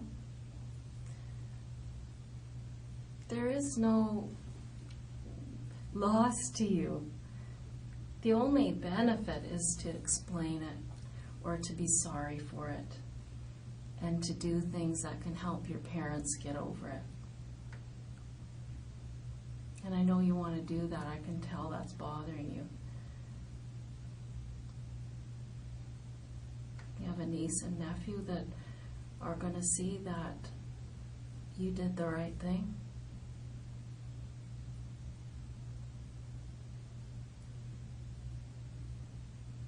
He's just 3 years old, 4 years old. Yeah, but they're going to grow up.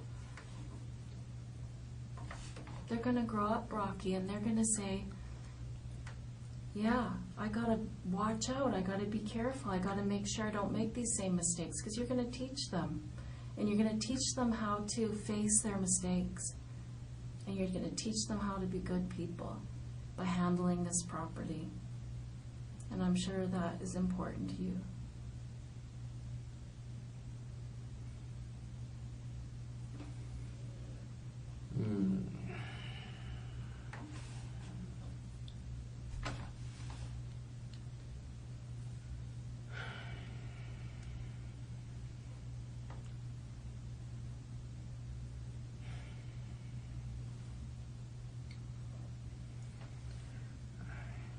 I have nothing to say. Just go home. Sorry. It doesn't work that easily. Yeah, I know. So I'm just suggesting. Yeah, well, a lot of people think that they can just, you know, that life that you had where you got to say, this is what I'm going to do, this is what I'm not going to do. I mean, things change. Okay. I'm just going to pop out because apparently they've spoken with your brother. Okay. And so I'd like to get some information from him. Okay.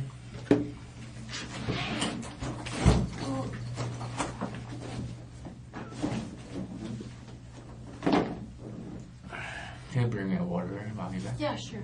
Excellent.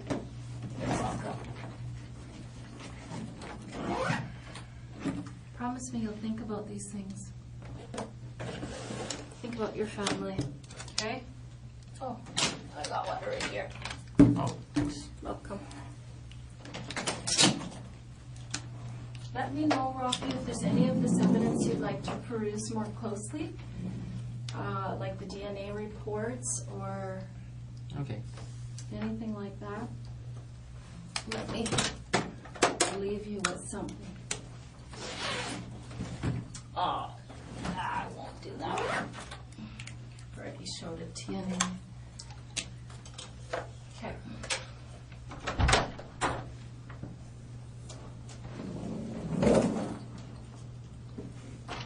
See you. Yeah.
Hey, Rocky, you want to come for a breath of fresh air?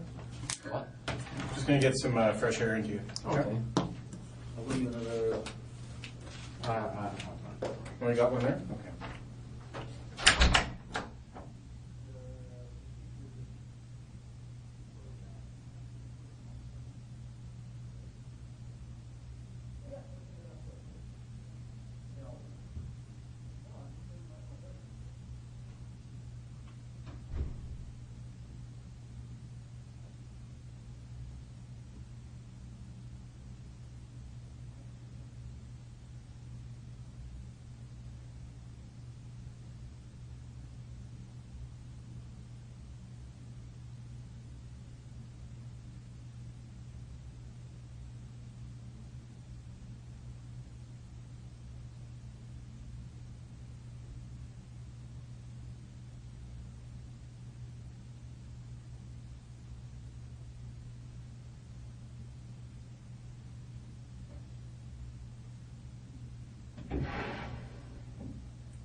Thank you.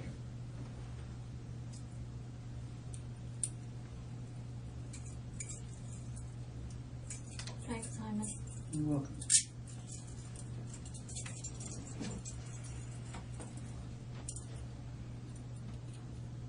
You got other, what would you pop in? I've got one here too. Too many. Too many? Okay. You're already. Oh, well, that's good. You'll be fully hydrated. Thanks, you guys. So, a little break. I put some things up Yeah. so that you can see clearly. Because sometimes I think when I go over the evidence, that in your shoes, like the adrenaline's pumping and maybe you don't get a chance to absorb it all and understand what's happening. So what I've done is, Rocky, I've put things up so that you can understand how the investigation built and led up to things. Some of these things are out of chronological order because we went backwards in time, like I told you, right? Because what happened was, of course, do you want to come and see these things just so it's I clear don't to you? want to. Oh, come on. It'll make it clear to you, Rocky. Intelligent people want to know what's happening to them. No, I'm not intelligent. Yes, you are. Like, you keep saying you're not, hon, but you are. I know you are. But anyhow, at the crime scene, this is what we saw outside, was this knife here. This knife ultimately was analyzed. Swabs were taken off of there by our forensic identification people, and later that was it was found that there was male DNA on there. And when we found that, we didn't know who you were yet, but we had this DNA profile. Also, of course, was the hatchet that was outside in the yard. Here it is, where it was sitting, and this was probably what caused you the most difficulty right here, because what our investigators did was they looked at this coding here, and this coding told them that this instrument was bought at Canadian Tire. So off they went to Canadian Tire and said, hey, when's the last time you sold this hatchet? And they said, well, right here. Here it is. And not only that, but a hat was sold. That hat right there, a hat similar to that. Anyway, that hat right there was sold, as well as these gloves, similar gloves to these ones. And that was on September the 13th. And of course, we have this person here connected to that purchase. We didn't know who you were yet, but we had this image of you. Here you are making the purchase here. You didn't even wait for your receipt. But anyway, you know, it's a computer system. They keep their own receipt. So we had this image, and what we did was we went into the neighborhood, and we just set up surveillance everywhere. And soon enough, one of our very super bright guys said, there he is. And they followed you to the bank where you used your bank card. And then we went into the bank and said, who was that? And they said, that's Rocky Kam. So now we had your name. We knew who you were. And so then we could start to investigate who you were, and we followed you back to your house. So we knew where you lived then. So that's how the investigation got started. And believe me, Rocky, it has just only begun.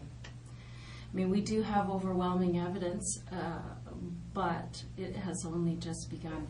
This backpack here that we see you drop off at Canadian Tire, we later see it in the vicinity of this truck here. I verily believe you drove that truck away from the house, and your image was captured when you locked the truck and the lights came on. There was blood evidence in that truck.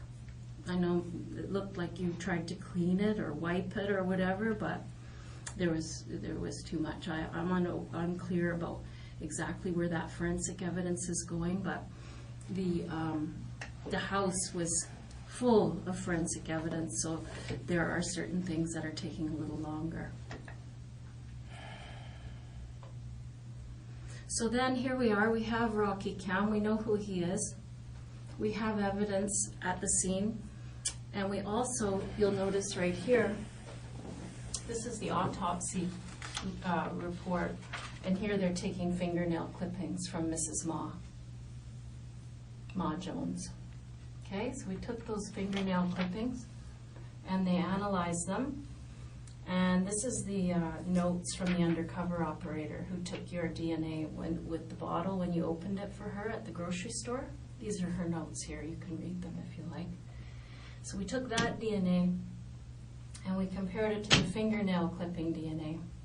And we get this report here that says, that's you. That water bottle was full of the suspect's DNA and it matched what was under the fingernails. You can take this down, Rocky, if you want, and look at it really closely for yourself so you can rest your mind that here it is what it is. How was your break? Did you have a chance to think?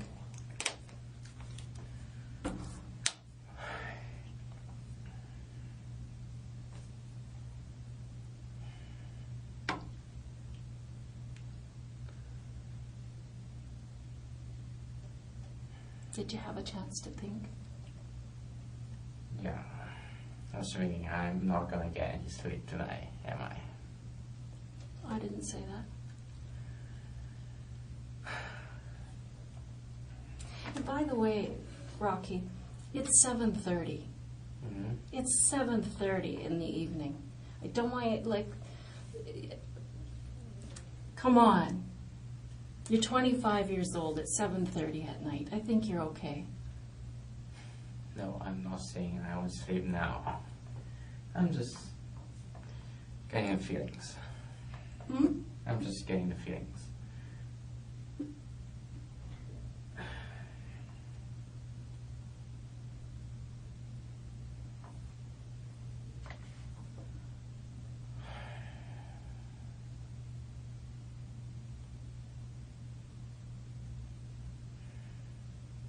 It's a lot. And you know what compounds the problem, Rocky, is if you look at that photograph there beside your shoulder there, that's Mr. Jones earlier that evening. You see him? He's all hunched over there. He's got a walker. He's quite disabled. That's another layer to this that really needs an explanation from you. You know what I mean?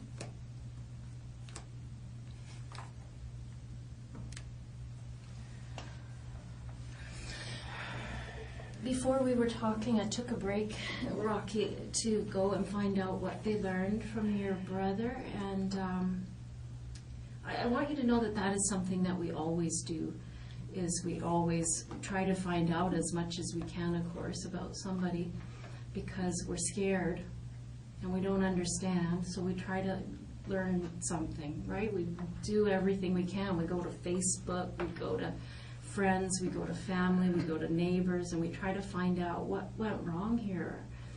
And your brother wanted to pass on that he loved you. Okay.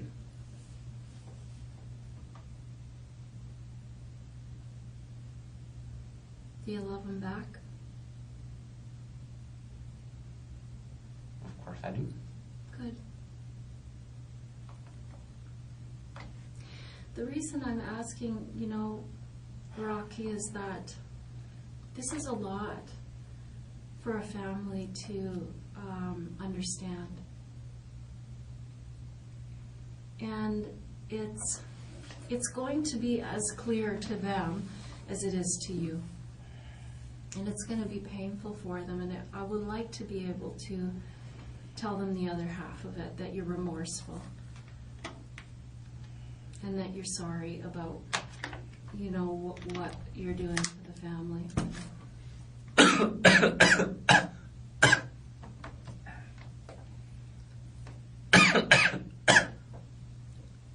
You need the Heimlich?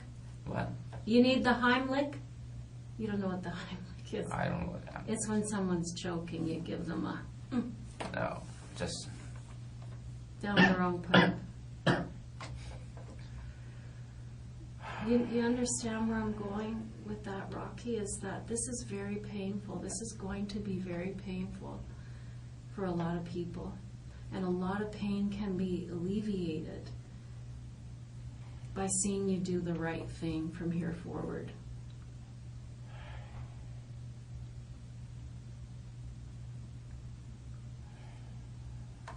You know what I'm saying? You have a big family, really, who's going to be aware of everything.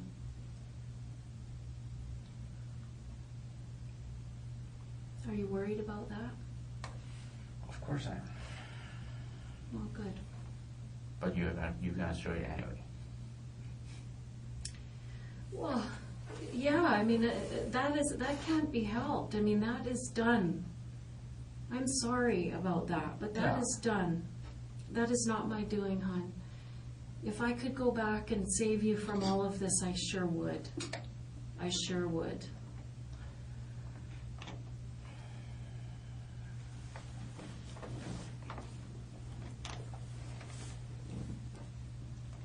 But don't you want to send the message that you aren't, I don't know what. I don't know what your family is going to think. I don't know them. What do you think they're going to think? Family don't always know what they think. Yeah. It's hard. Especially, I don't even know. Well, that's good to know, because these things do happen, and the person in your chair often doesn't know why it happened. They often are confused by their own behavior. Some people are even scared of themselves, Rocky. You know, some of them don't even know if they are able to control themselves. I don't know if that's you, but What do I want you to tell me what happened. What do you know about why you did this? I mean, if it's confusing to you, just say. I mean, that's all right, that you don't understand every part of it.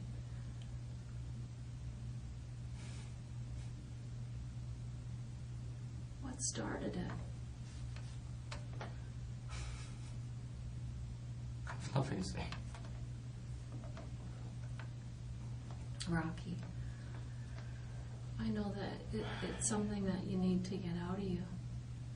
You need to protect your family from the next parts of this, and you know, I don't mean that, you know, I just don't know what you need to make you understand that there's a lot of people that are going to be affected by what you do here tonight. Like your grandmother and your parents. And you know, there's a lot you can do. I know you feel like it's a hopeless situation and it doesn't matter what you do and you feel like, fuck. But you don't understand this yet because you're in the pit of it and you're in the muck of it. But these things are very helpful to people, to know that you've tried to fix it the best you could, even though it's big. But you've tried. At least you've tried. I know you're trying, but I really couldn't say anything. Well, Rocky, that is certainly your choice. But I really think when you face all of this, that down the line, when you are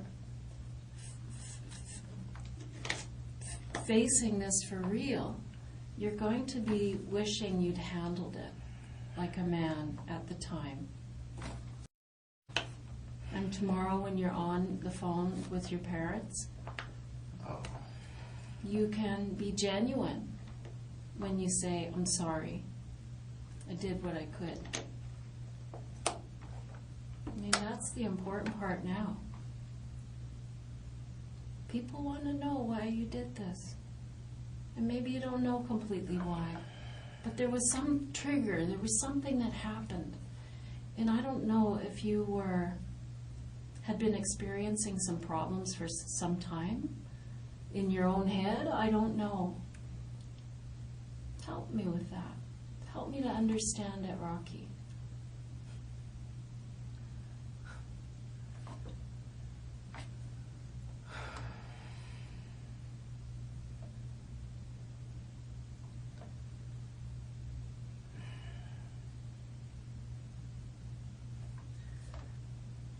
I really have nothing to say. How can that be, Rocky? How can that be? You don't trust that, so well, I assume. How I don't trust what? I have nothing to say. I don't buy it. Yeah. You have lots to say. You look like you are full of things to say. Your face is twisted and you are anxious and you feel sick. I can see it in your face. Many people feel sick in police station. And while they are being charged and murdered. Yeah, it's big. I don't know what your plan is. What is your plan?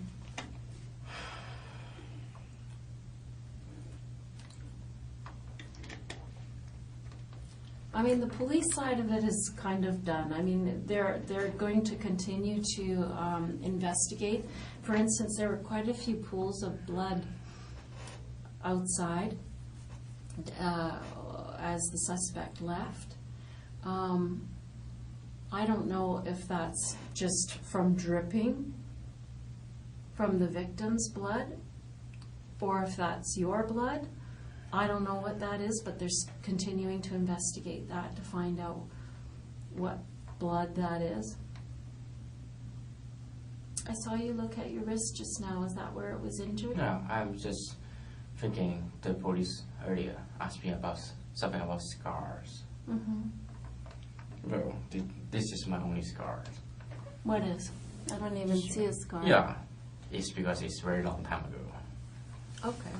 It's like, and I was, what, grade 7? I see a scar here. And here. Is it a scar? Yeah, I think so. Don't you think it is? Looks like a fingernail scratch to me. Where were you bleeding? Hmm? Where were you bleeding? Bleed? Bleeding? Blood? You were bleeding when you left that place. What? Well, you were scratched. I know that because Miss Mah-Jones had your DNA under There's her. nothing I could say.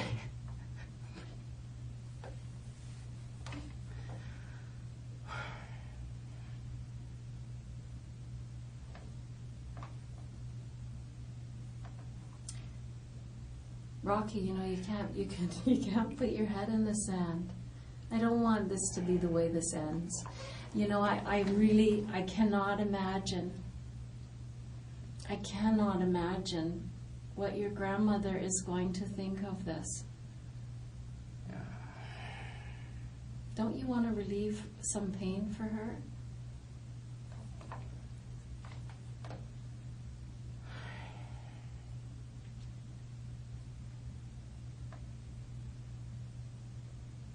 This is a big machine, and it's going to keep on going.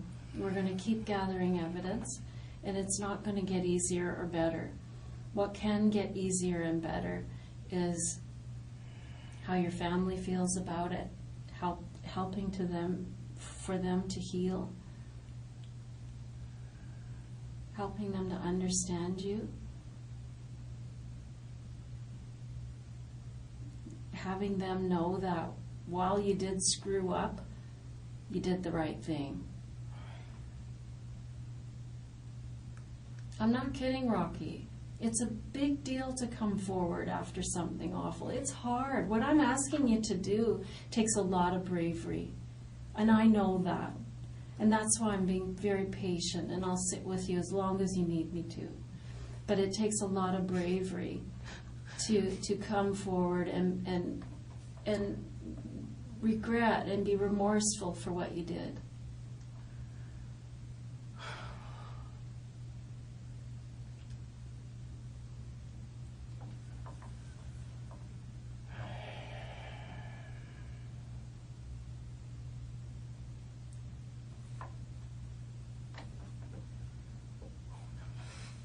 So funny.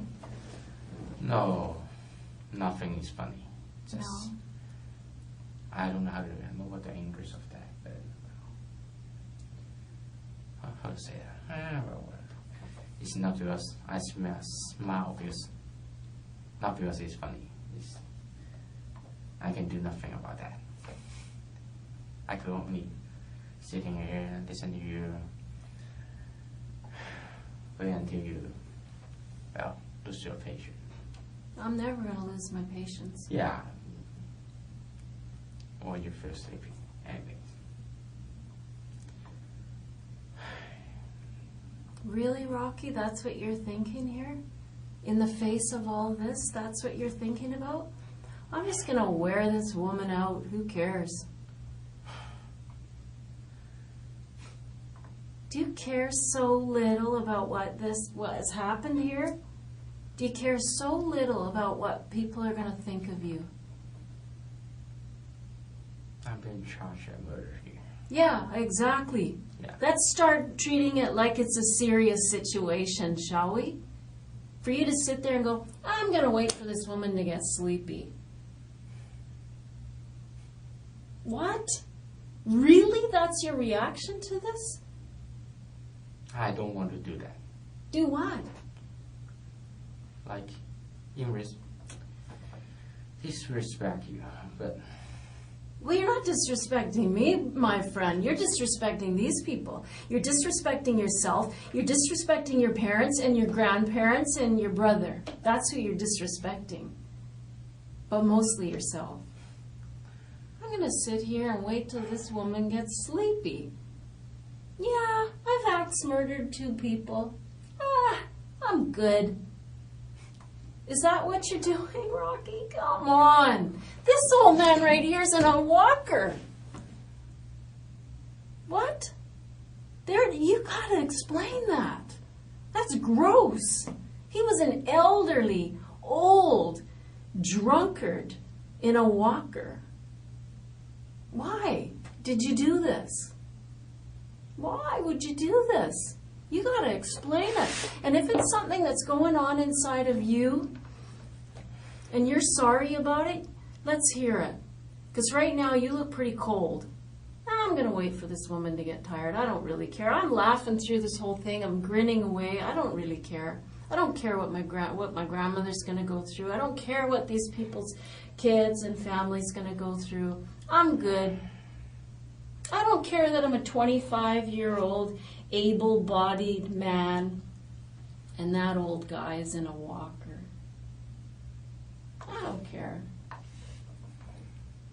What was that? Are you implying you're out of shape?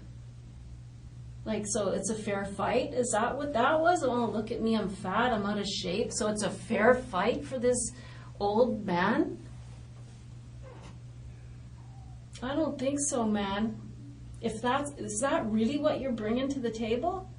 I'm an out of shape gamer, so it's a fair fight.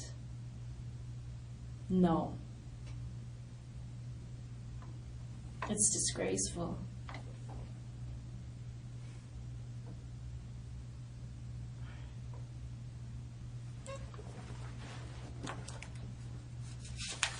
Yeah, this guy's a real asshole. Do you know who this woman was? She worked at the woman you killed. Do you know who she was? She worked at GF Strong. And she helped people like this lady here recover. She was an occupational therapist. Well, not very many people had many good things to say about him. This lady who was they called her, I think she was a hero of medicine. She won multiple awards for the help that she'd given people. Did you know that? I have nothing to say. Rocky, did you know who she was?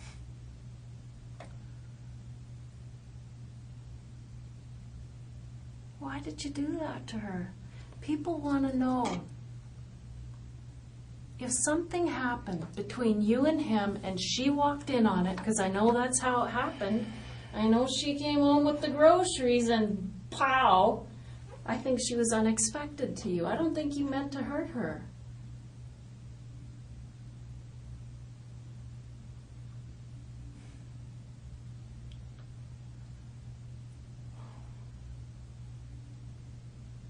But I'm only guessing. I want to hear it from you.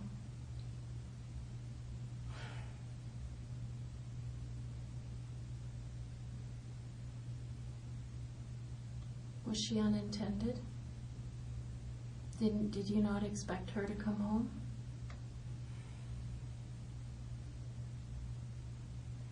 That makes a big difference, you know.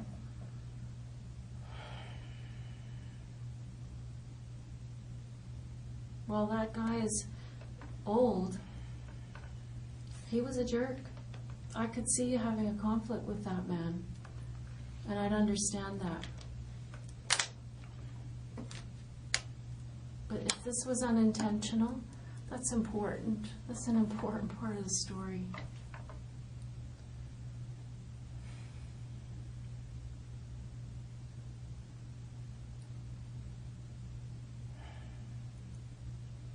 That's important, Rocky, and you know it. It's one thing for two men to go to battle, but this tiny lady, how do you explain that? I don't think that you thought she was going to be there.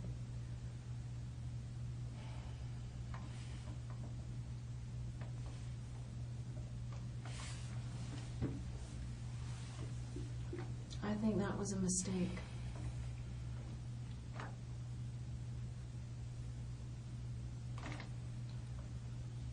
Am I right? I have nothing to say.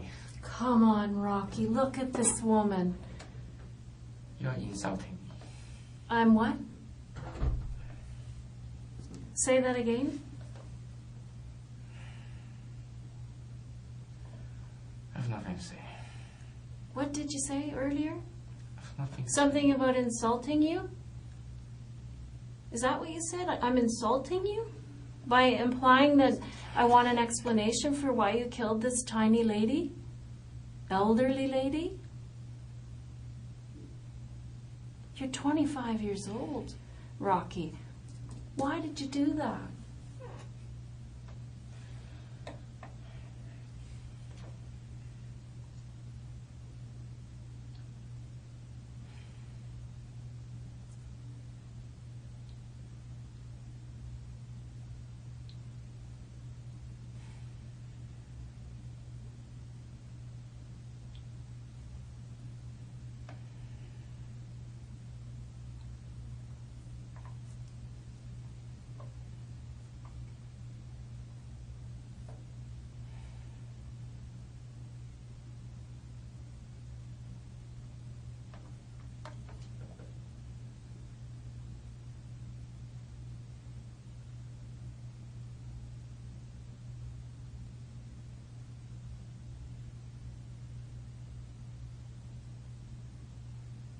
Why did you do that, Rocky?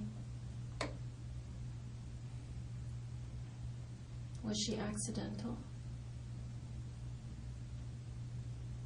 There's all kinds of evidence that supports the idea that you didn't intend for her to be home.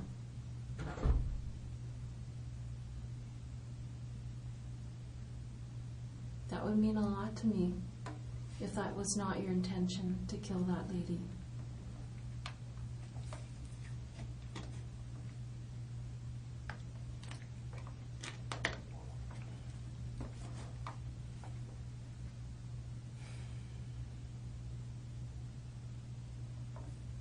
What was her role in this thing?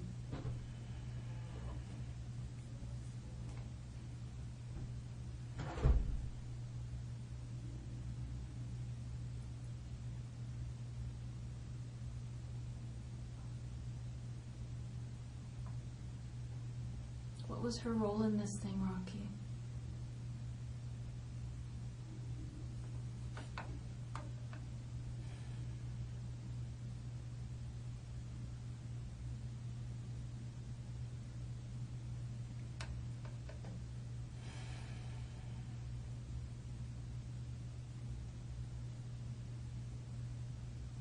It's okay if you don't understand it yourself, you know. Because so far I don't really see why you do it. I don't understand the motive. They're not rich people. They don't have stuff. They live modestly.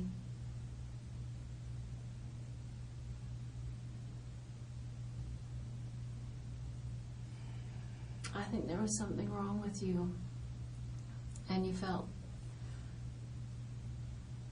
confused by it yourself at the time.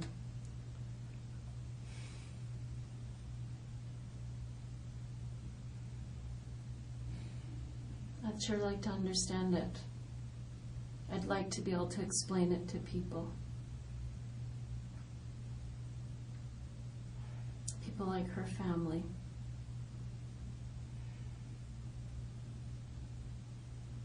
People like your family.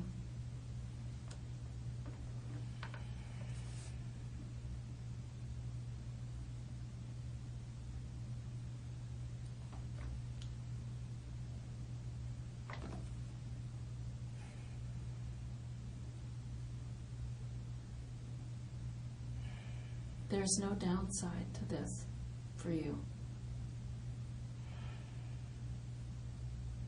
Let me just have you look around the room one more time. There's no downside for you to say, whatever the reason was, I needed money, so I went in there. I have no idea. I was having I just lost it.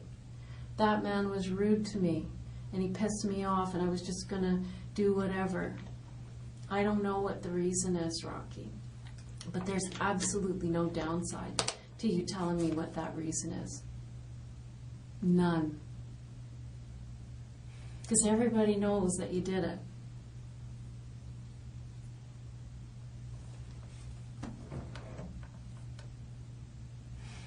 Everybody knows that you went in there. Everybody knows that you went into that store 2 weeks before and bought what we call as a kill kit.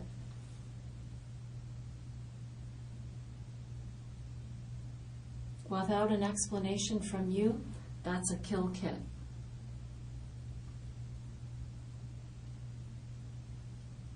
There's no downside to talking about your feelings about this, that you feel sorry, that you wish you could go back, that that lady was an accident, that you didn't want her to be involved. I'd like to hear that from you.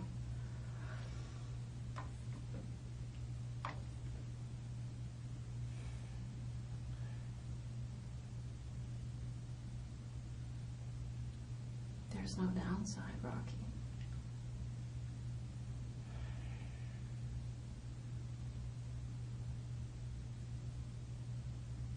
All there is would be documenting the fact that you have empathy,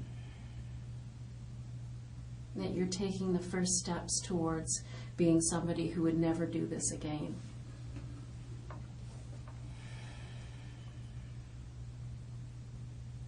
There's no downside.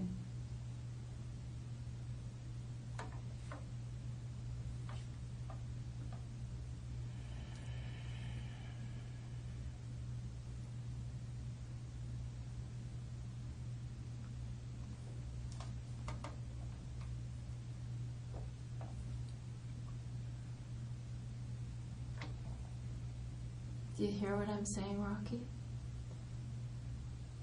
That there's no downside? I hear every word. Good, I'm glad to hear that. Because the evidence is so overwhelming, and it's just going to build and build and build, because this is the kind of case that will take an entire team of forensic identification people. They'll be working on this case for months and months and months.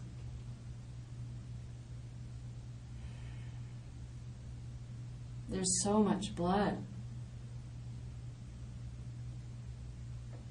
They'll be working on that case for months and months and months.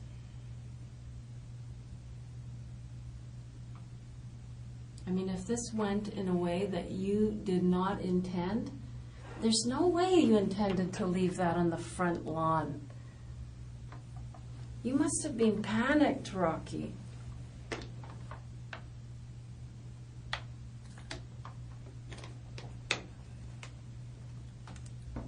can't explain that. It's so obvious, and it seems as if you're leaving the one thing that we needed to find you. It was just that axe, right? That's what led us to you. And you left it on the front lawn. Why did you do that? Like, it's going around in my head that you did it because you wanted to be caught. I don't know. Maybe it was a mistake. I don't know. Sometimes when people are in distress and they do something terrible and they need some help, they do something drastic like this because they're reaching out and they need help and they need to be tucked away. They want to go to jail. That's how this case feels like to me. There's just so much evidence. I mean, heck, this thing happened 5 blocks from your house or something. Who does that?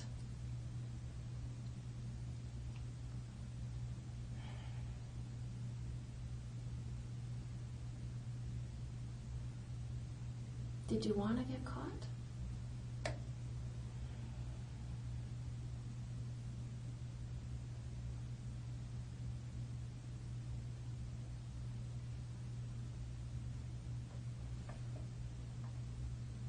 Did you want to get caught, Rocky?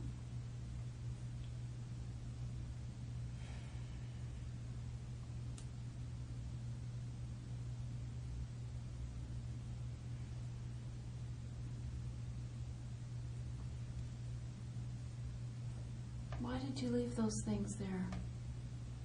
Like a calling card.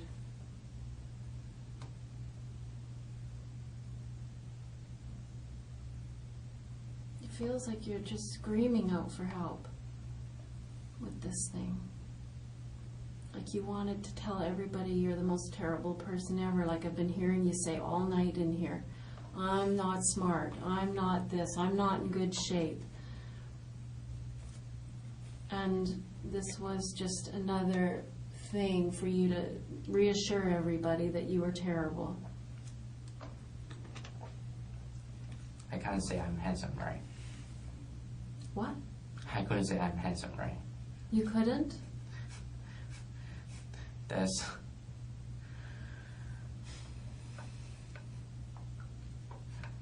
Well, just an example. Why would I, brag myself? Why would you brag on yourself? Well, you shouldn't brag on yourself, but you don't have to beat yourself up. To interpret it that way, I never meant that. You say it's that way, bro.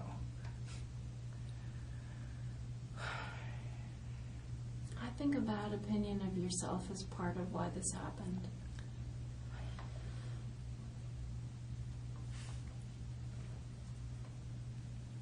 I think you can work on that stuff.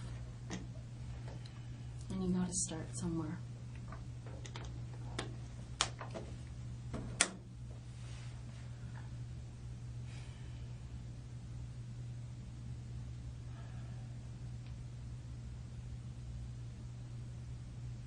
Gotta start today.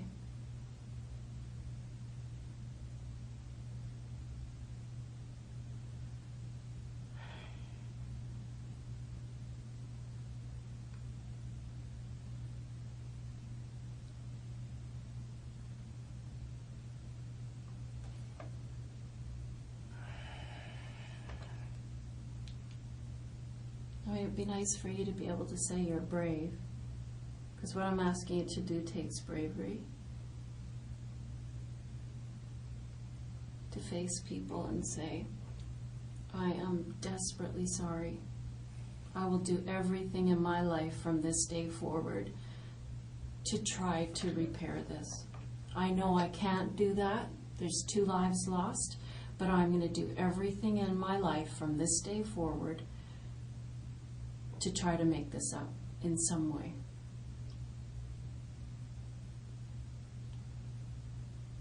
Do you understand the power of that, Rocky?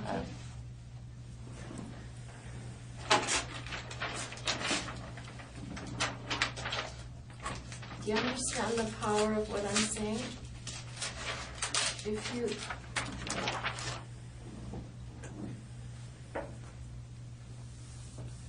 take this date and go forward telling everybody who knows you and is involved in this that I'm going to do everything I can to make this right as I can. I don't see the downside in doing that, Rocky. It just makes people have faith.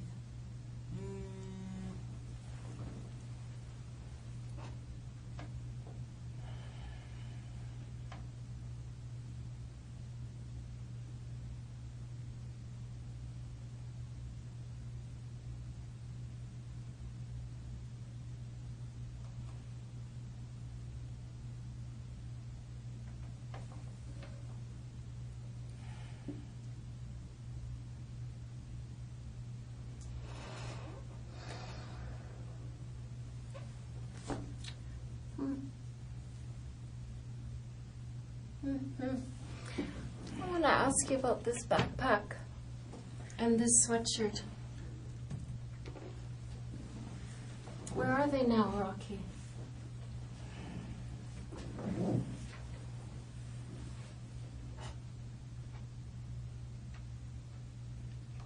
I mean, you don't seem like a guy to me who has a lot of clothes and a lot of things. Somebody who has money and stuff. Where are those things today?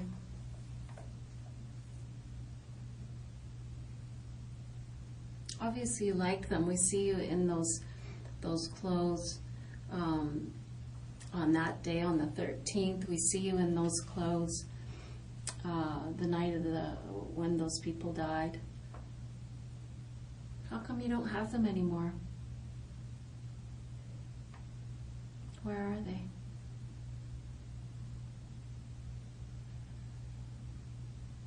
Give them away?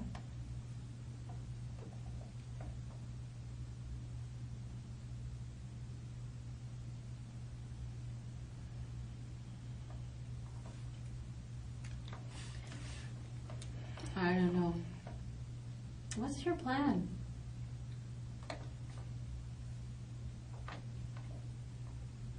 Do you care about what your family is going to do with all this? When they see this lady, who probably could be your grandmother, maybe not quite old enough.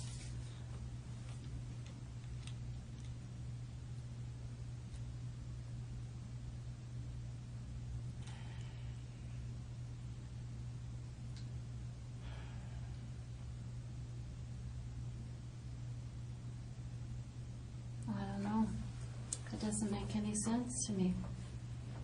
I wish we could have some understanding of why this happened. I mean, this is what people are going to wonder about. Your hat is right here.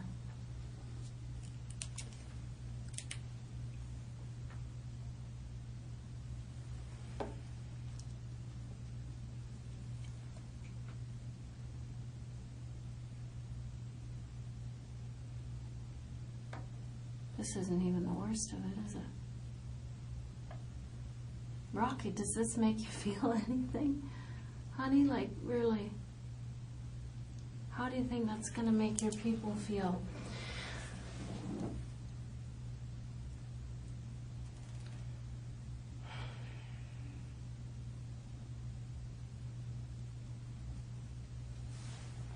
If you don't understand it yourself, that's okay, you know.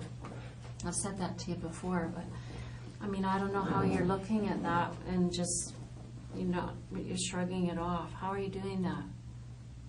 You feel anything? Do you feel any regret about that?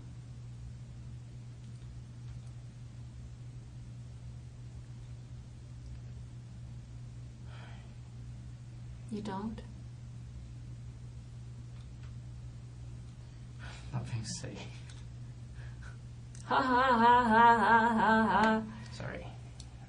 That is a bad habit, my friend. You look at this. This is a bad habit. Yeah. I have nothing to say. Why not? There is absolutely no downside What do you want to know? whatsoever. What do you want to know? I want to know why you went in there. There's something I can't say. Yes, there's tons you can say.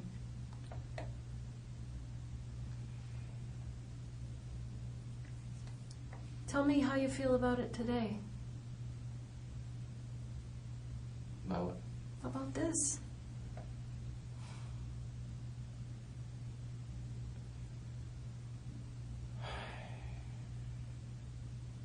You asked me what I want to know, and I'm asking you, I want to know how you feel about it today.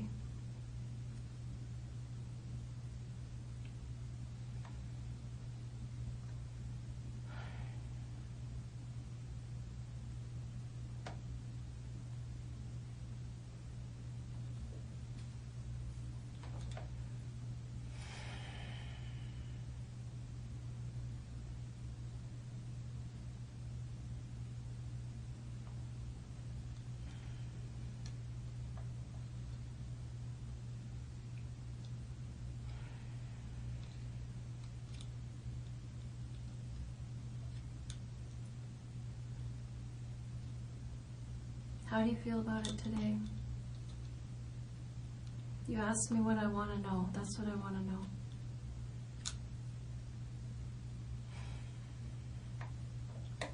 I couldn't say anything. I know that you feel that way, and I appreciate you sharing that you feel this is so overwhelming that there's nothing you can say to make it up. I totally No, there's understand. just nothing I could say. I know, there's nothing you can say to make this up, Rocky. Come on.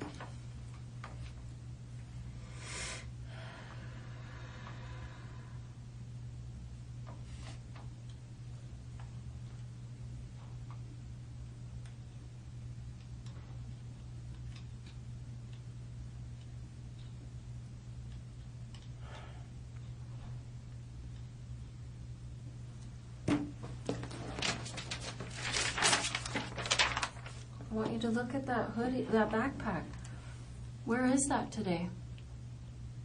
I know you had that with you that night.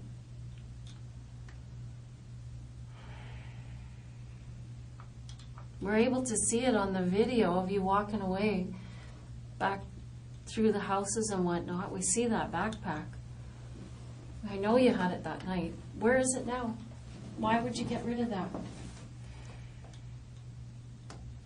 Doesn't seem like anything you'd get rid of. Seems like you had it weeks and weeks ago.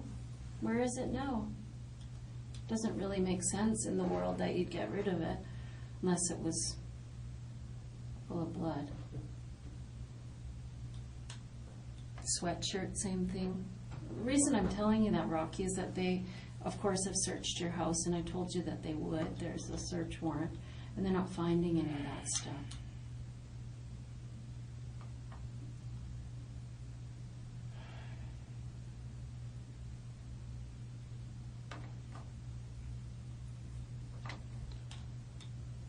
Rocky, when you say there's nothing that you can say about this, I know that it looks overwhelming and it feels overwhelming, and it is in terms of evidence and proving that you did this thing. You're very right about that.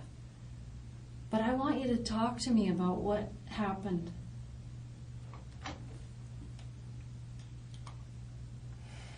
There's absolutely no reason not to try to garner some understanding and some empathy from people. If you just flipped out, let me hear it. Let me understand what you were thinking about.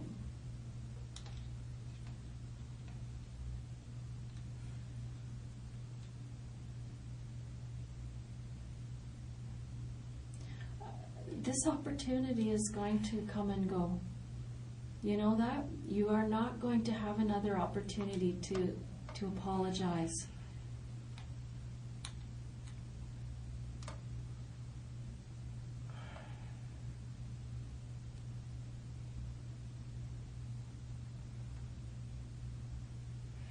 You are not going to save yourself from a murder charge by staying and not explaining this. This is it.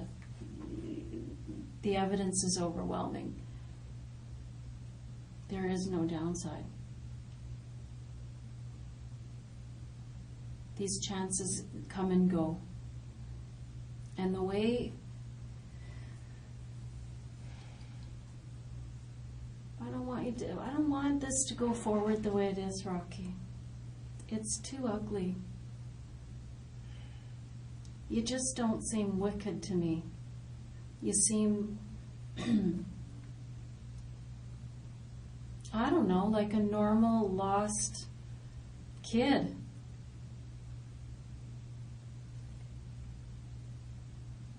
Is there something else going on I don't know about?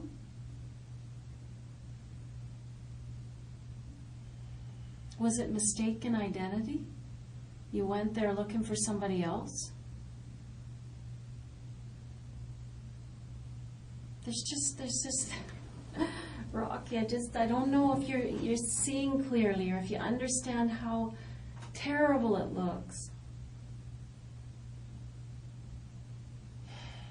An explanation would go a long way to assuage fears and make people feel better.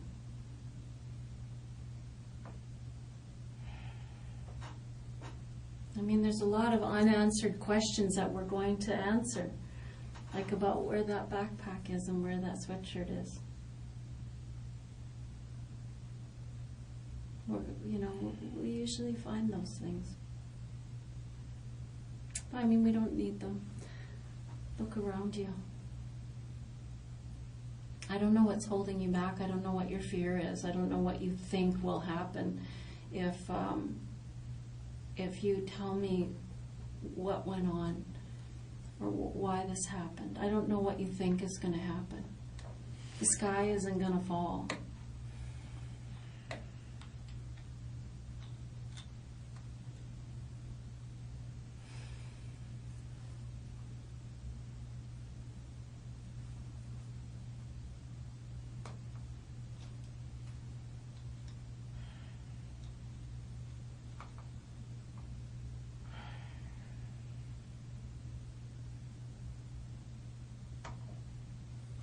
Your brother said he loves you no matter what.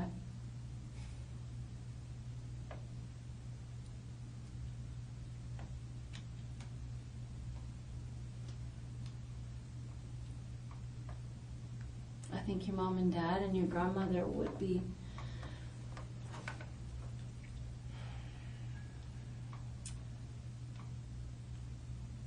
less embarrassed, I guess, if you were honest.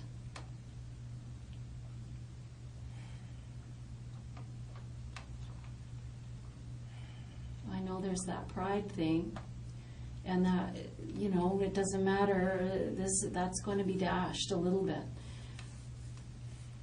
But in order for them to be able to say, well, at least we raised a son who is going to face his mistakes like a man, address something, do something for himself for a change, be independent, save the family that part of the embarrassment.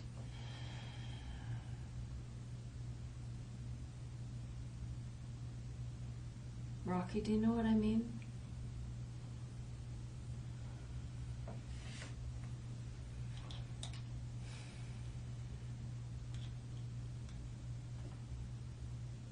I'll help you tell this story.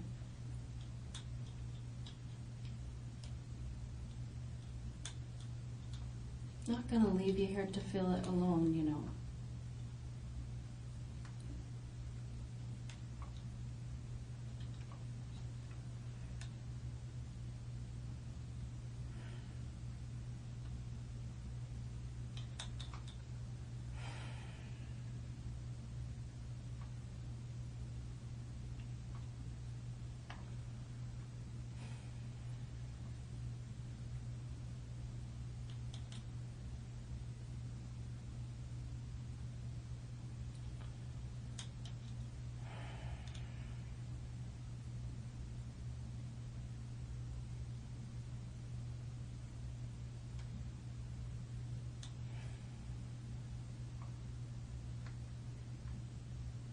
can tell that you want to talk about this. I really can. And I really can assure you that you're going to feel better when you get it out, Rocky. A lot better. I mean it. I'm going to help you tell this so that it helps people, like their families. Okay?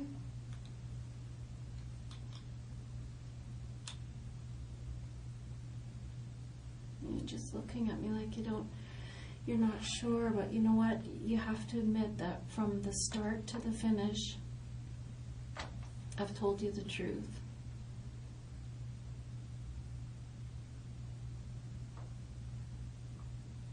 And I'm telling you the truth when I'm telling you that I'm going to help this part of the story go into the file, and it's not just this stuff in the file.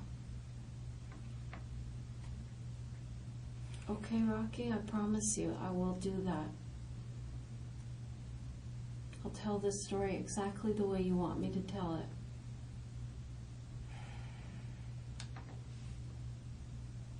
I can tell you're torn in half inside and it's a difficult decision, but there is no downside. I've said it 100 times. When a case is this complete, I don't know what you're protecting. What do you think will happen if you talk about this?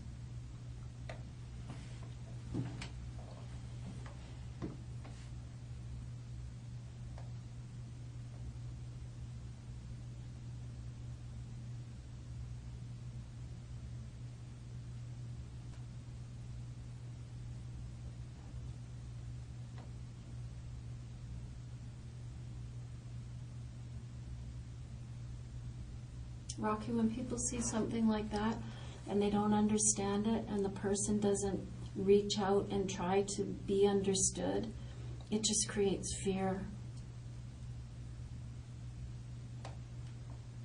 I don't know if that's what you wanted at the end of the day, was to be feared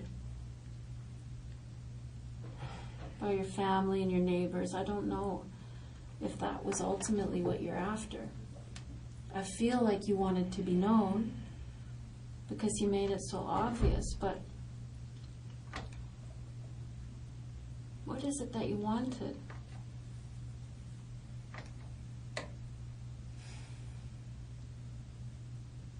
Can you tell me what you wanted? I have nothing to say.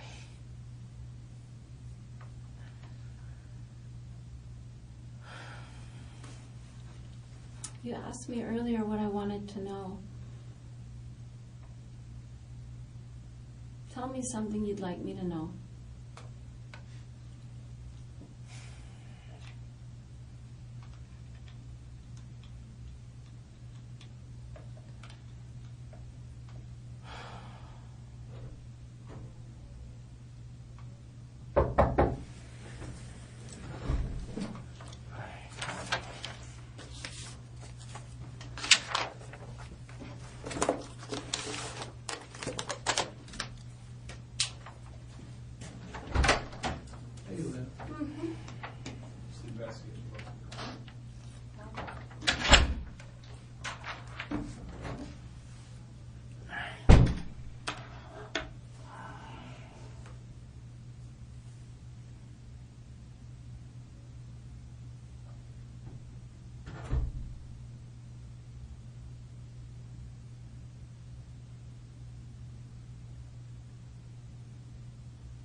So what Brian just told me is that our investigators just returned from Calgary, and they were talking with your brother.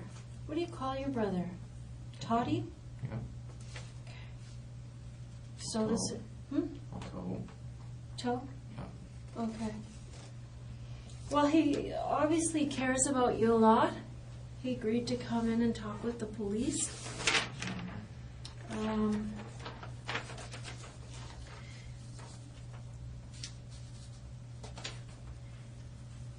He said it took you a little bit longer to get your degree, but you had to learn English at the same time.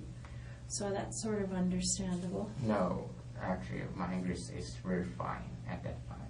But it just is, unless you guess what was the hours, so, got 7.0 points, or otherwise you need to take some, I don't know, EAP course, that kind of stuff. Just Okay. what it required. Okay. What do you think of this? What the others. Yeah, just that your brother has come in to talk about you. He said that you were born in Hong Kong and you came to Calgary when you were 18. Mm-hmm. That your mom is a Canadian citizen. Mm-hmm. And that your sister came to Canada before him.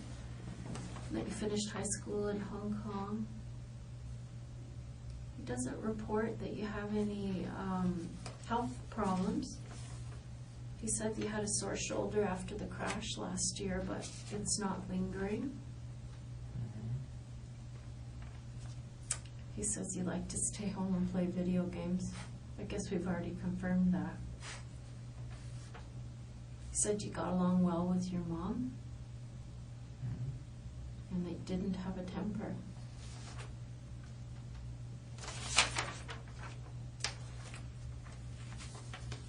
It says in here that your grandmother is 92. Unfortunately, it's 93. I guess your mom is out visiting with her now. And so the investigators are heading out to Toronto soon.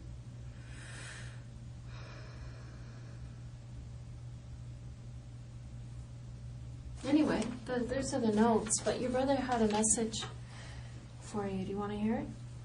Mm-hmm. Listen carefully because this computer's speakers aren't very loud.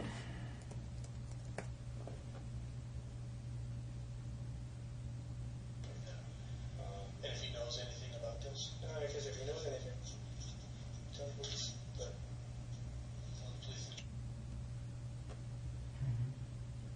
Yeah, I want you to tell the police the truth. Does that have any impact on you, Rocky? I have nothing to say.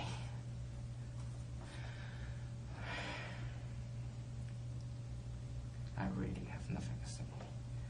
Hon, that's not true. You have everything to say. I want you to feel better. I want you to do well after this. I don't want this to be the only thing in your life that defines you. You know what I mean? A lot of people are involved in things that they're horrified by, and they change their lives. It's a line in the sand, and they change their lives, Rocky, and you can do that too. This doesn't have to be the only thing that we think of you. Do you understand that?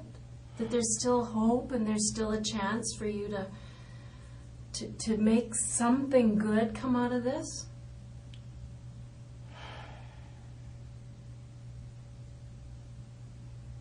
Your family's watching what you do from here forward. Your grandmother's watching what you do here forward. Come on, Rocky, you've got to do the right thing. I don't understand how this is difficult. It's very simple. It's very easy, actually. There is only one right thing to do.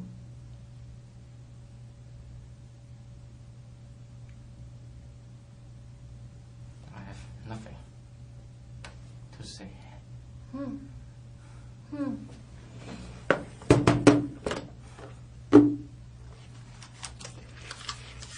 So Rocky, one more time then. Why is your DNA on this knife outside the house where these people were killed? Can I have an explanation for that? I have nothing to say. Rocky, I want you to notice that there's an image of you here at the Canadian Tire, and you are buying a hatchet, a pair of gloves, and a hat. The hatchet and the hat are at the house, the exact same make and model as you bought, and the same hat that you bought, same brand, same logo, same everything, is at the house where those people were killed. Do you have an explanation for that? I have nothing to say.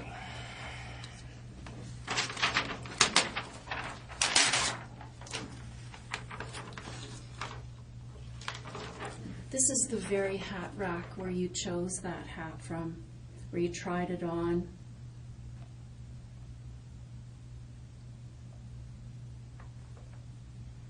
Put your forehead on the brim of it.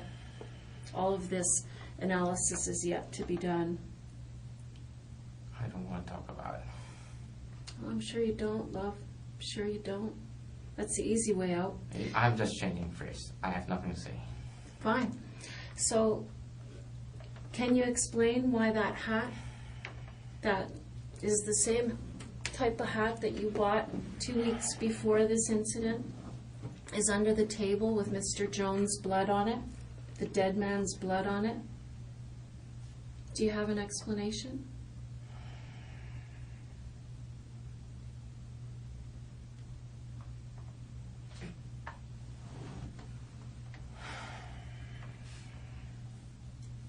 Do you have an explanation for this, Rocky?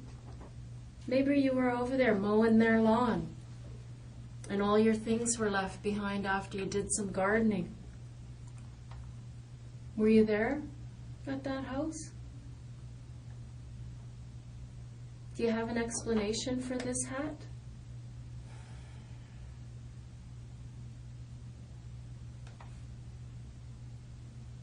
Rocky, do you have an explanation for the hat?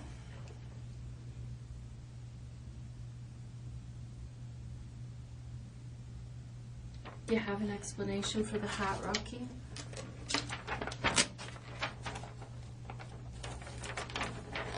It was found under the kitchen table with Mr. Jones' blood on it.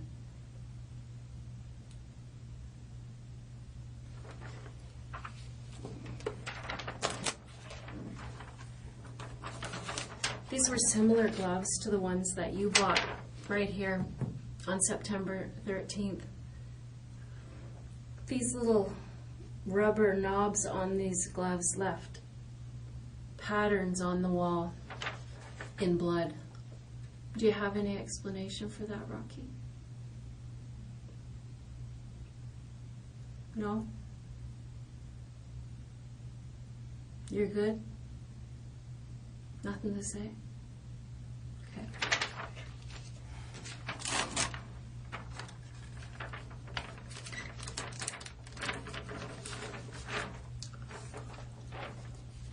Those images are clear as a bell. They're clear as a bell. Your backpack was even left here. We even have images of that, clear as a bell. That backpack is seen later in the neighborhood, walking away from that car. Do you have an explanation for that?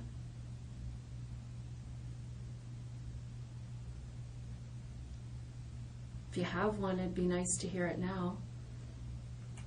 It doesn't really make sense if you have an explanation that could explain that, you know, this has nothing to do with you. Now would be the time, wouldn't it?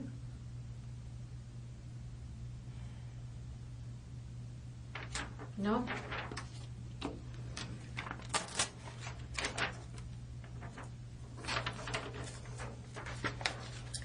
This hatchet here, it's the exact same make and model that you bought on September the 13th, sitting outside of the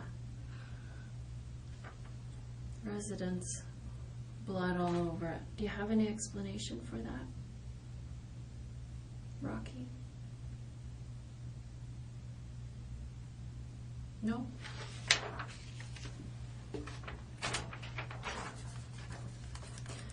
This is your receipt. You didn't take the copy at the time, but this is your receipt from September 13th that shows the items that you bought, being the hatchet, gloves, and hat. Thank you. Hold on.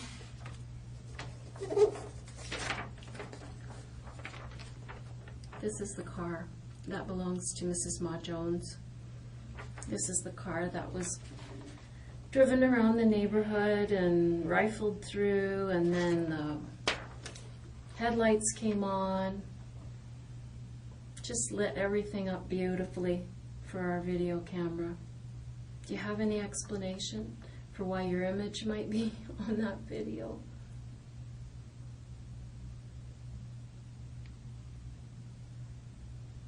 Cold as ice, eh?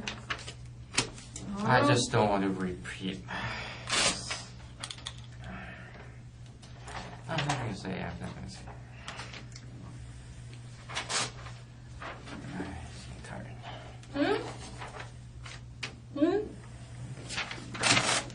Thank you.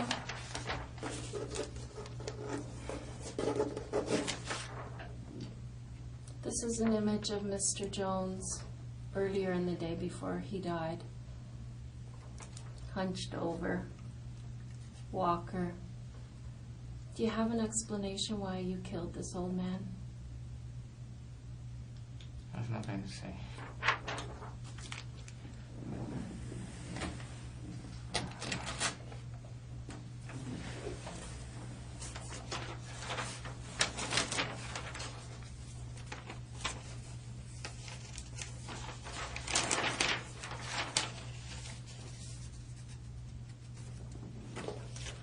This is the report from the autopsy where they took the fingernails off Mrs. Mah-Jones.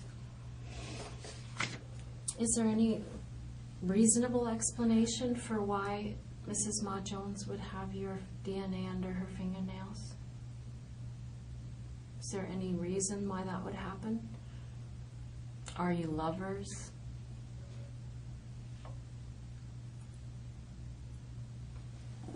Thought not. How are you? May I ask, how are you? How am I? Yeah. Perfect. What does that mean, how are you? How are you? Just asking your age. Sorry.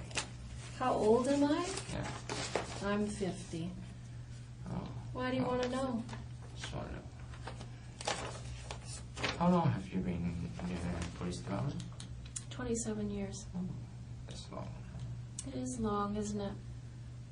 I'm going to tell you how long it is, Rocky. It's been a very long time when somebody is faced with something like this, that someone opts to sit coldly and offer no apology, no remorse, no... If I say, what? You're going to release me? No, it isn't about that. Don't you understand that after all this conversation, you're not being released? No matter what. I know. You've killed 2 people, man. You're not going anywhere. This isn't about being released. This is about helping other people. But you don't care about that. That's all I've been talking about all night, is you helping other people. You've done enough to hurt other people, that's for sure. But you're just sitting there coldly. I don't have anything to say. I don't really give a shit. You're not me. No, I certainly am not.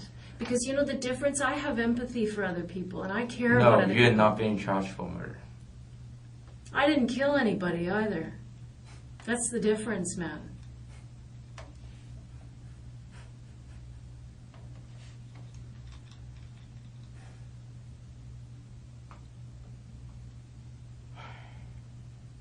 How you sit there coldly, I don't understand it, because it doesn't seem to be the person that your brother describes.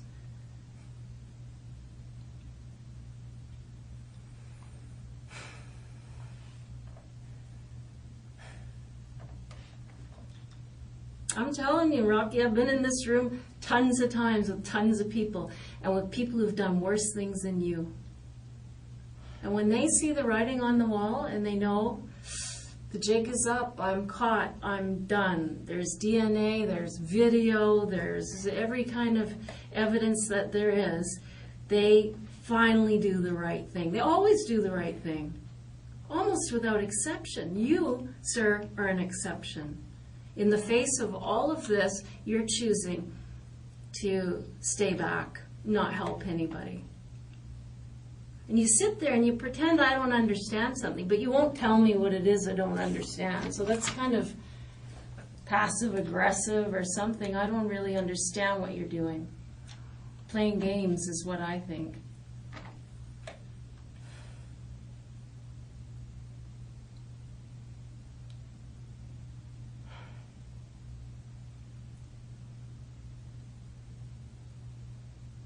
You just playing games, Rocky? Is that what it is? Like, this whole thing seems like a big game to you. You're laughing all the way through the interview here in the face of incredible amounts of gore and harm that you've caused, and you don't even seem to take it seriously. You're just giggling away there. Because that's not laughing. Oh, I don't know what it is. You're sure not explaining it. We're just left with what we see. And it's not an empathetic person. Yeah. It's not normal for you to be so cold. I don't get it.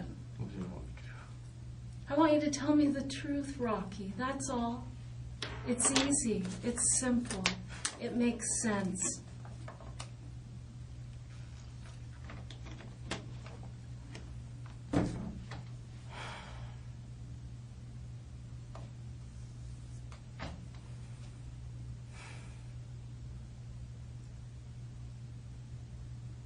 Just tell me the truth.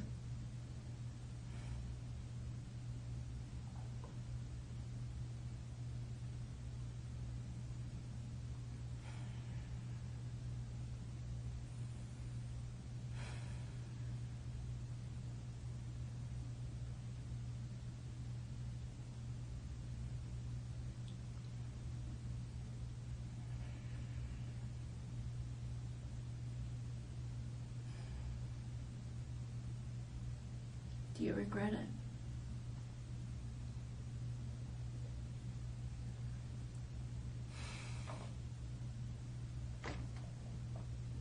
Do you feel sorry?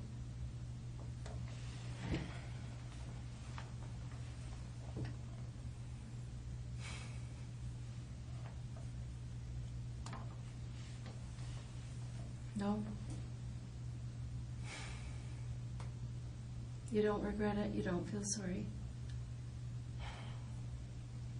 It's so simple to give people that amount of comfort, that little tiny step.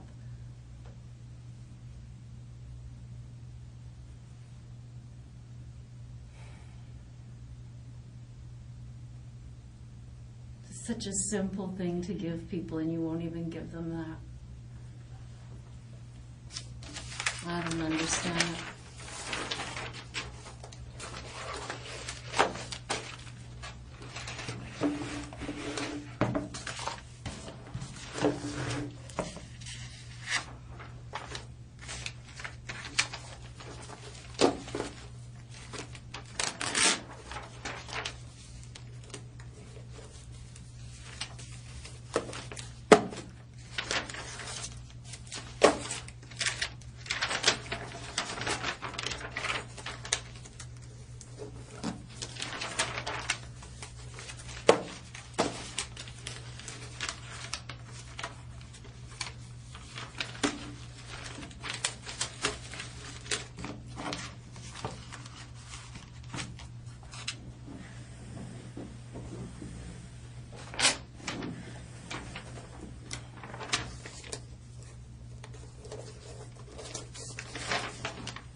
Anything?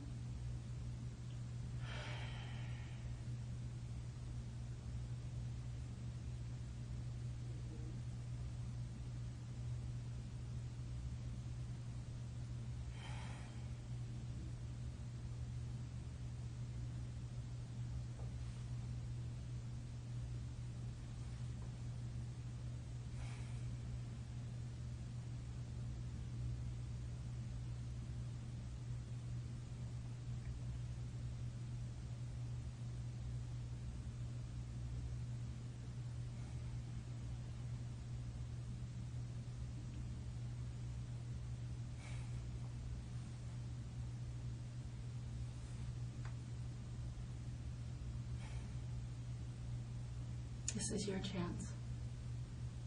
What do you want to say?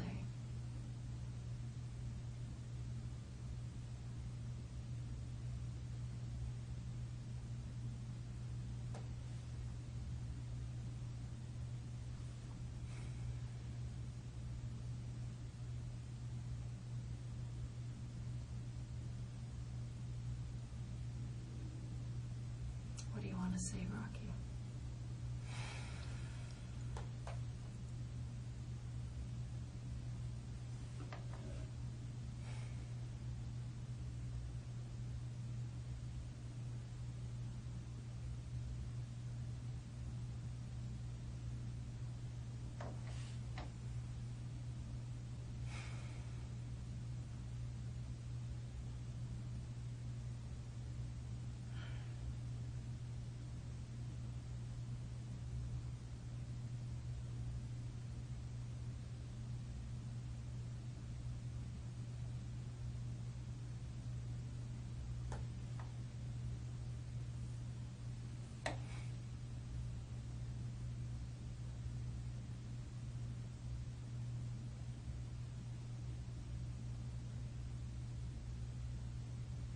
Tell me what you want to say.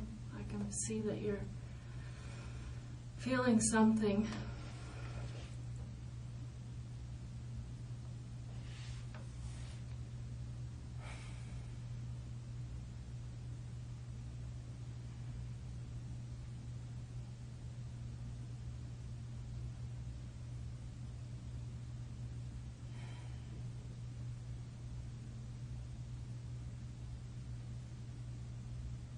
This is your chance, Rocky. If you want to say something, I would suggest that you say it.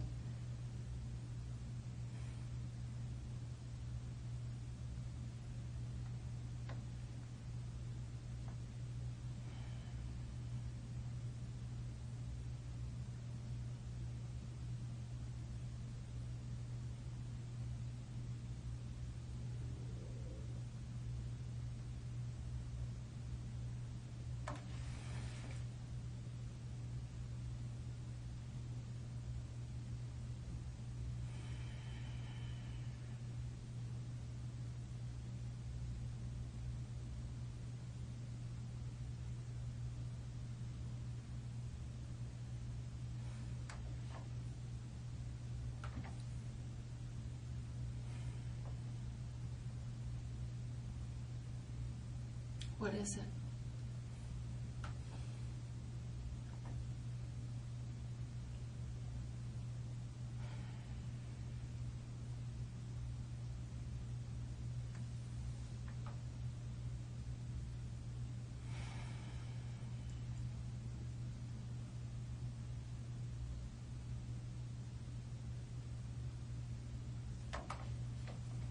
What is it?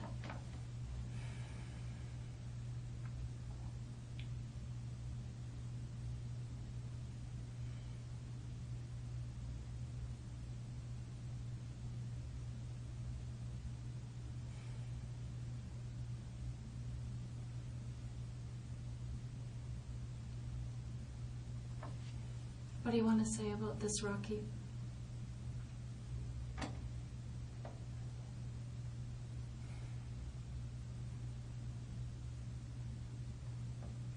I don't want you to walk out of here today saying, frick, I blew my chance to explain anything or apologize for anything or express some remorse, Rocky.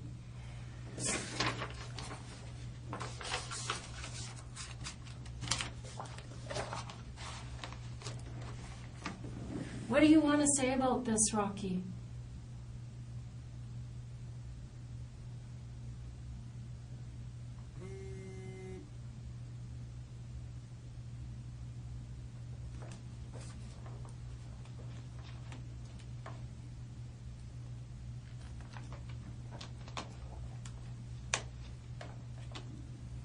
What do you want to say?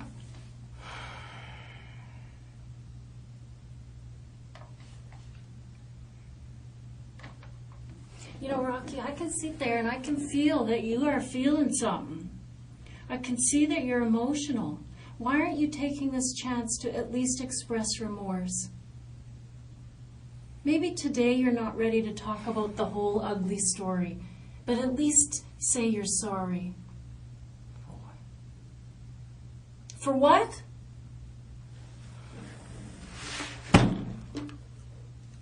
You're an animal.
15.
Rocky. So, Lawrence, Hi. this is Lawrence Louie. He's with the Forensic Identification Unit, Rocky. So you were asking earlier about the process. So what's going to happen now is that they're going to take some photographs of some of the marks on your body, and they're going to take your clothing and document all of that before they send you to jail. Okay, so they're going to do that across the room where there's no audio or video recording so that you can have some privacy there. But you will be under audio recording over there. Do I have the right to reject? No. No, we're gathering evidence and you're under arrest for murder ×2. So no, you don't have a lot of leeway at this time, that's for sure. Okay, are we all set to go over? Come on, Rocky. Okay, Rick. Just bring them back, you guys, if you can. Before that, You can I got go to the washroom? You can't go to the washroom beforehand. Yep. Okay. Rocky, whose shoes are those you're wearing? Mine. Abby's just going to use the washroom for a second.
So, Rocky, you were interested in the process, and so you're going through it now. So what they're going to do is they're going to wait for a wagon to show up, and they're going to take you off to jail, where they'll do some formal processing there, and then ultimately, probably tomorrow, you'll go out to another facility. Okay? Can I have anything to eat? I don't have anything to eat. Pardon me? Can I have anything to eat? Yeah, what would you like? Dinner. Well, I'll get you a snack for now, and they'll have to see if the jail will have something for you there. Is there anything else you'd like to say? Tape? Yeah, that's yours, right? Yeah. This is my room. Yeah. Do I need to bring this? You don't have to, but it belongs to you. If you'd like to take it, you can. Can I don't think I can keep it in jail, right? Well, they'll have a little bag for your effects, so you can take it. Yeah, your lawyer might want to see that. Is there anything else you'd like to know? I think you could take that back. Pardon? You could take that back. Yeah, we'll see. Okay, Rocky, well, good luck to you, hey? Okay.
Okay, Rocky.